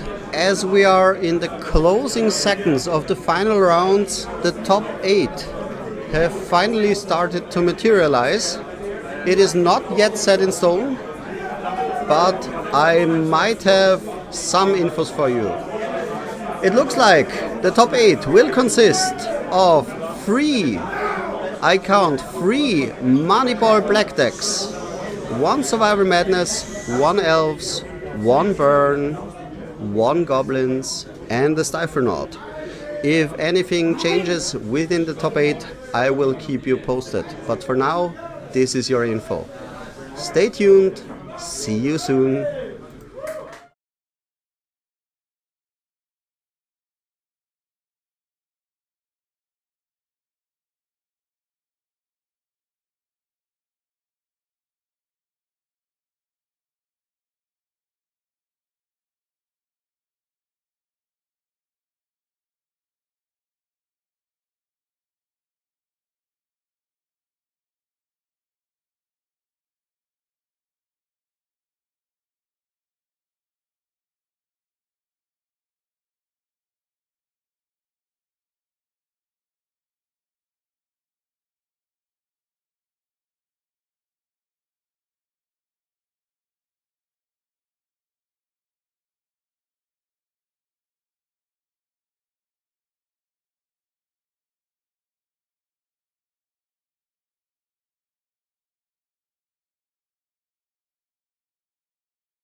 Okay, guys, welcome back.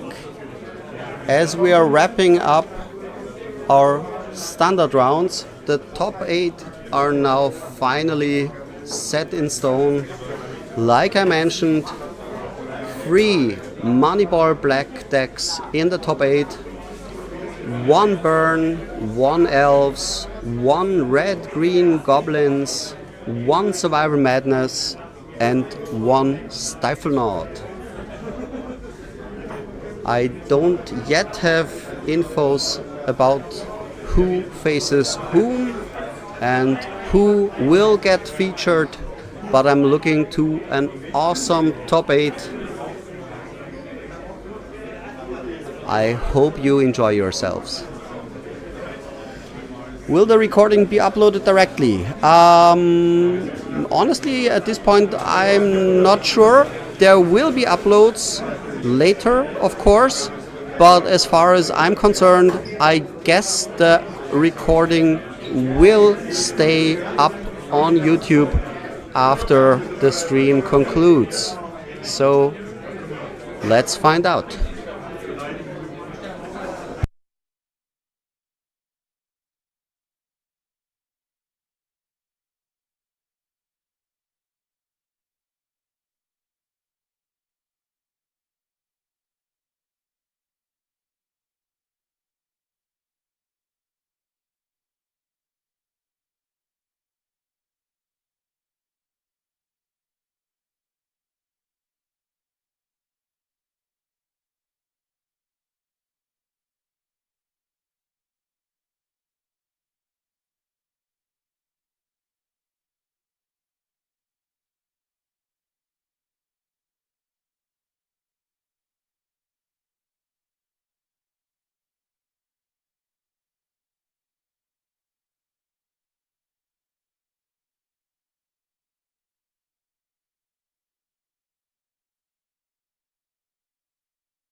So guys, the head judge just made the announcements who faces whom, and it was decided that our players on stream will be Maximilian, our Vienna guy, playing Survival Madness against Radim, featuring red-green goblins.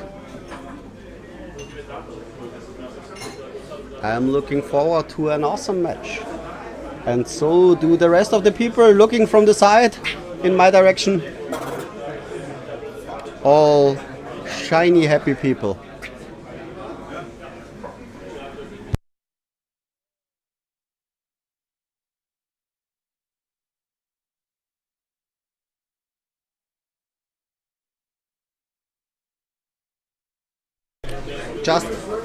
Judge just came to me, asked if the players can start the round.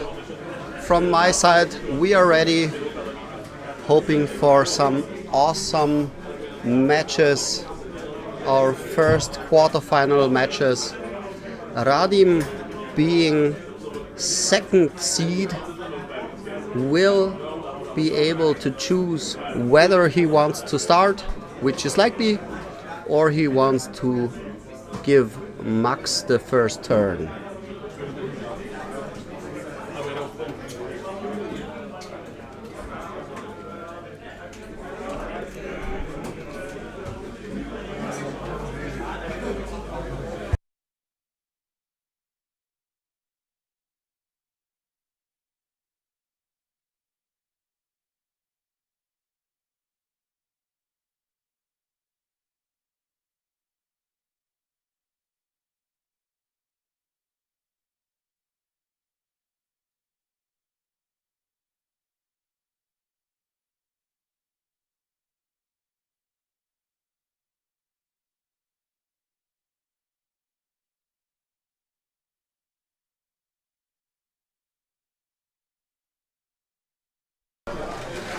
Players getting ready, shuffling their deck. Dice will get adjusted. So yes, perfect. So they are visible on stream.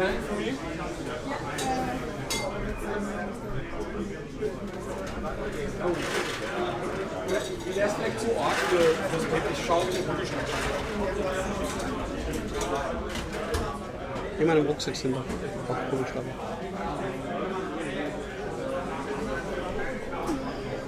Looking at the match, the longer the game goes, Maximilian of course is favored, but Radim on the play could lead to some very explosive starts, mainly in the form of Goblin Lackey, as is Usus.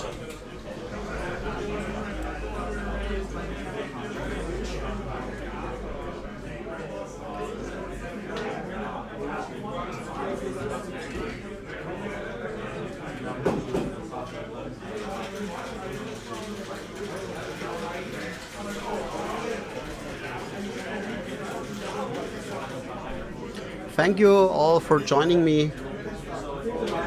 We're having a blast here. Guys are all chill, all smiles. So many happy people from so many different places. If my information is correct, we have players from 14 different countries here joined in Vienna. Who gets the trophy? And Radim, starting strong on the ideal play, Mountain into Goblin Lackey.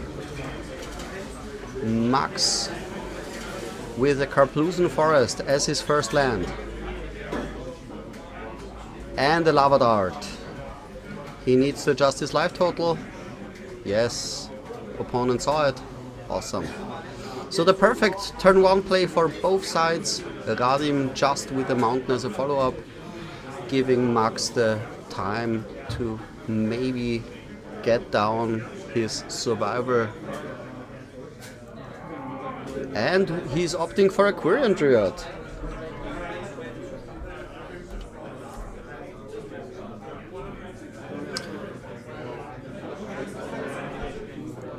Of course, the longer the game goes, the more unlikely it is that the Quirion Druid will ever get handled as it grows ever bigger with each non-green spell played by Max. Radim with a turn-free forest, a Lackey and a Gampalm Incinerator, getting rid of the Quirion Druid before it becomes a problem.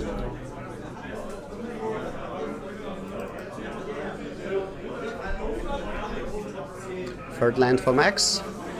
Both players not missing a land drop. Lightning Bolt taking care of the second Goblin Lackey. And the Survivor. Both players drawing everything they need to win their matches. Countering back and forth. Fourth land for Radim. Fetching. I'm almost certain it will be a mountain, as usually goblins only play a single copy of forest.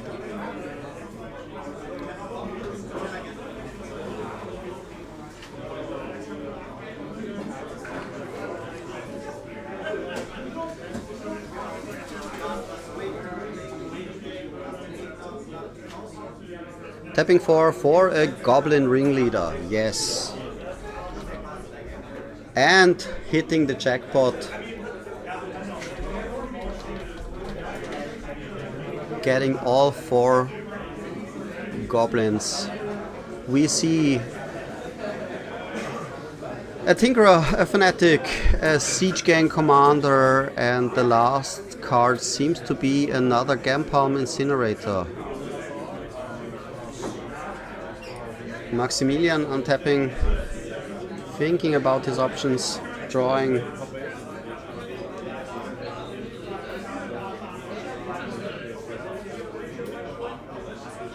Fourth land also for Maximilian. Both players not missing their land drops for now, setting up the match.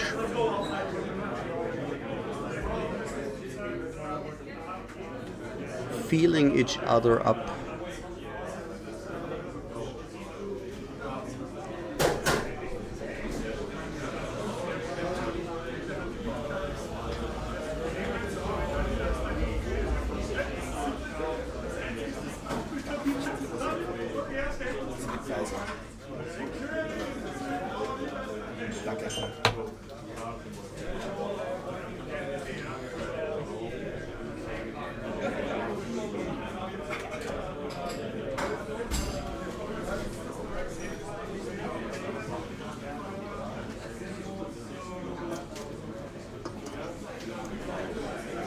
Max finally opting to activate Survival, pitching a Grim Lavamancer. Let's see what he fetches.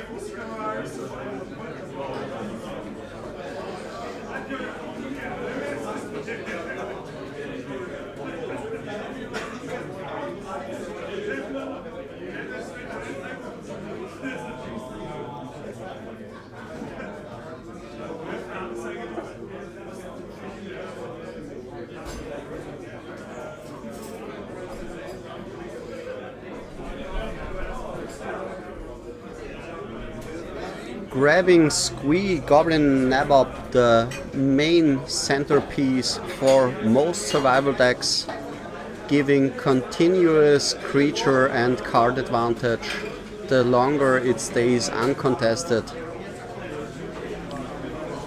Will he instantly pitch it, or will he keep it for now and opt for another play?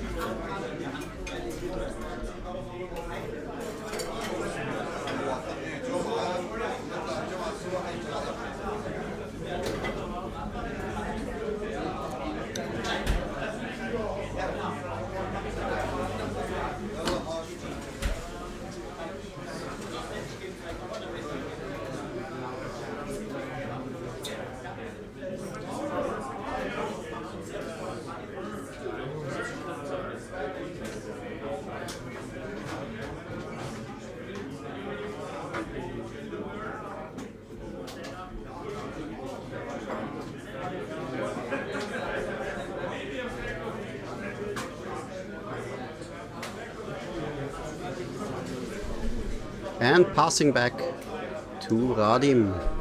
Radim untapping, drawing his card for the turn. We know 4 goblins. His hand is otherwise stacked. Another fetch land, bringing him down to 18. Grabbing yet another mountain. Quite the fancy deck with a lot of foils. A beautiful version. And thank you, Chad, for answering the question about the mountain. I could not have answered it. I could have only guessed. Arena Mountains. 5th land for Radim. 3 mana. Is it a War Chief? It is a War Chief.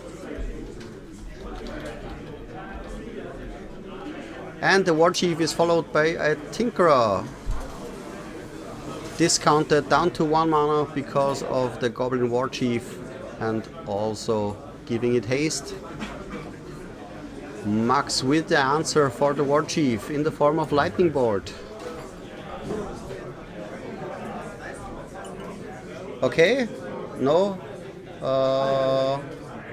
Little bit of miscommunication. Yes, the War Chief goes and attack with the hasty ringleader. Tinkerer losing the haste from the War Chief, of course. So it is summoning sick again.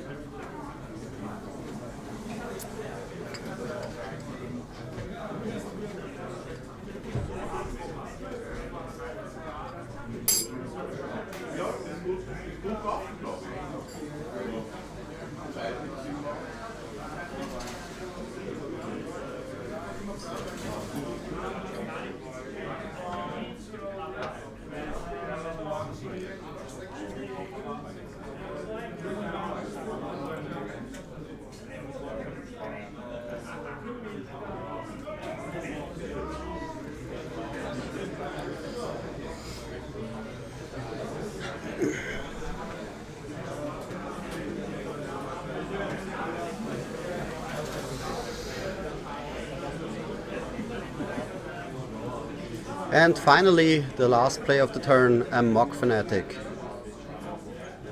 Max tapping a Kaplusen Forest to activate Survival of the Fittest. Pitching the Squee. Goblin, of course, without any way to interact with the graveyard in the main deck usually. Grabbing a Basking Root Valor and discarding it and playing it for the Madness cost. Grabbing an Arrogant Worm. So Maximilian going into full aggro mode.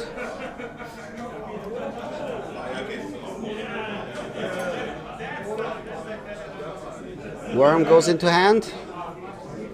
Max asks if everything is fine, goes into his turn. Does not forget about the Squee. Gets it back. Gets his 5th land also, a Treetop Village.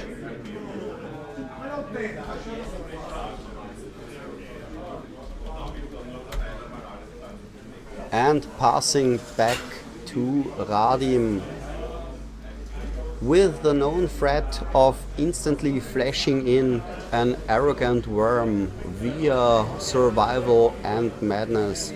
He already has the 4 mana ready, so both attacking and not attacking are options that are not the best at the moment.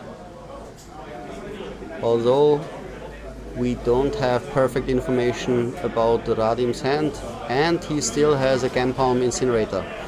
Here comes the Siege Gang. And with it, there should be 3 Goblin tokens. Yes.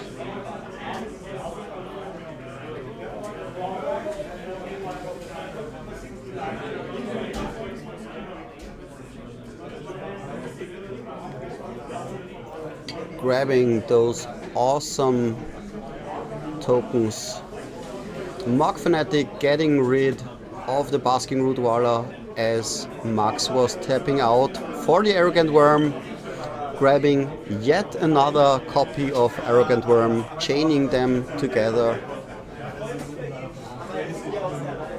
On one side, the bigger threats from Maximilian, keeping the goblins in check, but of course the goblins opting to go wide and closing out the deal.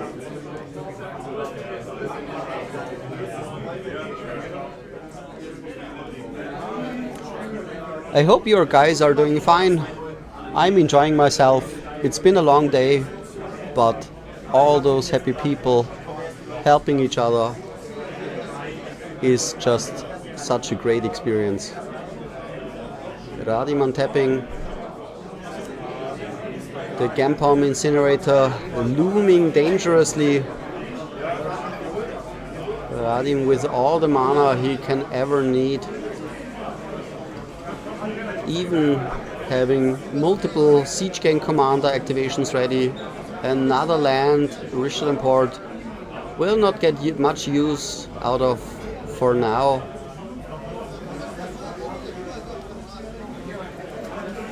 How will they proceed?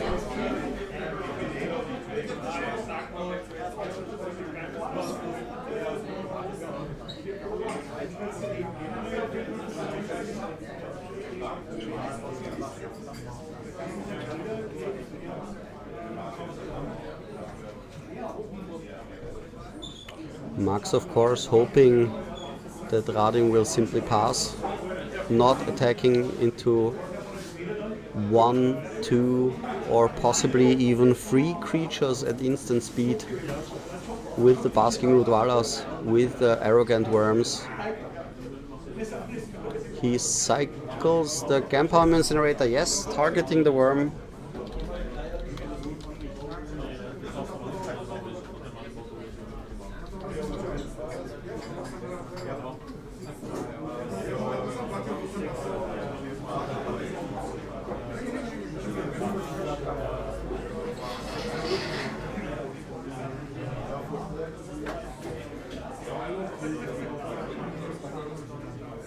Max thinking about his next move. Will he respond? Lightning Bolt on the Siege Gang Commander, dealing with the threat of direct damage to his face.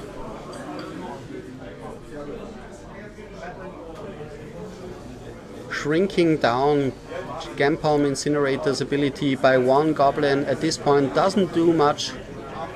The Arrogant Worm will get killed no matter what, but forcing Radim to make a choice. Does he want to sack? How many does he want to sack? And what does he want to sack and keep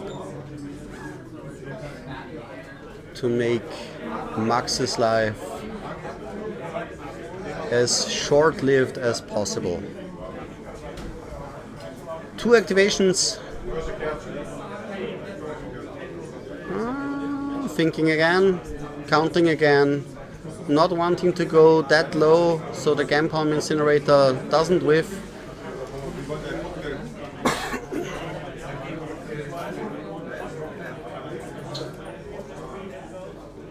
And it seems just to be the self-sacrifice of the Siege Gang Commander. Gampalm Incinerator still on the stack. Any more responses?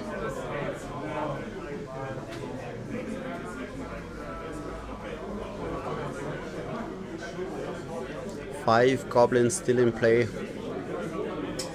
Gampalm only checking how much damage is dealt upon resolution. So if by any chance Max could get rid of 2 more goblins. And don't forget the lava dart in the graveyard. Then that would be critical mass.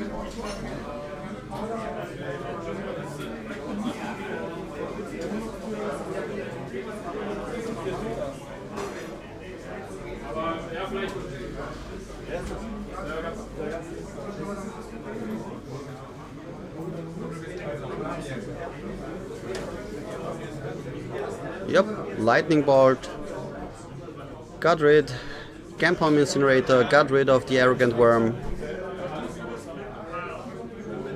Now comes the hard part. Will he attack? What will he attack? For now, it seems just a Mock Fanatic, no attacks. Max, of course, happy. Discards the Arrogant Worm to the Survival of the Fittest, using the Madness to power it out. What will he search? Will it be a Basking Rootwalla? No, it's an Arrogant Worm. Yet again.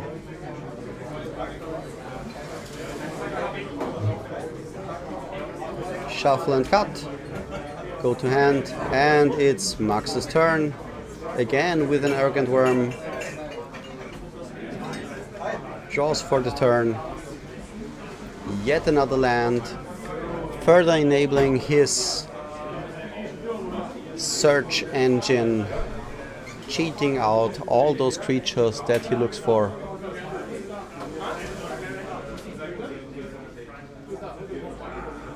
Will it be enough? Size versus width.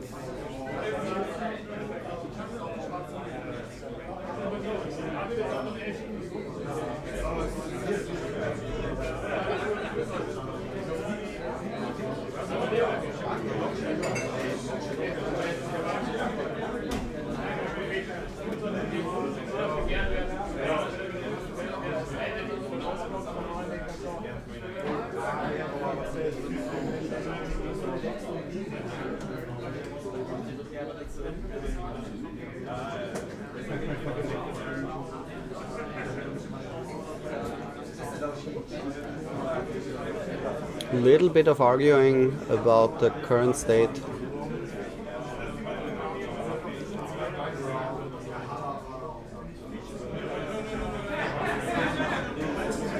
And Max just passing back, everything untapped, all lands, Arrogant Worm, Squee,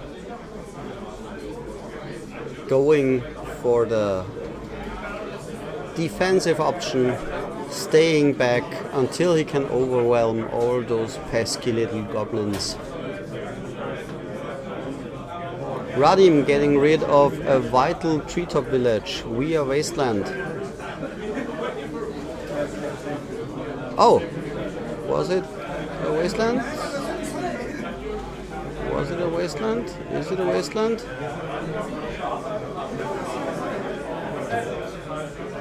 Yes, it was the Wasteland, and killing the treetop, removing yet another blocker, getting yet another goblin in the form of Goblin Piledriver. Goblin Piledriver, the premium goblin finishing games since its printing back in Onslaught.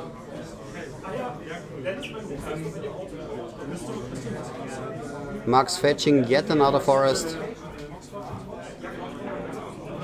getting ever more mana to use for his survivors. Having cheated out the second Arrogant Worm in the process, what will he get this time? Does he have a fourth? It's an Anger.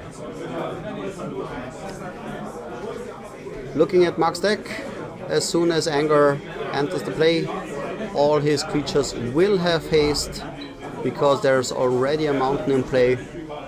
Max instantly pitching the Anger to search for the next creature and giving Max haste on all his creatures for the rest of the game. Here's the Basking Rootwalla. Will we find the second one? Or will he leave his Carplusen Forest open?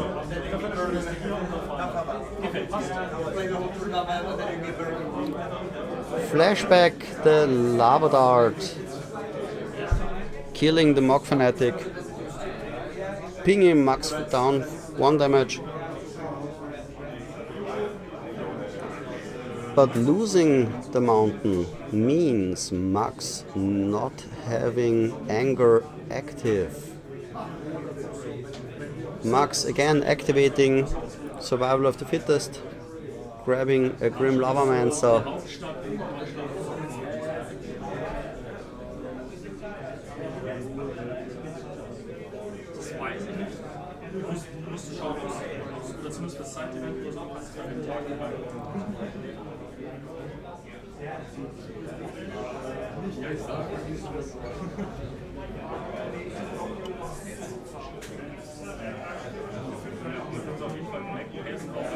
And Max going into his turn.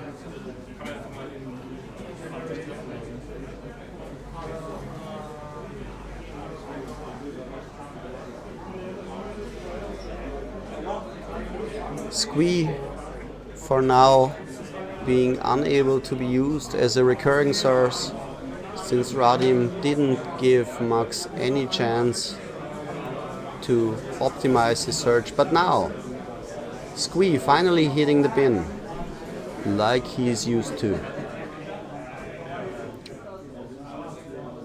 What creatures will Max grab? Wild Mongrel maybe, second Grim Lavamancer, Basking Rootwara.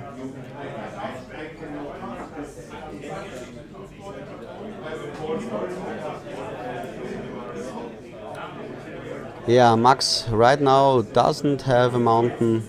Anger is offline for now. Maybe Max has a mountain in hand. Doesn't seem to be that way. No, just a wasteland. Taking a damage and putting down the Grim Lavamancer. Without any basic mountains, activating the Lavamancer will put some hurt on Max's very low life total. It seems like he's on 6 life, so most goblin attacks can put him in a world of pain.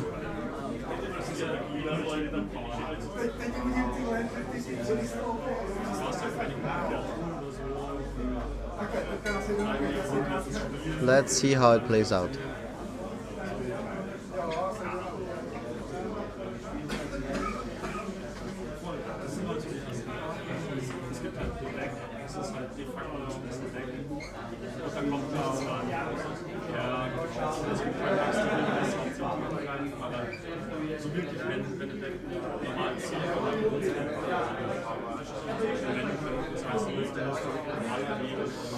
Mod Fnatic for Radim, instantly sacrificing it to get rid of the Grim Lavamancer.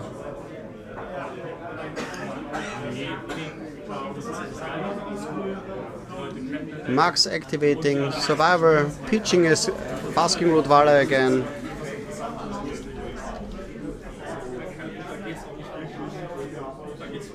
Getting yet another creature into another creature.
Finding a Grim Lavamancer, killing the Rishadan Port, tapping the Karplusen Forest in response. Max will head into his turn, return the Squee to his hand, go to the draw step. The threat of goblins still looming at this low life total. And without hasty or flying worms, the match can go either direction. Max just content with taking a damage for a Grim Lavamancer and passing back.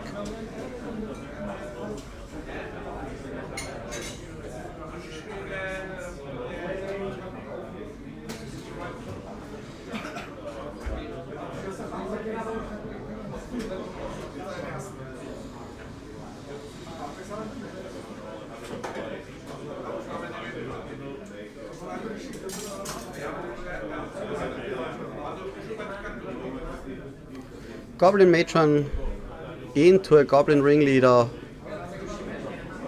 hitting 2 goblins, but they are spicy ones.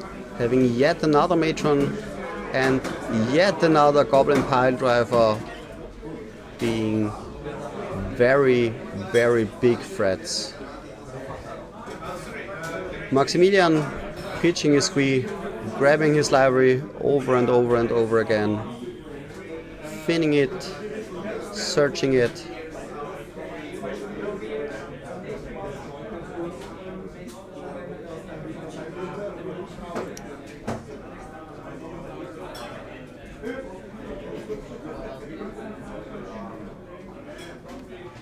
Grabbing a mongrel.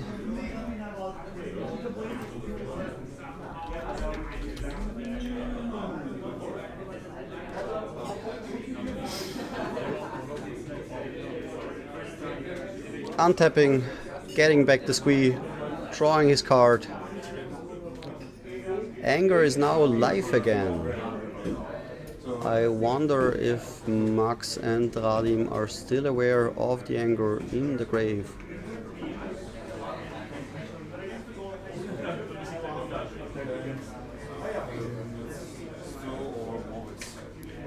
Yeah, we will arrange the dice again.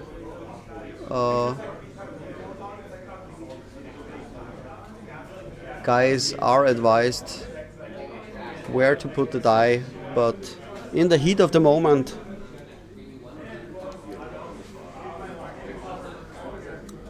things can get messy. Yeah, Gabriel, free Moneyball in the top 8. If I look at the distribution of the meta for today, 3 out of 4 Moneyball players making top 8. The most played deck of today, Radim is playing it, is Goblins with 9 copies, 8 of whom are red-green and a single red-black one.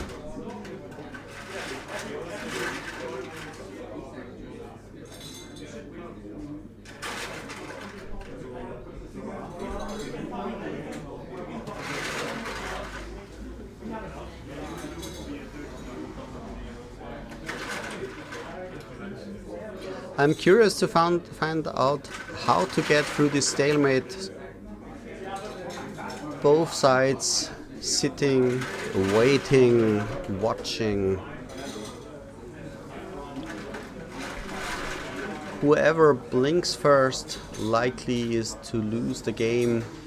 Radim finding a siege gang commander. This can get through Max's defenses quite fast if Max doesn't instantly handle the goblin. But also, even if the siege gang gets handled, siege gang just keeps making the goblin board wider and wider and wider, creating lots of unblockable attackers, and at such a low life total, yeah. Max killing a pile driver.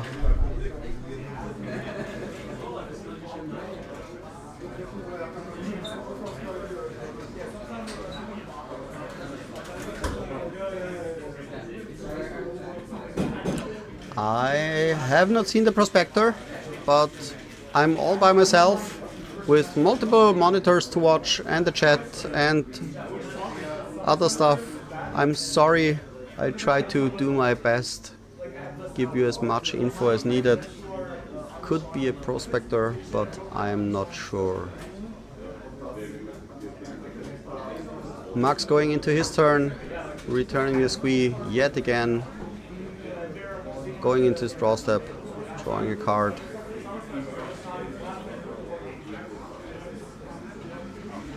Yeah, Goblin player going wide, moving the life total die again out of sight. I'm sorry, guys.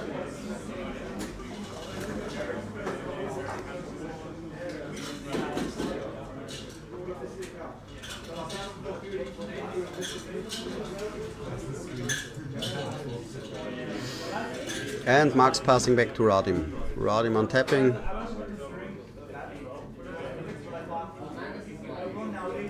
Finds yet another land, which at this point with the Siege Gang can be a huge deal. Getting the Siege Gang out and using the mana to get rid of Max's last. And yes, you saw that correctly. It is a Skirk Prospector. So Radim basically now has all the mana he needs to just shoot Max down if he so chooses. Does he see the line? Sack a lot of goblins, have a lot of mana, do a lot of activations, and Max has seen enough. We're off to game 2.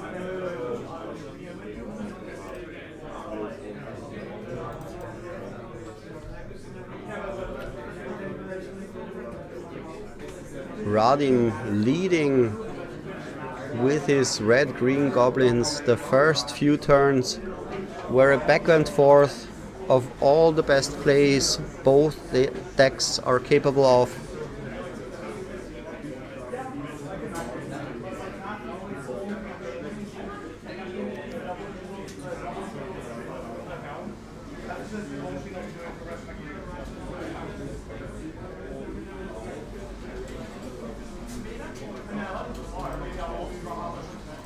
Maybe I can look up some lists for you to maybe talk about a bit about the sideboard. Max being on Survivor Madness has quite some juicy options in the form of Cave-In.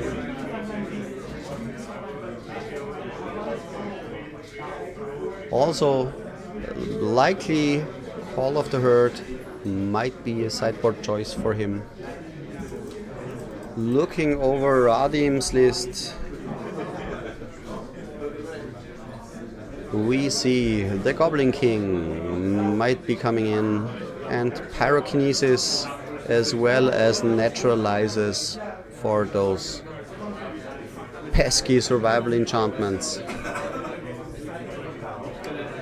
Not sure if he will also board Tranquil Domain, as Max does not play that many enchantments and they don't want to stack their hands with suboptimal cards that hang dead in the hands. Love the playmat of Maximilian. Yes, this playmat is actually an playmat drawn by our own association, Wolfgang Janka, our team artist who drew many playmats for our Vienna and international people, each year having new playmats hand drawn by our team artist Wolfgang. This is the Viennageddon playmat.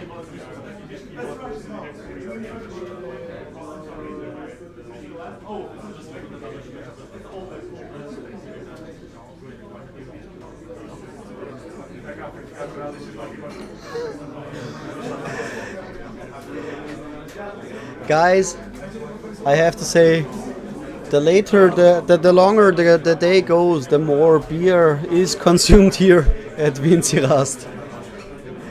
People settling down now that most of the tournament is over and we're at top 8. People are chilling, watching, enjoying themselves, drinking some cocktails. We even have our own custom menu just for this event, made by one of our organizers, Rolf, and his awesome wife, Kathi, who gave us the location of Viennageddon mittendrin. We have Magic the Gathering food, we have Magic the Gathering cocktails, we even have non-alcoholic Magic drinks. They put in a lot of effort, made a custom menu just for this event, and people loved it.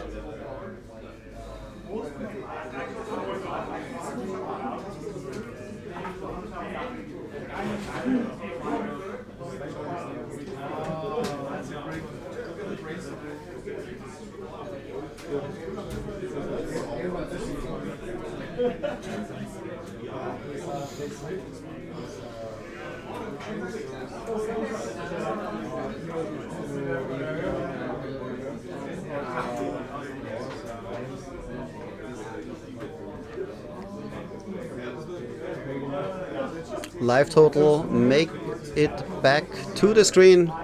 Let's see for how long, until the Goblin player again goes so wide that he has to move the die.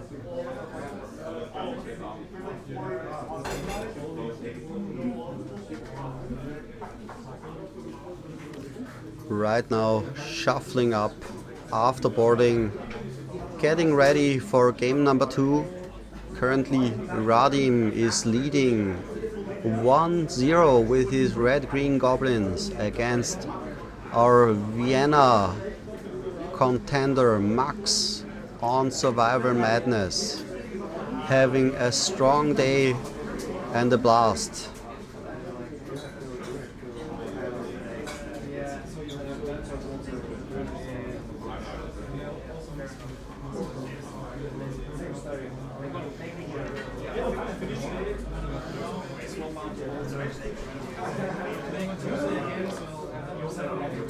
Like I mentioned a couple times already, I hope the background noise is not too distracting. We tried our best to keep the noise down, which always is hard in the tournament, and try to make it as nice to both watch and listen to as possible.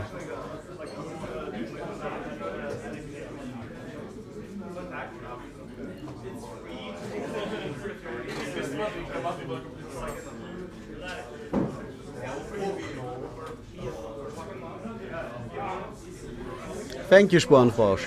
Actually, for those unaware, I'm not from the Czech pre-modern Magic team. The Czech community reached out to us because we were technically handicapped and offered their complete technical setup and expertise to us just to provide stream and commentating for you at this event.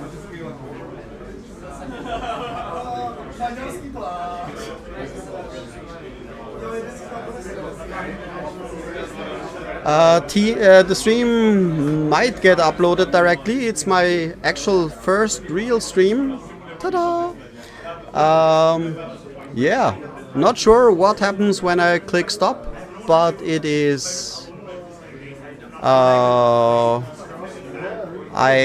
will upload each and every round. I will maybe do some post-production cleanup and go from there. Every round will get uploaded. Yeah, Radim with just a mountain and a fetchland. Max started strong on a Grim Lavamancer. Decklists will get available within, I hope, the next day. I already have all the decklists at the ready to upload to the various sites, be it NTT Top 8 or other deck sites. I will keep you posted and you will get every and all info. Radim casting a Goblin Piledriver, Max directly answering with Incinerate, dropping his third land and passing with an active Grim Lavamancer to Radim. This is the position Max wants to be in.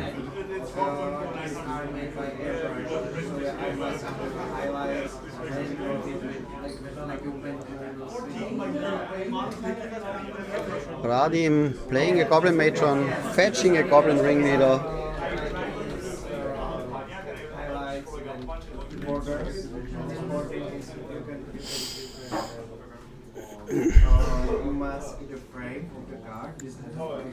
Again, pushing for all the card advantage Goblins is capable of, overwhelming opponents' defenses left and right.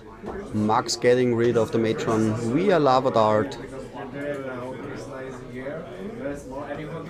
For now, controlling Radim's plays and slowing everything down.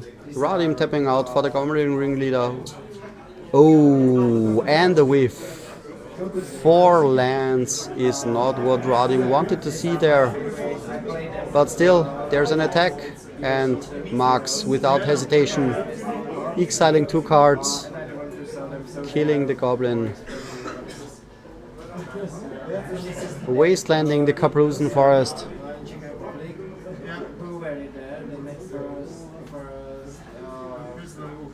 Dice and life totals again out of the picture. But at this point, both are at a relatively stable life total, so there goes that.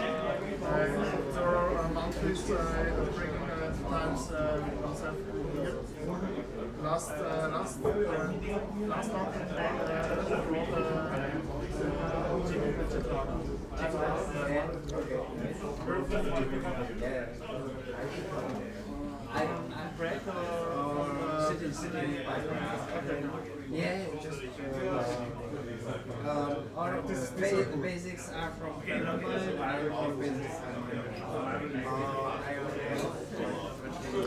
Radim pondering his options.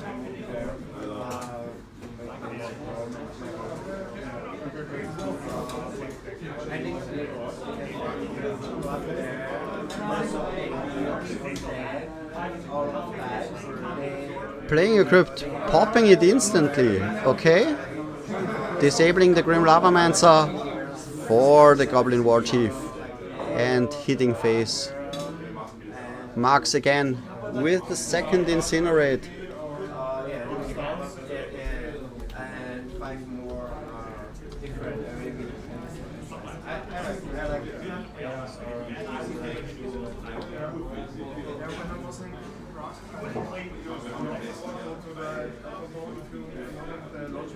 Max fetching.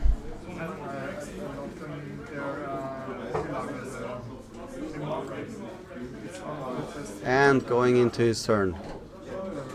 Again, Grim Lavamancer with 2 cards in the graveyard means he can deal with any goblin except maybe Goblin Goon, but I'm not sure if Radim is even playing Goblin Goon.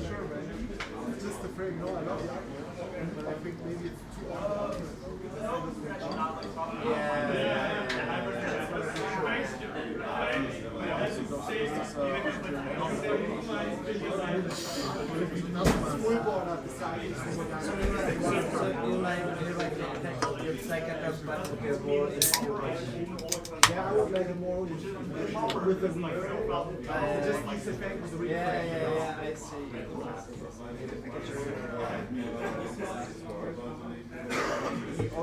Maybe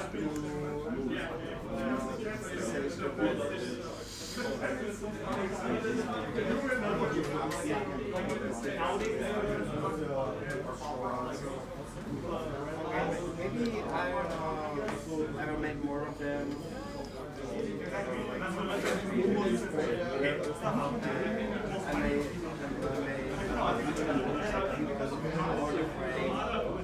No, I think it's really, really nice. I like also like food coming up.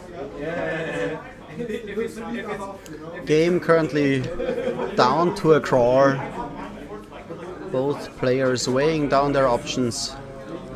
Radim finally tapping 2 for a pile driver.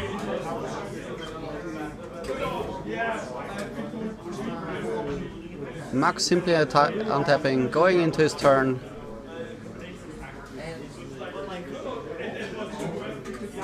Hardcasting, basking Rudvala, and passing back to Radim.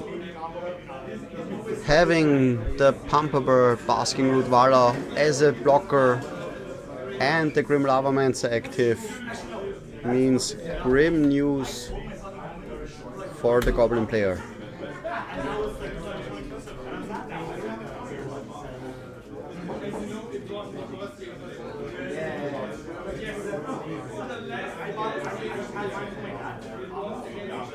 And you play old school or way more?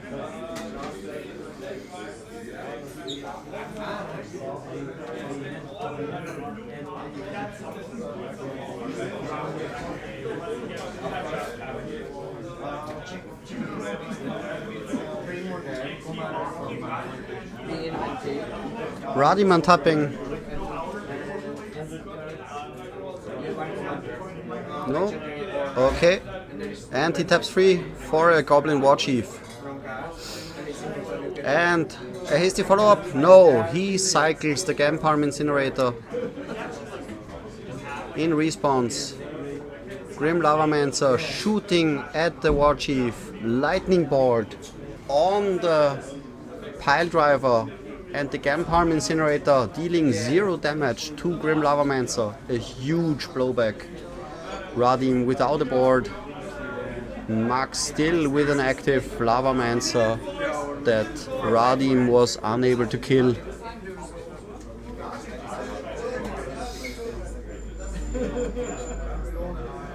Max going on the offensive now that the War Chief is gone. A second Grim Lavamancer.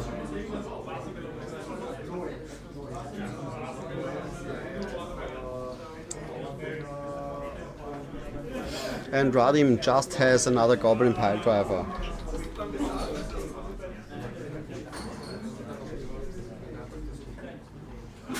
Max untapping. As far as I can see it, he's in total control right now. Going offense with the Rudvala.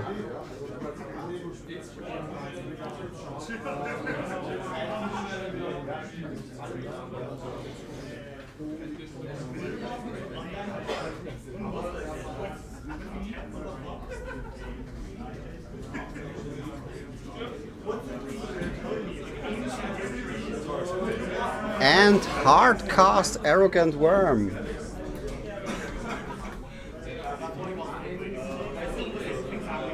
Many people forget madness creatures can also be cast by paying what is written on the upper right corner.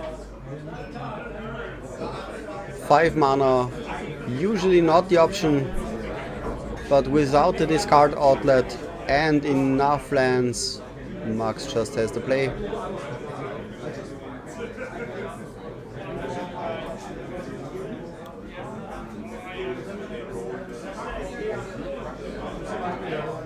A little bit of confusion about the board state, but it seems to be handled. Max going into his turn.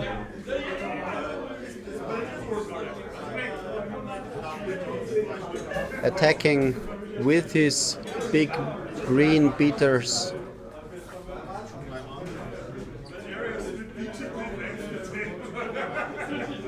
And pumping even.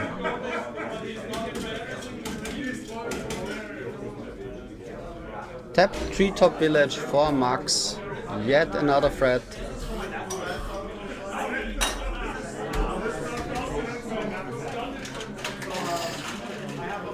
And Radim has seen enough, scooping it up, evening the score at 1-1.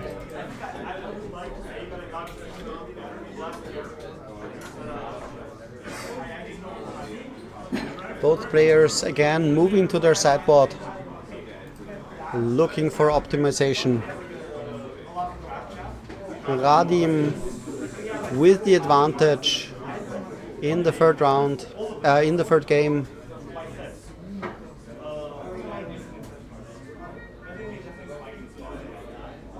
The threat of an uncontested turn 1 Goblin Lackey looming high over Max's shoulders.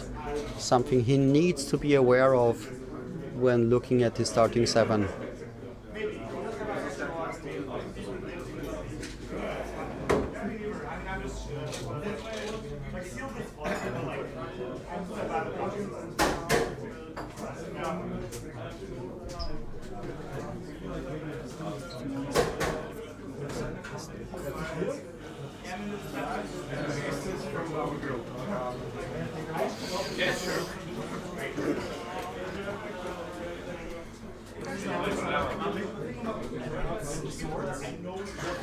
Other than the usual games and the usual rounds, top 8 are played without time limit. We are going into game 3. He's the author, right? You're the author?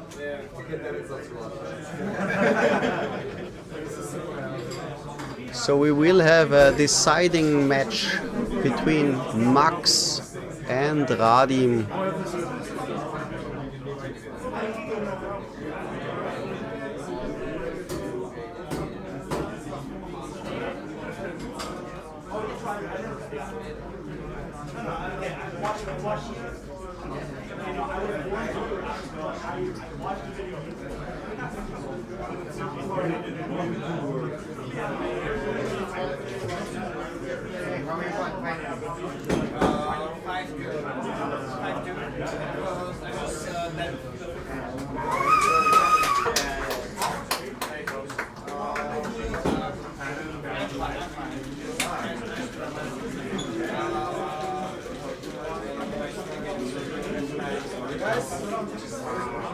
Like matchup 50-50, but has loading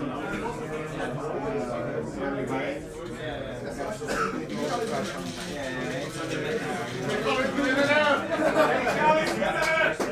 Yesterday's semifinals today.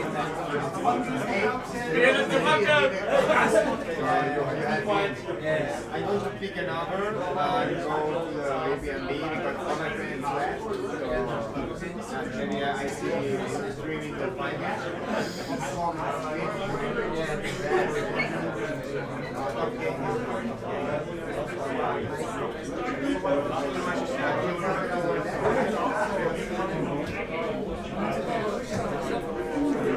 Both players finished with sideboarding, cutting, and looking at their starting 7. I'm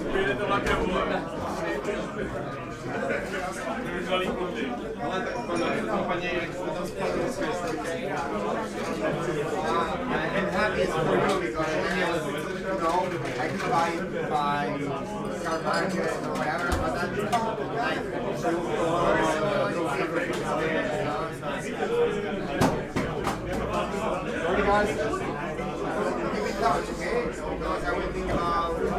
Max looking at a better opening hand.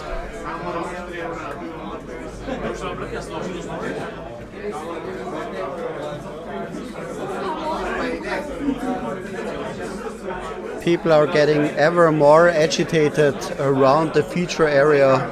I hope the noise level here for you viewers is not getting too loud. Radim just on a mountain, passing. Maximilian with a wooded foothills into a mountain. Does he use his mana right away? I did for the other. Yes. He uses it for Grim Lavamancer.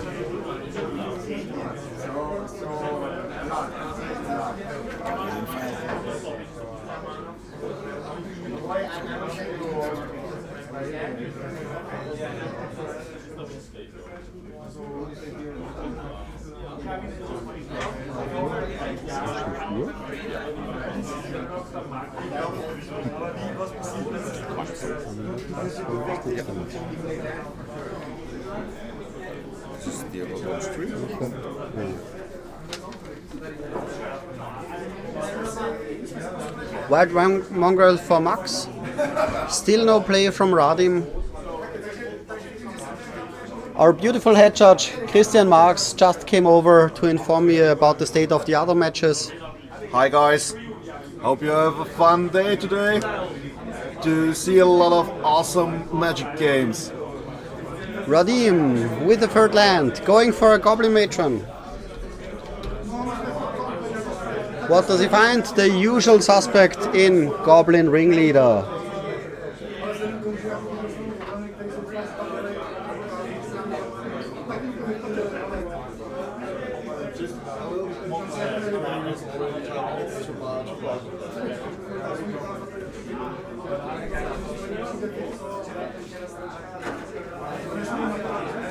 Thank you, Sporenfrosch, for the feedback.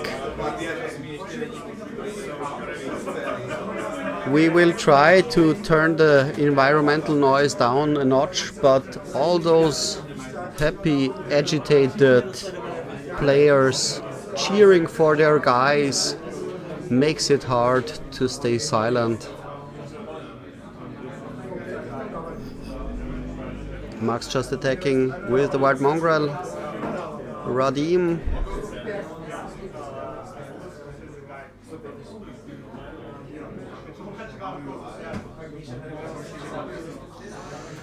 weighing his options, uses a fetch, likely grabs a mountain.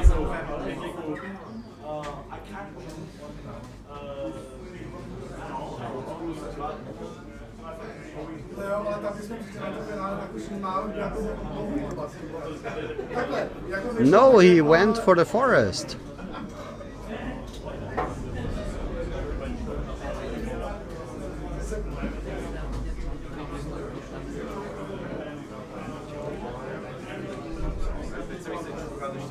Tapping out, putting the ringleader into play for the billionth time this tournament. Getting a Gampalm Incinerator and yet another ringleader.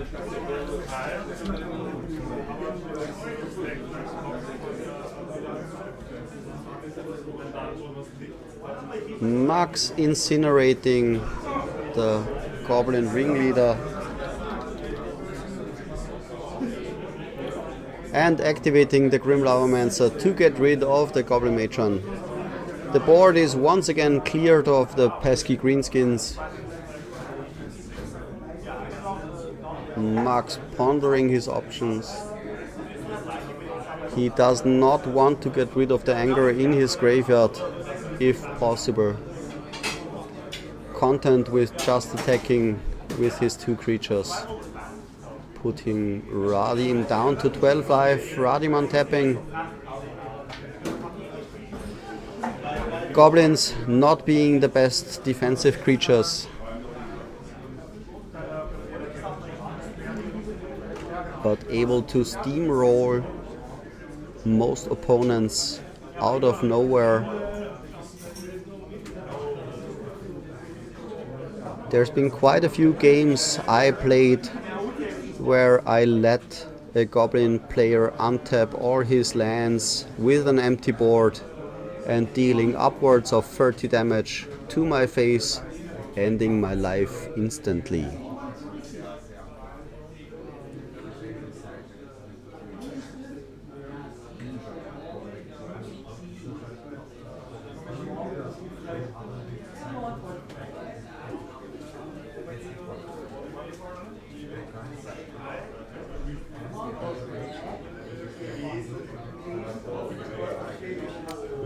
will Radim do? Tapping 3 for a Goblin Matron. The options with the Goblin Matron and just a single land untapped are quite limited. If I were to guess, I would say Mog Fanatic, and yes, he grabs the Mog Fanatic.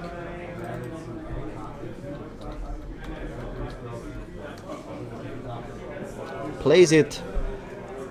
I guess he will instantly use it. Yes, he kills the Grim Lavamancer in an instant before Max has a chance to get extra value out of it.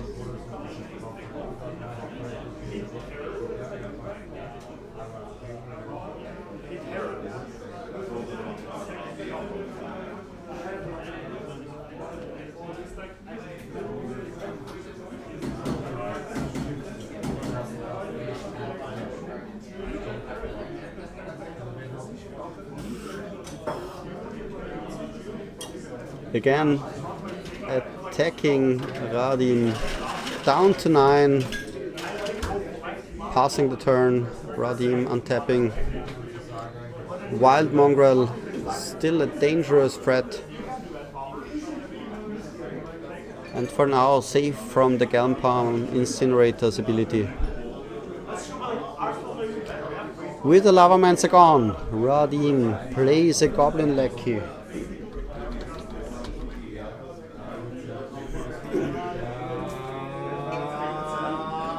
Any more follow-ups?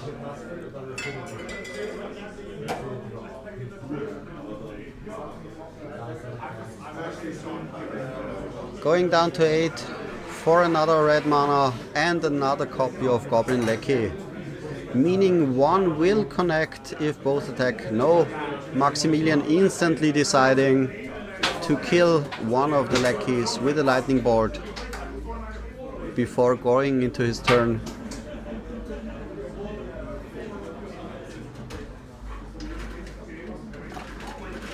Yeah, Gabriel, I share your enthusiasm with the beer. I will gladly drink one later in the course of the tournament.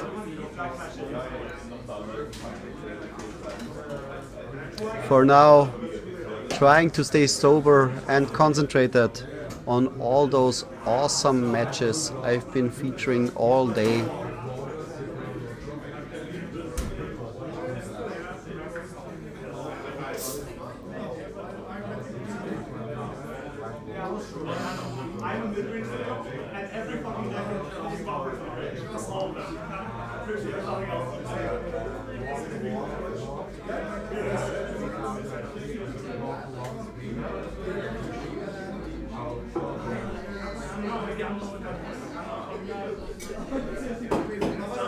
Radim with much mana at his disposal, but being at such a low life total and the threat of an ever-growing wild mongrel, while also having to think about a lava dart in the graveyard, can spell quick doom to the Goblins player.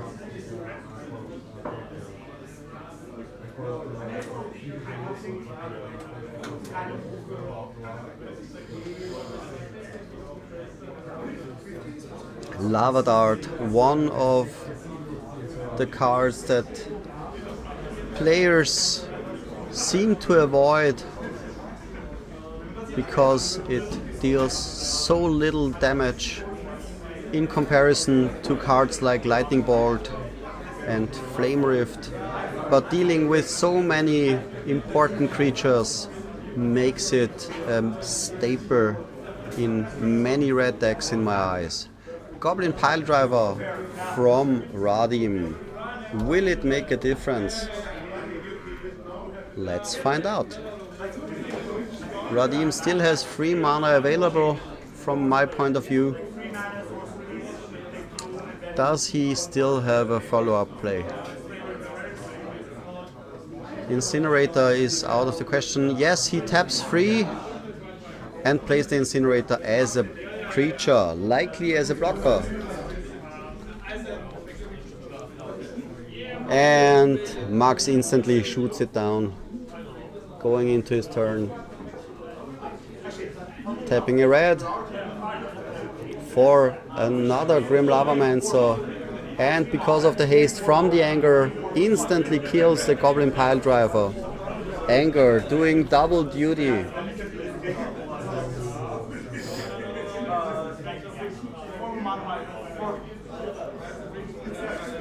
Bit of confusion about the life total. Radim going down to 4 to Max's 17.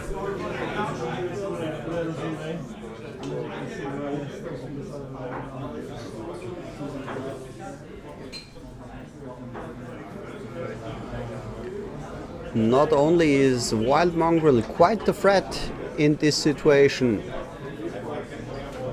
almost any burn spell from Max coupled with a Grim Lavamancer activation means certain doom and the end of Radim's tournament run. Radim thinking about playing a ringleader, has not yet tapped the mana.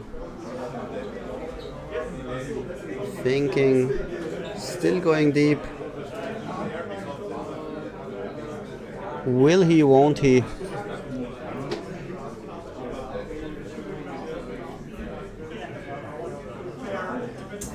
Yes, found out how to tap it. Just with the Wasteland untapped. Hits a War Chief, hits a Ringleader, hits a Lackey. Cannot capitalize on casting either of them this turn because he's out of colored mana as far as I am concerned.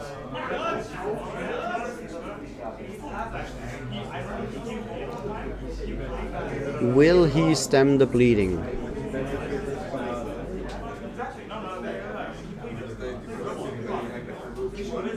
Pyrokinesis.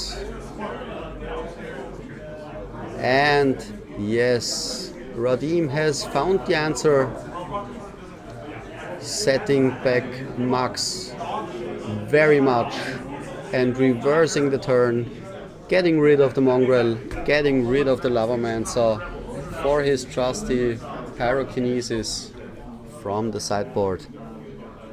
The option of removing a card to counteract the mana cost and removing some creatures, always something people have to keep in mind. Max playing a Basking Root Waller, which still is good enough to keep the pressure up. Can Radim claw back? The War Chief is a first great choice. Max asking to double check Pyrokinesis.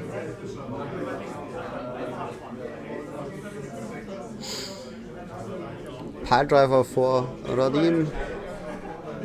And the Gampalm Incinerator dealing with the Basking Root Waller. How the tables have turned.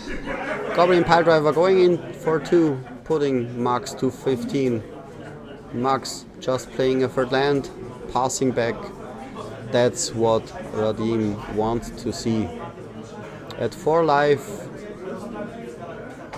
he's dangerously low to get burned out, but goblins do not need many turns to completely steamroll their opponent, and the War Chief is a known information.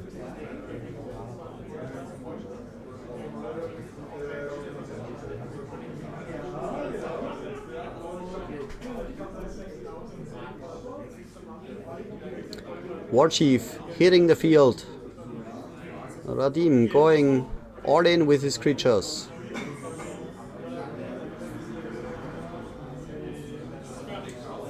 Should be 9 damage, if I'm correct.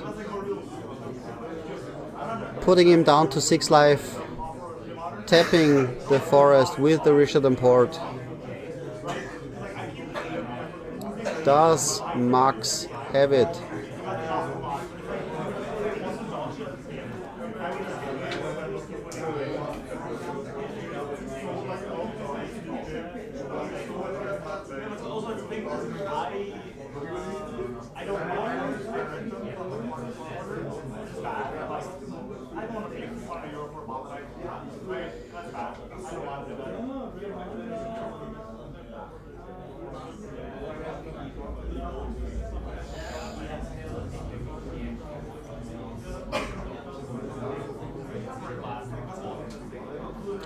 Looks like the first one to blink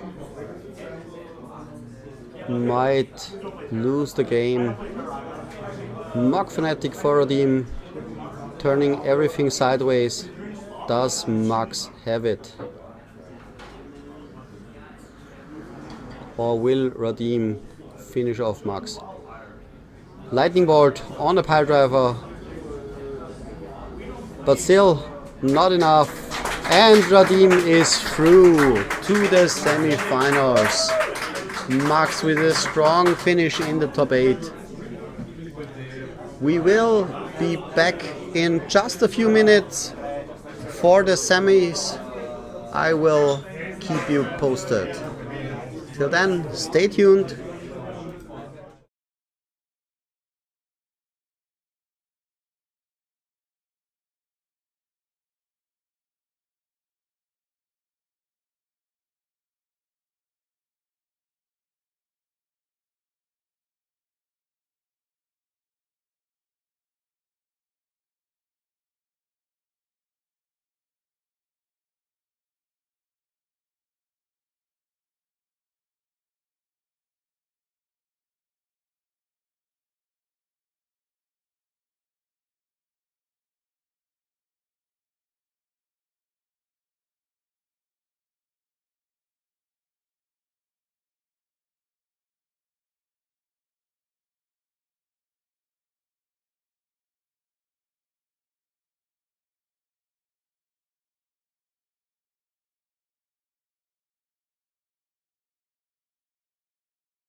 So, welcome guys, and we're already back to our semi-finals, since the other semi-final was already on the way. We see a return of Redeem, who beat Max in the quarterfinals, playing Survival Madness. Now Redeem has to face Michael, playing his trusty elves. Elves versus goblins. The match of the ages. Pesky green critters versus pesky green critters. Yes, Martin, goblins won 2-1 in quite the match and quite the fashion.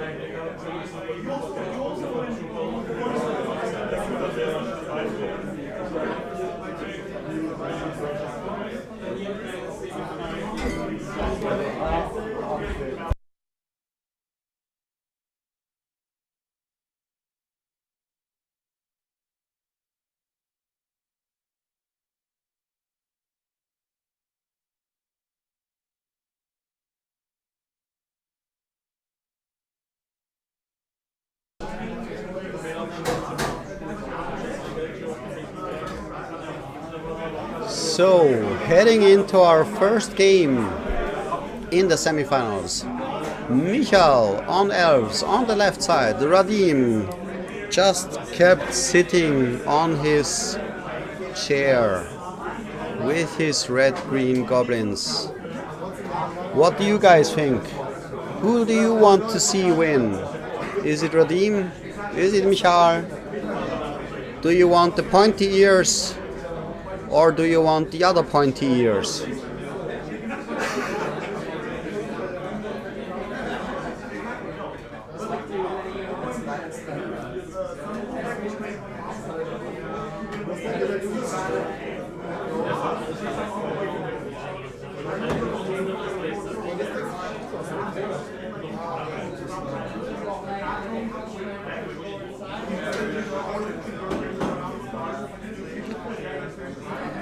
Again, before the match starts, thank you to everyone who made this event happen and helped us make this event as awesome as it is.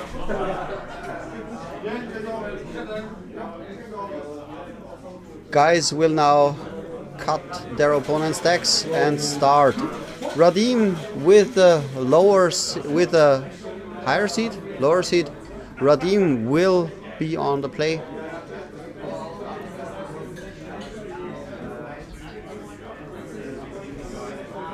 But not happy with his starting 7, forcing a mulligan.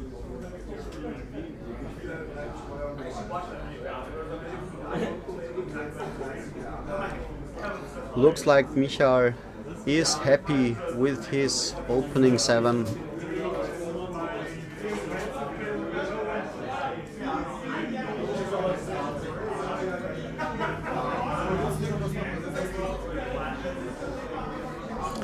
Thank you guys for joining me at the stream and being part of this fantastic experience. I hope you're having as much fun as we are having here.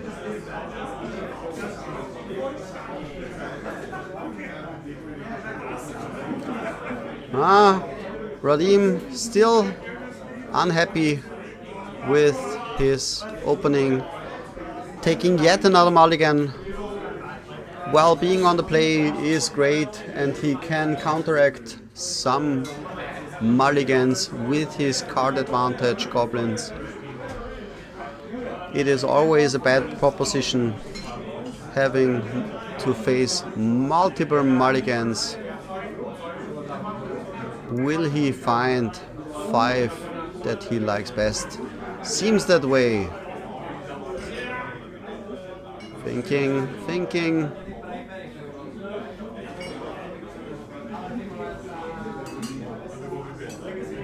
Looks like he's putting back a land and a naturalize. And being happy with his 5. And starting with a Goblin Lackey. The perfect first turn play. Does he have follow-up? Michal with the Wooded Foothills.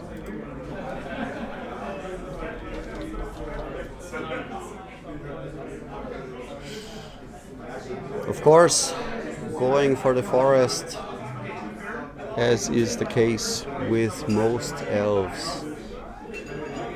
Will he have a turn 1 play? Yes. A Wirewood Symbiote, so he has not the much needed mana acceleration, or rather chooses to use Wirewood Symbiote as a jump blocker. We will see how it turns out. Passing back to Radim. Radim fetches. Will it be a mountain or the forest for the fixing? One of the beauties of Premodern being no shock lands available and only 5 fetch lands means that fetch lands are basically fair and mana cannot be cheated like in other formats. Radim fetching the forest and tapping out for a Goblin Piledriver, but choosing not to attack, passing to Michal.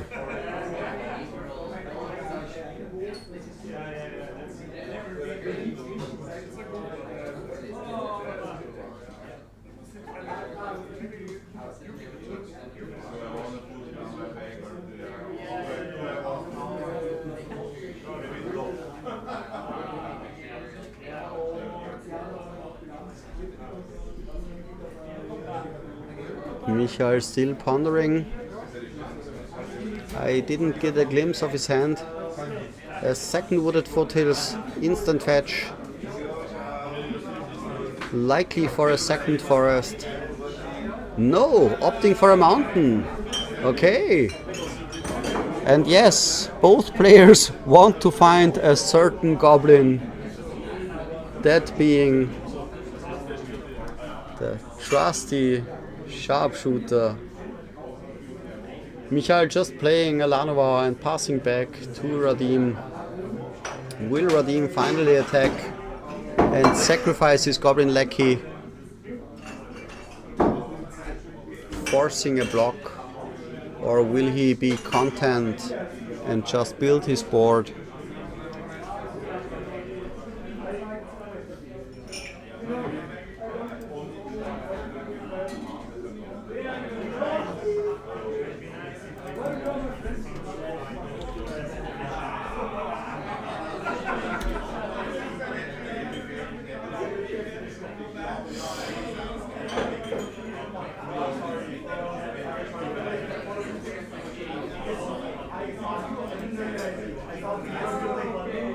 Third land for Radim and the Mog Fanatic. Mog Fanatic instantly killing the Wirewood symbiote, as it can also be used to counteract remover from the Goblin player. Will he attack you with both? No, he's just going in with the Pile Driver. Pile Driver on its own, not doing much damage. Always wanting help from his little green friends.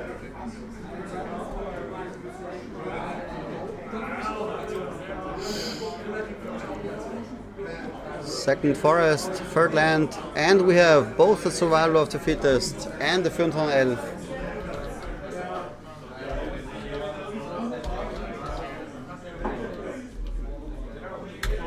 Fünton Elf, the clone of Lanova elves since the beginning of time. And the survivor, meaning a constant stream of card advantage for Michael in the near future.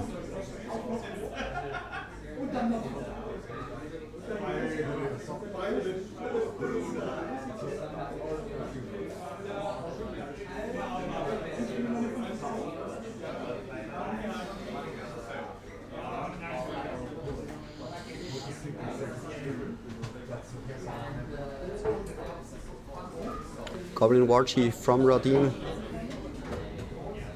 and finally the Goblin starts attacking, instantly jump blocked by the Fünton Elf.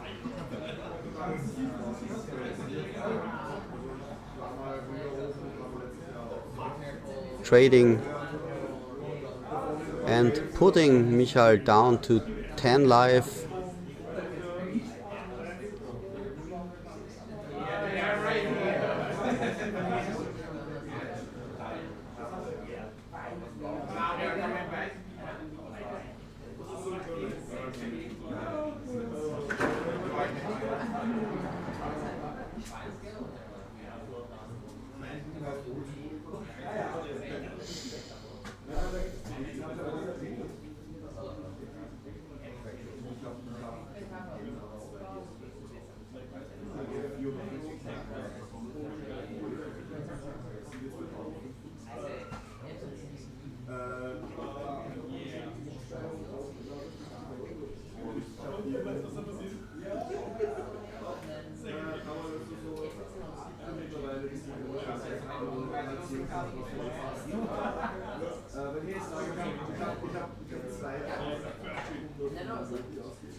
The mountain in the elves list, meaning it's likely that it's angry elves putting anger making all those elves extra hasty, extra pesky.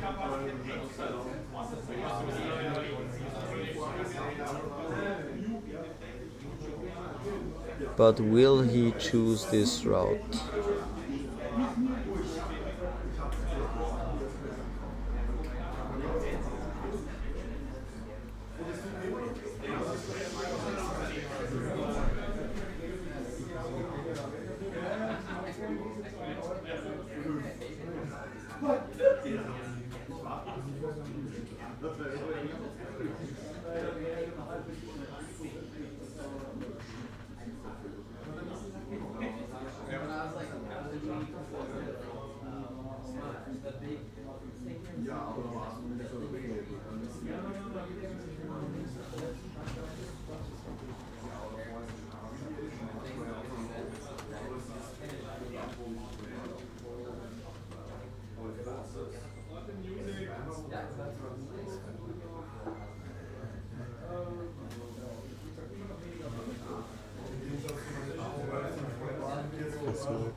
Guys, it looks like our stream is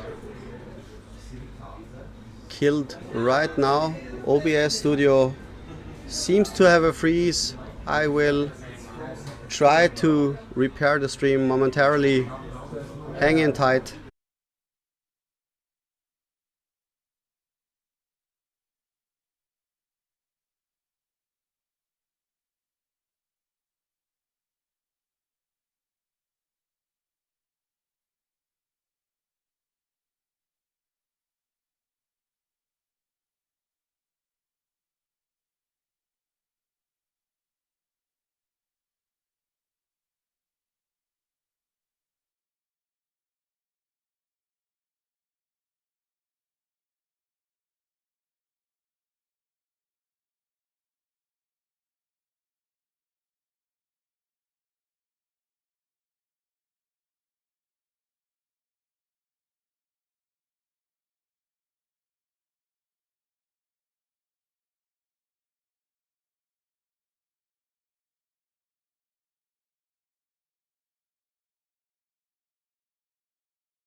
Okay guys, we still have camera issues at the moment. I'm trying to fix it as soon as possible while we're figuring out what exactly went wrong. Stay tuned, give me a couple of minutes, we will figure everything out. Hang on tight.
So guys, we are back.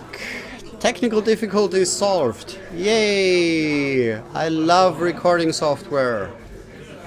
I will not tell you which one it is, but educated guesses are always welcome.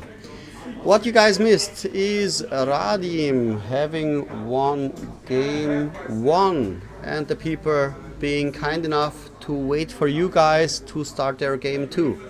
They are done with sideboarding and will now head into game 2 while I try to fix everything else.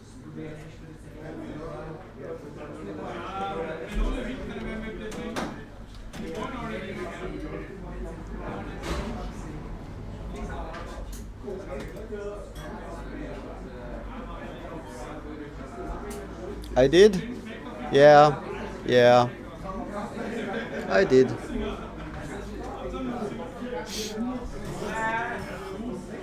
I had my ups and downs with the software those last couple days. I hope you guys cannot relate to the issues. Yeah, the Czech team going strong, both in the game and outside of it. Again, big shout out to the Czech Premodern team, helping us tremendously this weekend. Without you guys, this stream would not be possible. Without you, this event in this quality would not be the same. So big shout out to the Czech guys and especially Andre, helping me day in, day out and giving me both hardware, software and expertise.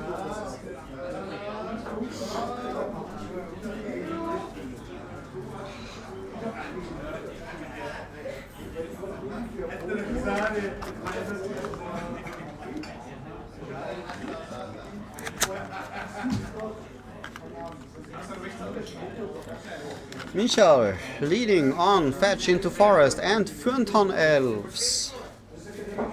The classic ramp start. Radim just with a mountain passing back. This is what Michael wants to see. Quirion Ranger, meaning Michael likely has all the mana he needs those next turns. Bouncing forests, untapping Fürnton elves. And here he has the turn 2 survivor.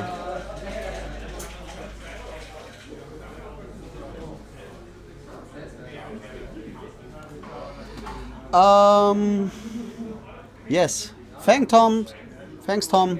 It was 97 players. We're now down to the last 4 after 7 rounds of grueling round play.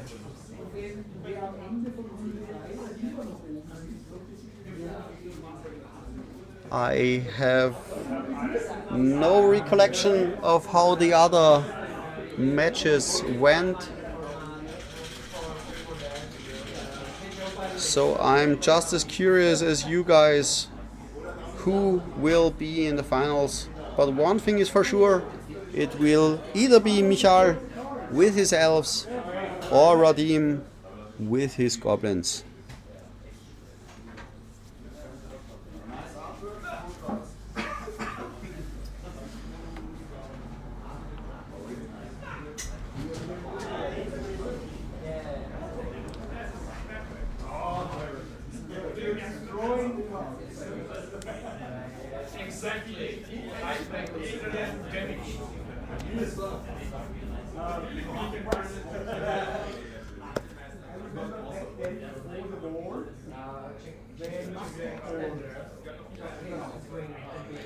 Radim still without a play.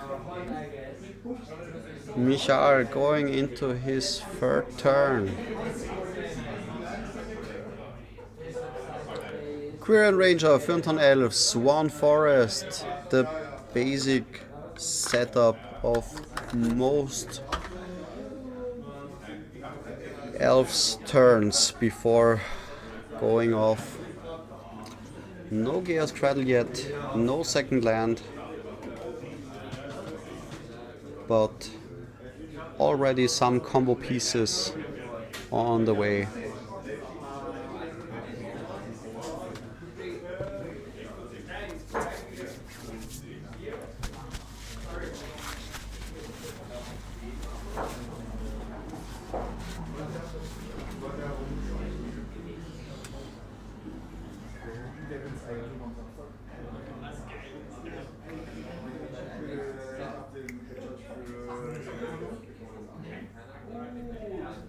Michael, pitching the anger to find the squee, pitching the squee to find,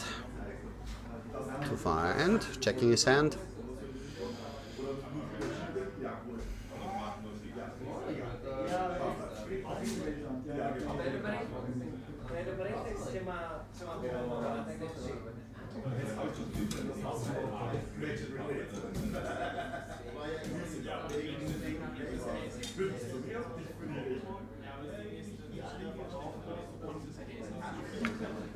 Not having been able to look at Radim's starting 7, I can only guess why he kept such a seemingly slow and uninteractive hand, but him being in the semi means he will likely have a grand plan of how to finish off those little green buggers.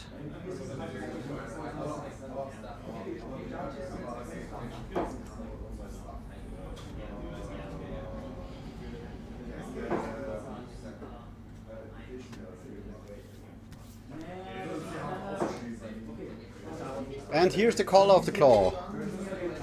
Likely to counteract possible mass removal shenanigans from Radim in the form of pyrokinesis, goblin sharpshooter, and the likes of other cruel stuff. Replaying his land.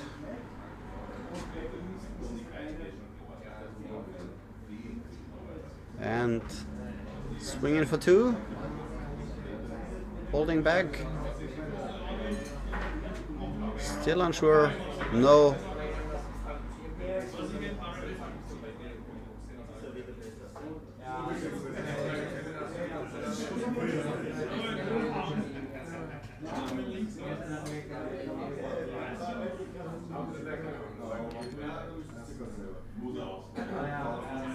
Yet no sound. Can you guys hear me?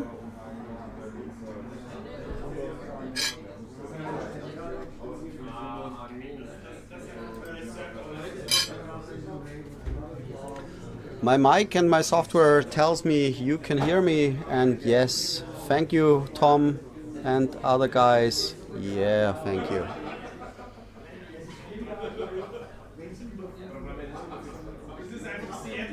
Thank you guys, much appreciated.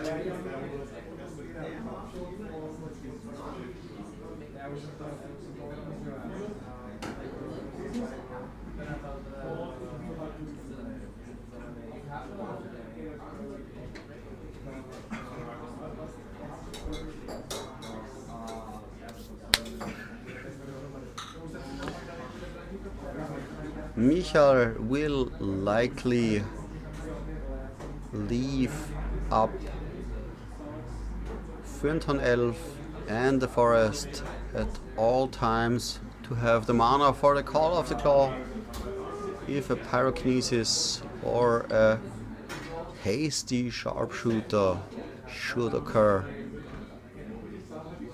switching from elves to bears with Caller of the Claw. For those unaware of what Caller of the Claw does, let's put it up on the screen. Sorry, it's been a long day.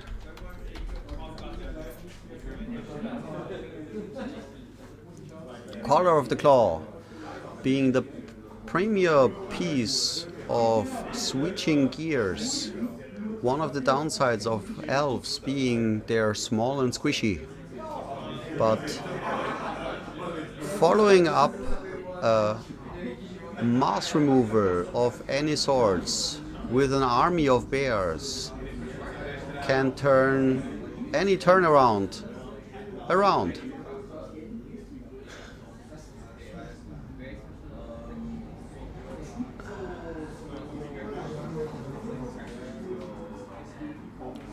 Yeah, Michal playing it somewhat safe and slow. Also still no second land for Michal. Third land, and here's a war chief. Hasty war chiefs always giving opponents headaches.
Michal pitching a well-wisher to the survivor.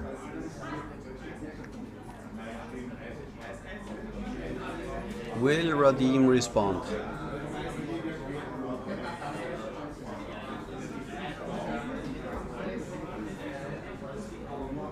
Yes. He chooses this moment to go for the pyrokinesis.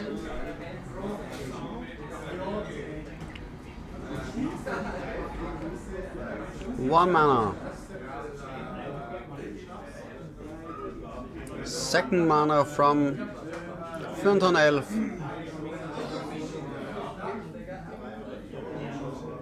Bouncing the Ranger, creating a third mana from the Fünton Elf.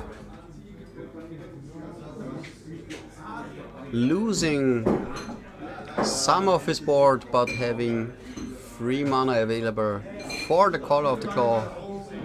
A landing. And we should see 2 bears coming in. Yes, there they are.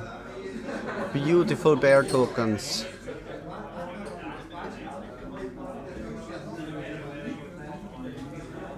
Switching from elves to bears, from 1/1s to 2/2s.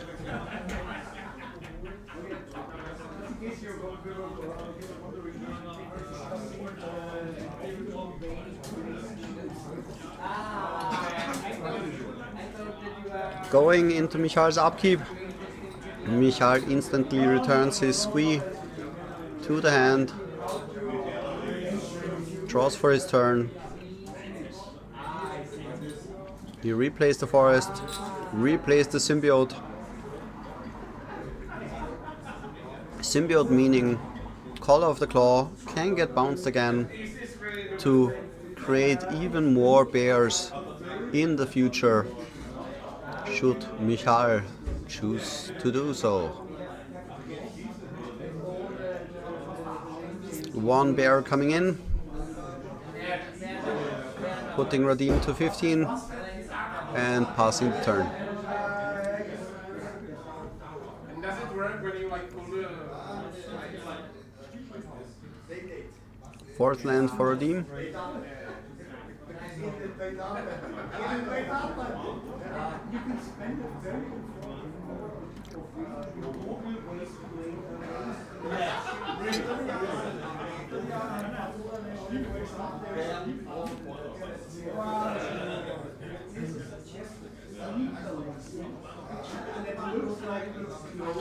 Goblin sharpshooter. So yeah, what you guys wrote in the chat. Radim seemed to have kept the hand with War Chief and a sharpshooter, but the sharpshooter coming down against bears is not as successful as Radim would have wished.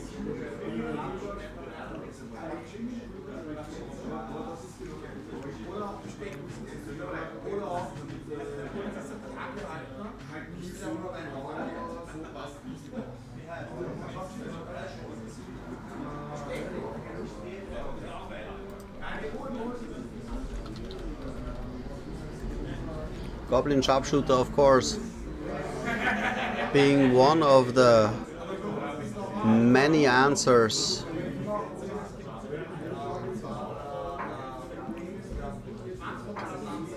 to various threats a goblin player can face.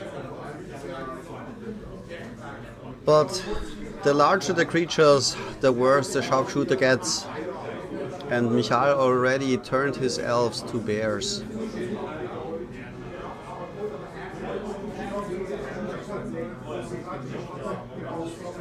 Why would putting the caller back to safety before dying?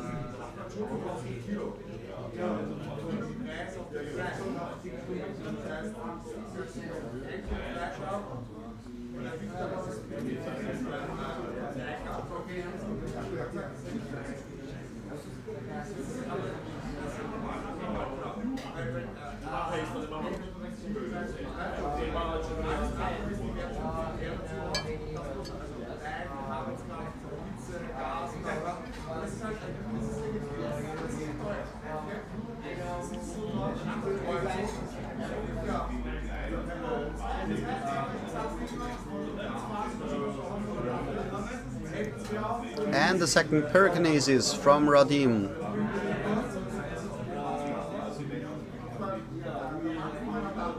Wanting to kill both bears. Will it happen? Does Michal have any responses? No. Getting rid of the bears, and Radim using the triggers to shoot some points of damage in Michal's face with the sharpshooter, and following up with the Goblin Matron.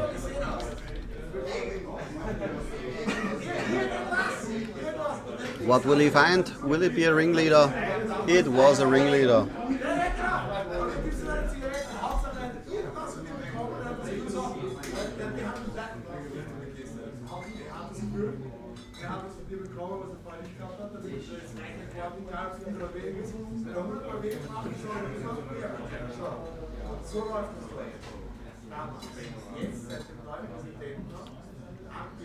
Finally a second end for Michal in the form of wooded foothills.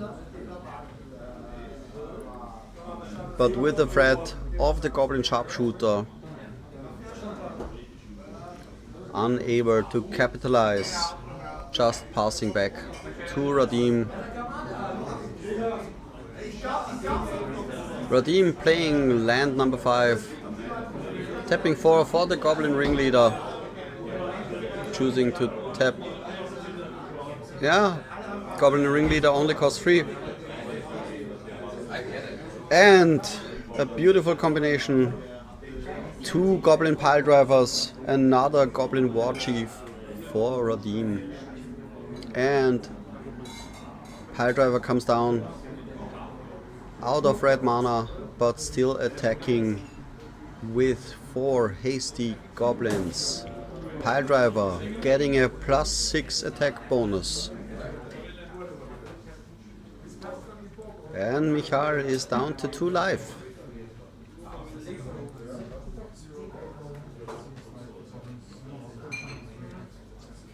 And that's that. The handshake. And it's done. Radim finishing off Michal's Elves 2-0. Stay tuned, guys. We will be back in just a couple minutes. I will figure out if we are ready for the finals, and we'll be back in a jiffy. Still then, stay tuned. Bye bye.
Hello guys, again, thank you for joining me.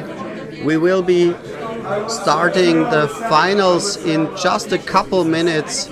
It will be Tim in the finals with Sly against Rodin with Red Green Goblins.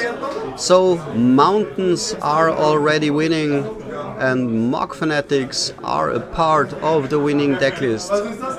See you in a couple minutes. I'm going to drink, just freshen up a bit and be back in a couple minutes. Stay tuned.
So guys, welcome back to the final match of today's Viennageddon 2026 Austrian Pre-Modern Nationals Tournament here in the beautiful city of Vienna at Winzirast mittendrin.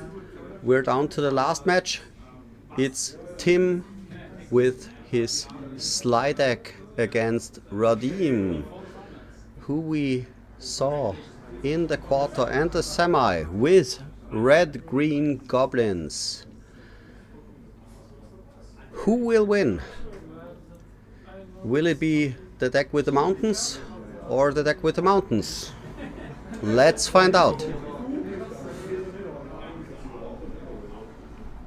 Both guys are getting ready. Chris, the head judge, and I already talked to the guys. Both are stoked. Tim wasn't expecting anything going into this day and is now sitting in the finals. Just one more opponent separating both players from the first place and the title of Viennageddon Pre-Modern Champion.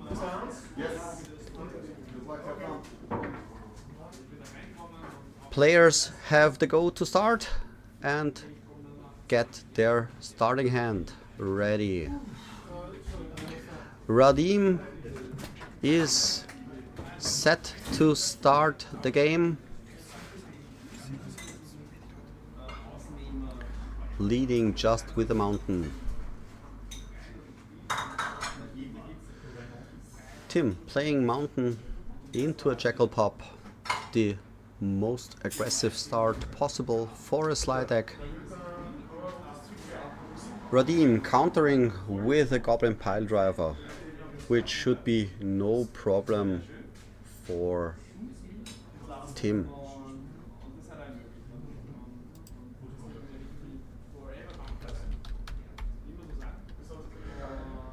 Jackal pop connecting with Radim after a seal of fire, killing the goblin pile driver. Radim playing his third land.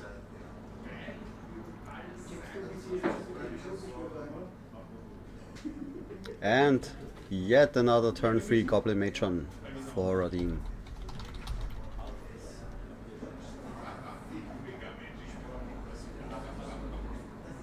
Grabbing yet for the millionth time today a goblin ringleader.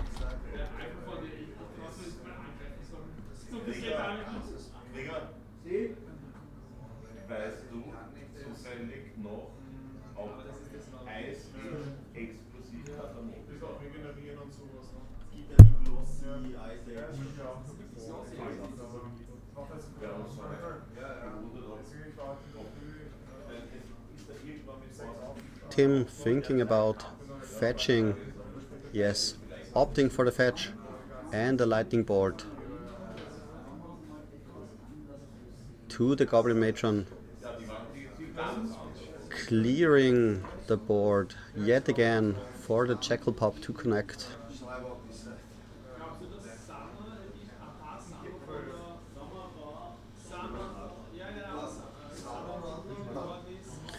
Going into Tim's third turn, what will we see? Another attack from the jackal pop, bringing Radim down to 16, and a Grim Lava Mancer.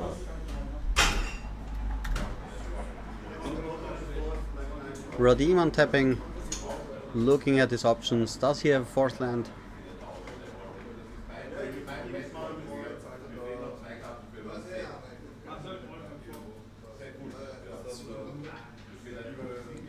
Here comes the Wooded Foothills for the fourth mana. Will he immediately crack it?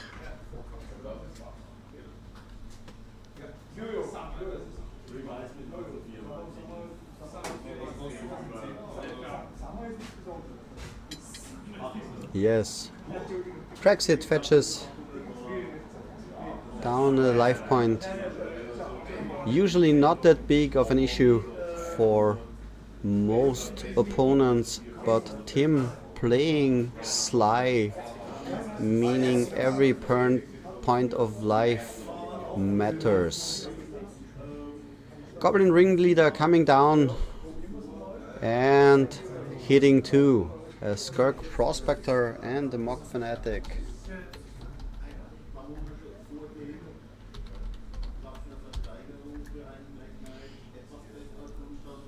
One being a mana and combo kill engine, and the other one being one of the premier 1-drops in the format.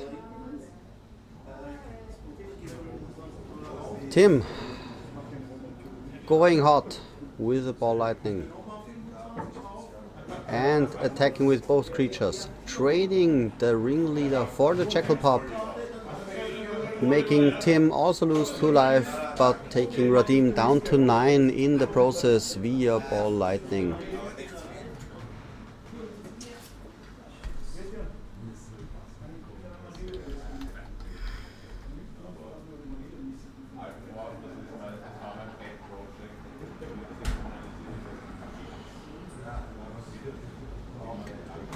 Looking at both decks, this should not last hours. Both decks want to finish the game as fast as possible, overwhelming the opponent's resources and life totals in a very, very aggressive manner.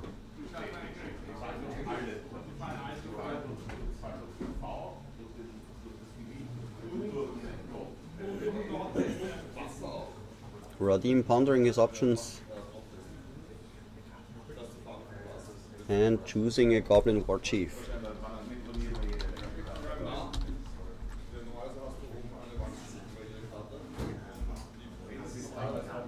Does he play a second spell, or is he content with his 1 Goblin?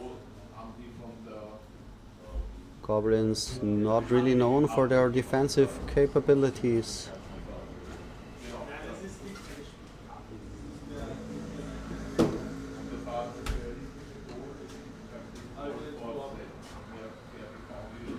Radim tapping his last mountain.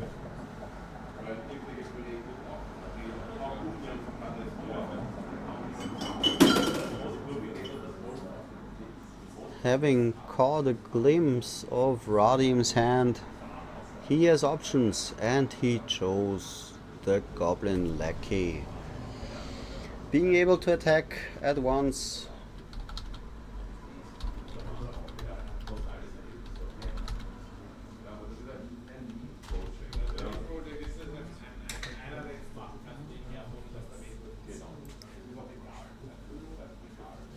Losing the Lackey instantly to a Pyro, to the Lavamancer. Tim untapping, hitting back and finishing game 1 in the typical burn manner. Ball Lightning into Fire Blast, dealing 10 damage. Radim being of 9 life means going to game 2.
Thank you guys for watching. Hope you're enjoying it as much as we are, going into those final games of the day. What do you say, chat? Are you team goblins or are you team ball lightning? What do you prefer?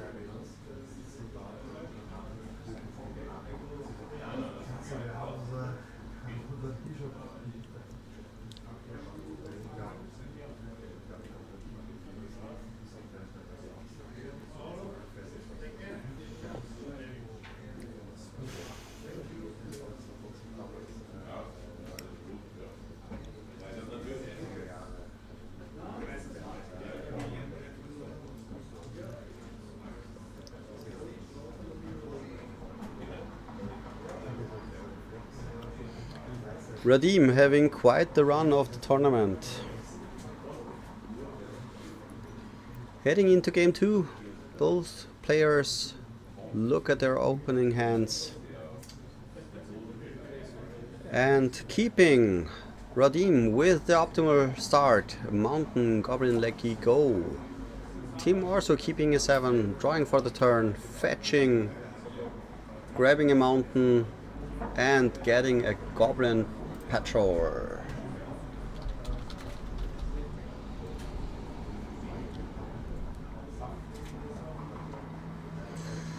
I guess despite Goblin Patrol having Echo, I don't think the Echo cost will come into effect, as Radim will likely either kill the Patrol or run into it, forcing it to jump.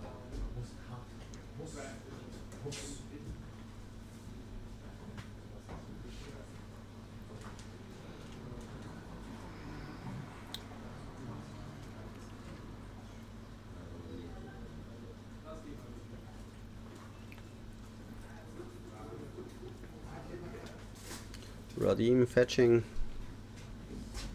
Again, the age-old question, will it be a forest? Will it be a mountain?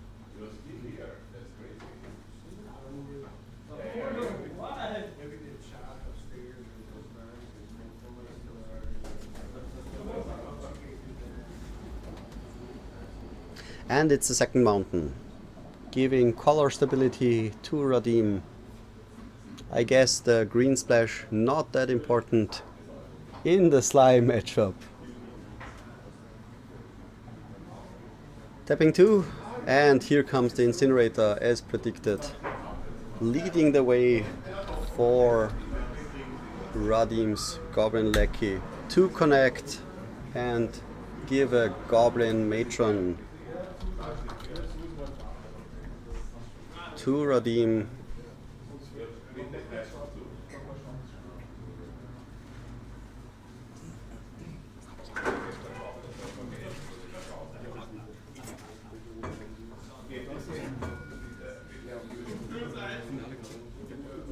Grabbing yet again for the billionth and second time Goblin Ringleader. Even Julia sitting beside me, still holding strong, knows the matchup by now, by heart. Lecky into Matron, into Ringleader.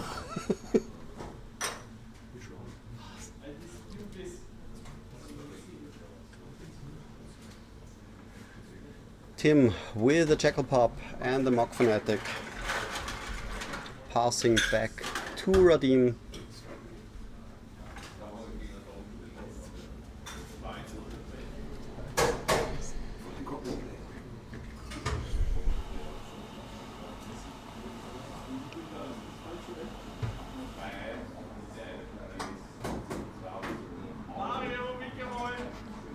Team having fun sounds like the perfect team to be in.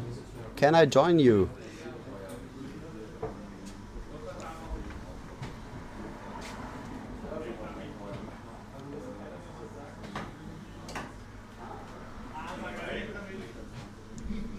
Radim still pondering.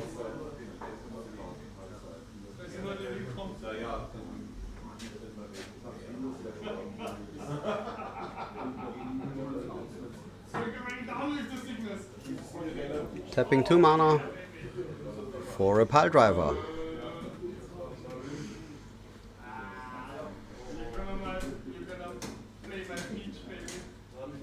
Will there be a second spell coming down on Radim's side?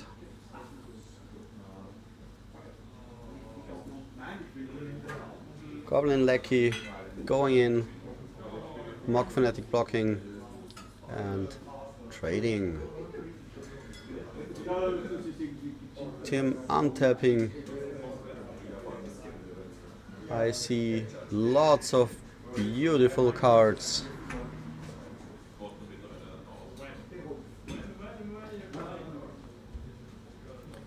Second Jackal Pop joins the fray alongside the Cursed Roll, giving Tim much needed reach to switch gears between the various burn lines, going for the suppression route. The Goblin Ringleader finding 3 goblins up on entry, one of them being yet another Goblin Ringleader, chaining them together.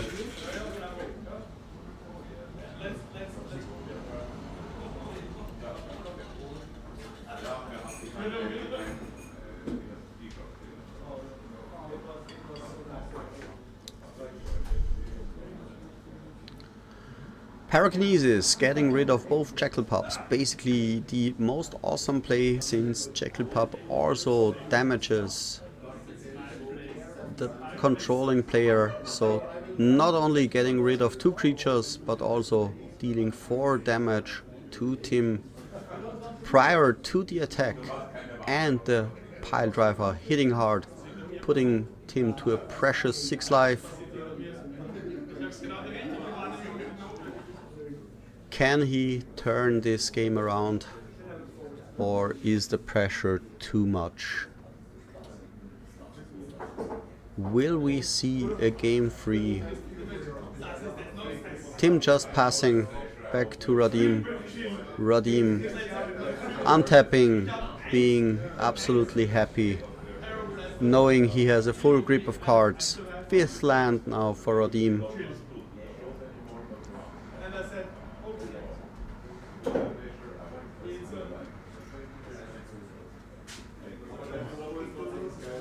Fetching. At 18, he's at a very, very comfortable life total in this game. Tim facing an uphill battle this game. Like goblins, Sly isn't that known for his defensive capabilities. It can trade one-on-one rather good. Another Goblin Ringleader into 4 hits. 4 goblins swinging in. I guess the pile driver needs to go, but even then, yeah. Tim saw the sign on the wall and goes to game number 3.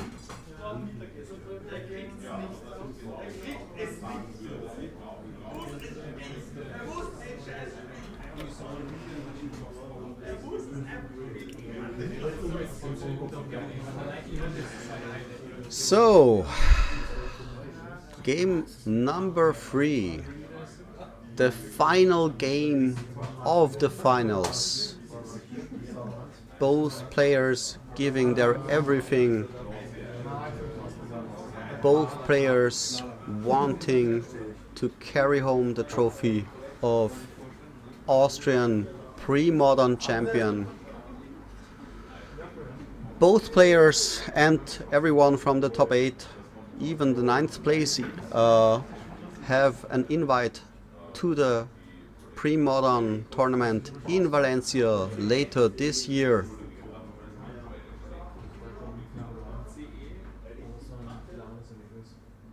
Prizes for this tournament are awesome. Both players thrilled. And Tim will start game 3. After mulligans, both players keep, and we have the Jackal Pop turn 1 again.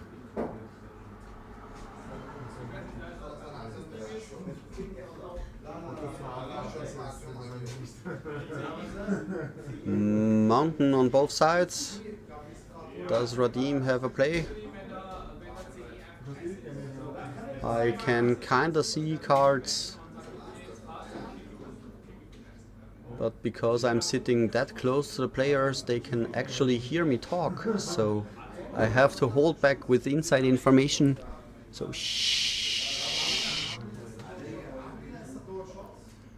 Mock Fnatic for Tim dealing with the Skirk Prospector and the Jackal Pop connecting as it should be.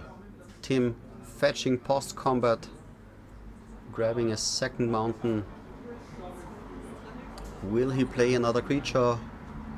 Will he leave mana open? Let's find out.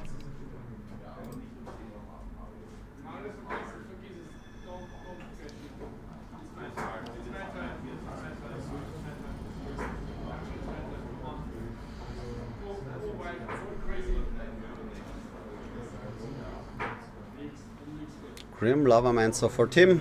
Spells Doom unless immediately being handled. Doesn't seem to be the case.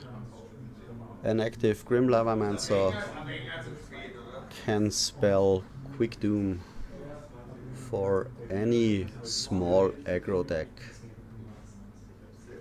And having 2 cards in the graveyard means next turn Grim Lavamancer is already live and active.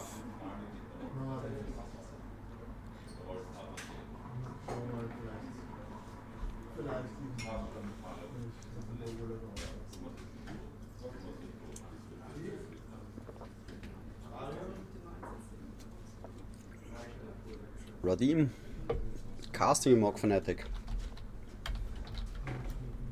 If I had to guess, I'd say there is a tie between Mock Fnatic and Terra War as the most played creature of the day.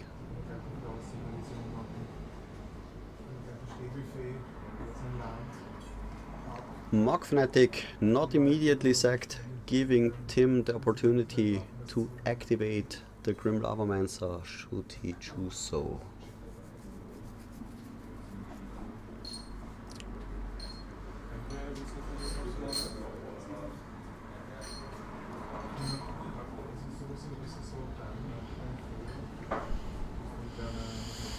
Options, options, options.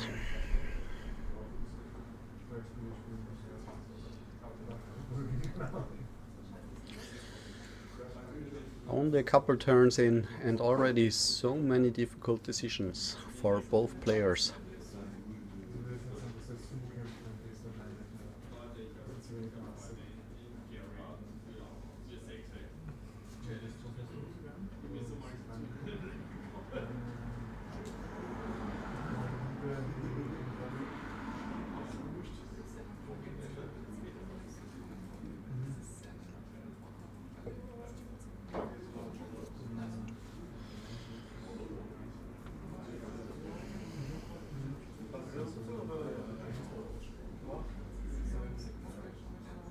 Mock Fnatic killing the Grim Lavamancer and Tim following up post combat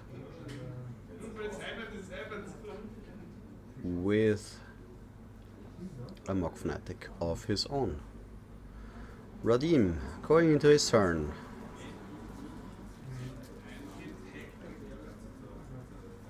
Yes, plays his third land for the turn.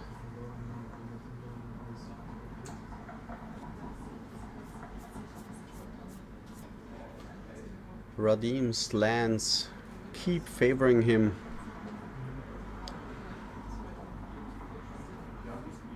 I haven't seen Radim screwed by his lands yet.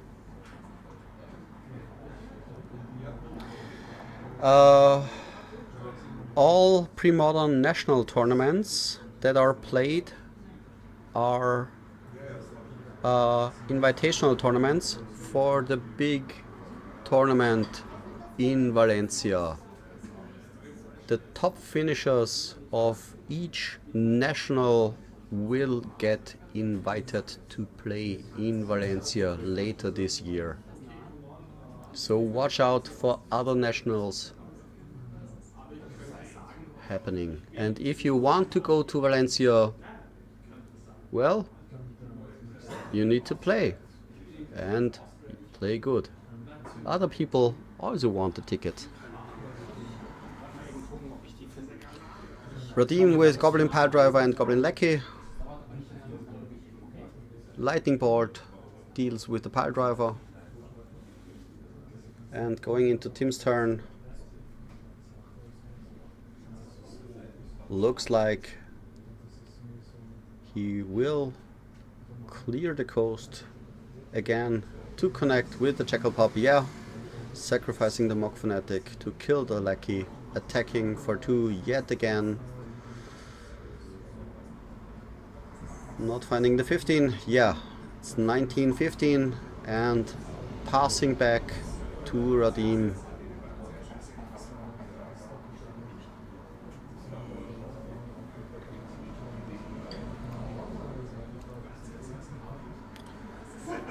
Goblin Ringleader again going for the nuts. Finding Ringleader, Matron, War Chief.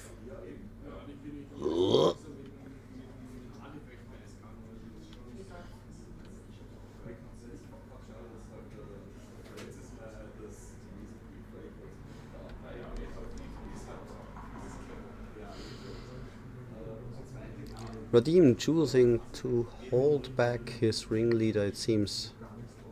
Yes, Tim is going into his turn. What will he do?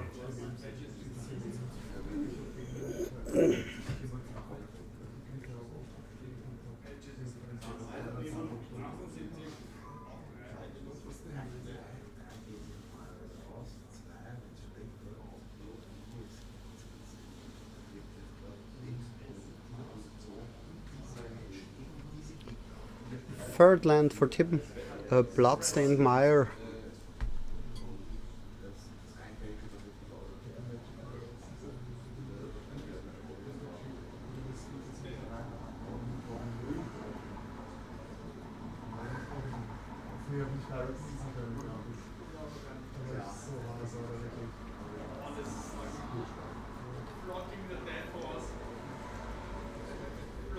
And Tim simply passing back to Radim with all the mana untapped, no attack from the Jackal Pup. Fifth land for Radim.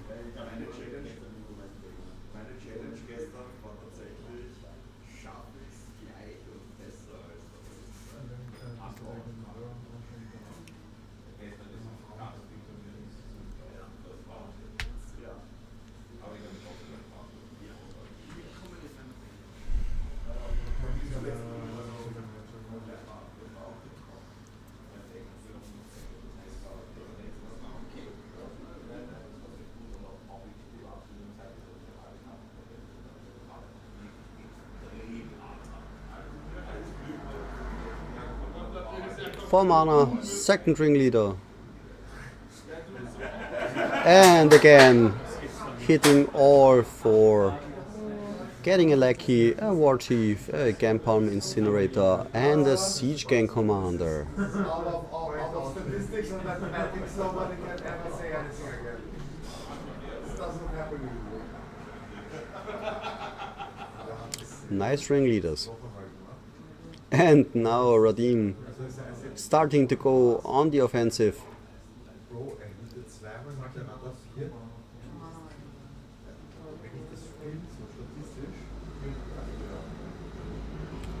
Tim not blocking with his Jackal Pup, of course.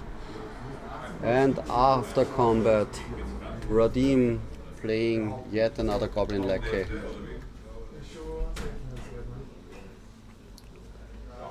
Being tapped out, but maybe passing back. Even having to discard down to hand size, getting rid of a Gampalm Incinerator. Poor goblins having to discard down to hand size. Tim fetching. Third mountain for Tim.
Jackal Pop going in.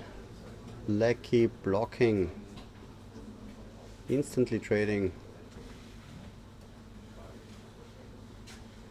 What will be the follow-up? Life points almost even. Radim on 15 life. Tim on 13.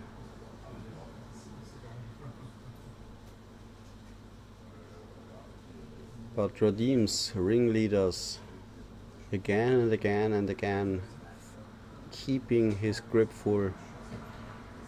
Tim with the Grim Lavamancer. And Radim going into his turn.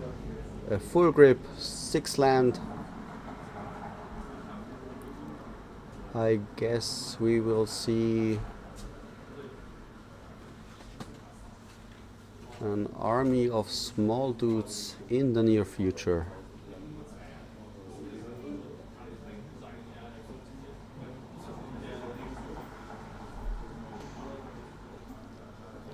As we start going into the last turns of the final game, of the final match of the Viennageddon pre-modern Austrian nationals. Radim starting off with the War Chief into a matron.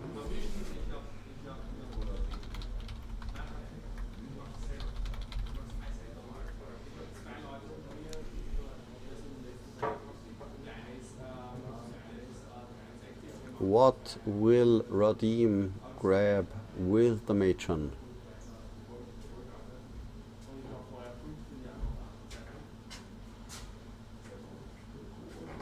A Mock Fanatic for Radim from the matron.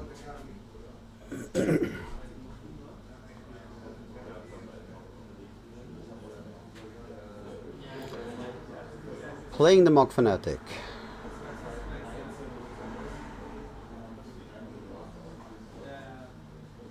Turning everything sideways.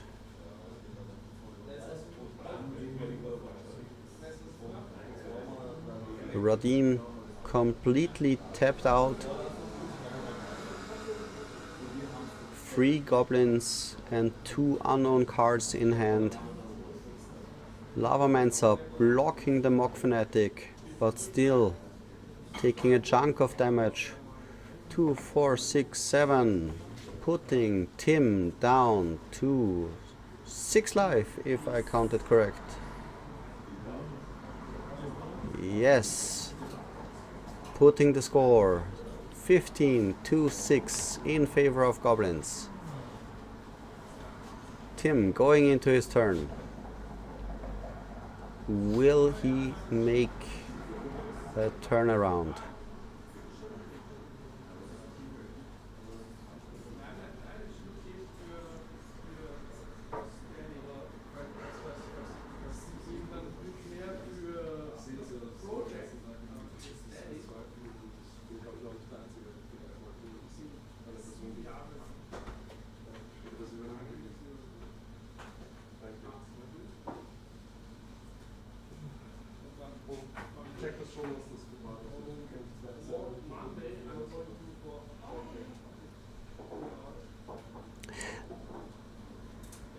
For the chat, if the Italian nationals didn't provide slots for pre-modern Valencia, which could be the case, I don't know, you can look up all the relevant tournaments that make qualifying spots for Valencia on the pre-modern page with date and time. Tim, casting Earthquake, resetting the board but losing yet another few points of precious life, putting the life totals 13 for Radim, 4 for Tim. Radim untapping.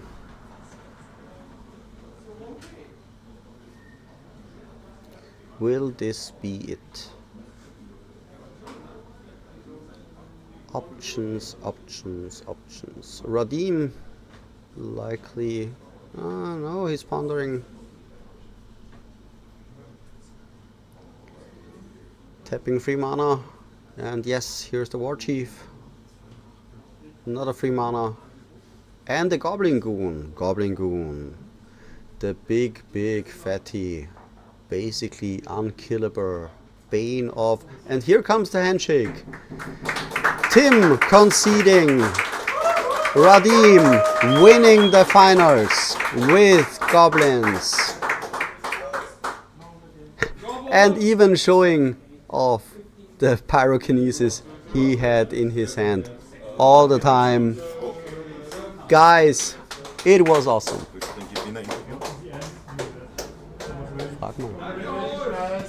I just got asked by the judge, maybe an interview with the winner will come up. Stay tuned. I'll keep you posted.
Guys, Radim, our winner of the 2026 Vienna Pre-Modern Nationals, just joined me at the commentary table.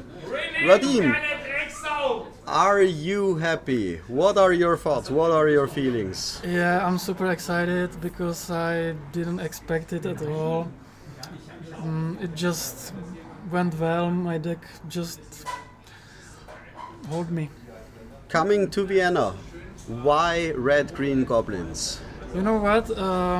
That's kind of funny because I've been having good success with Out of Druids, the classic green-white recently, but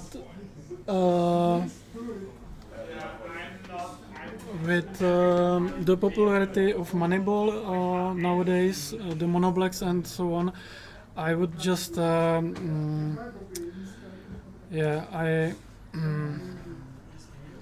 decided to take the goblins because I like on it that it has very good matchups in general, and especially against the Moneyball, the Dureses are just cards for nothing, you know, and so on. So yeah, that's the reason I took the goblins.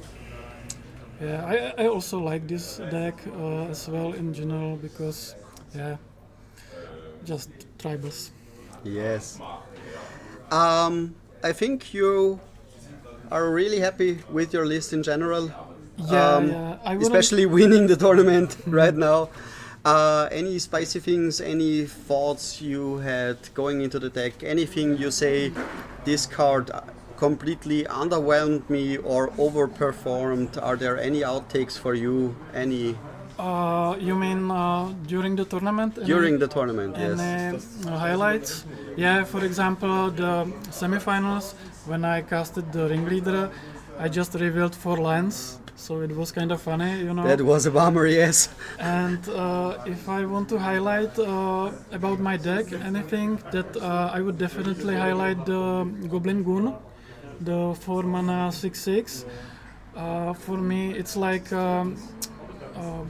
I think that's a very good creature because even if you get let's say engineering plague, infests and so on, it just survives. You know, it's like 6/6, and it's kind of real deal, I would say. Yes. And Pyroclasm, yeah. Also helping against all those black matchups and removal heavy matchups. Exactly. I guess I love it. Smother also. Yes, Smother is also that card, you know.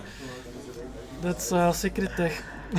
Well, Radim, thank you. Thank you very much. And I guess we'll both drink a beer now. Well, I'm driving home, so Oh, you're driving. maybe next okay. time. Well then, next time. In Valencia. Yes, I hope to catch you guys in Valencia too. Thank I you. still have to qualify, but I will Yeah. be watching. Perfect. I enjoyed Yes. the whole day. Thank you very much for everything. It was amazing tournament. Shout out to organizers. Thank you.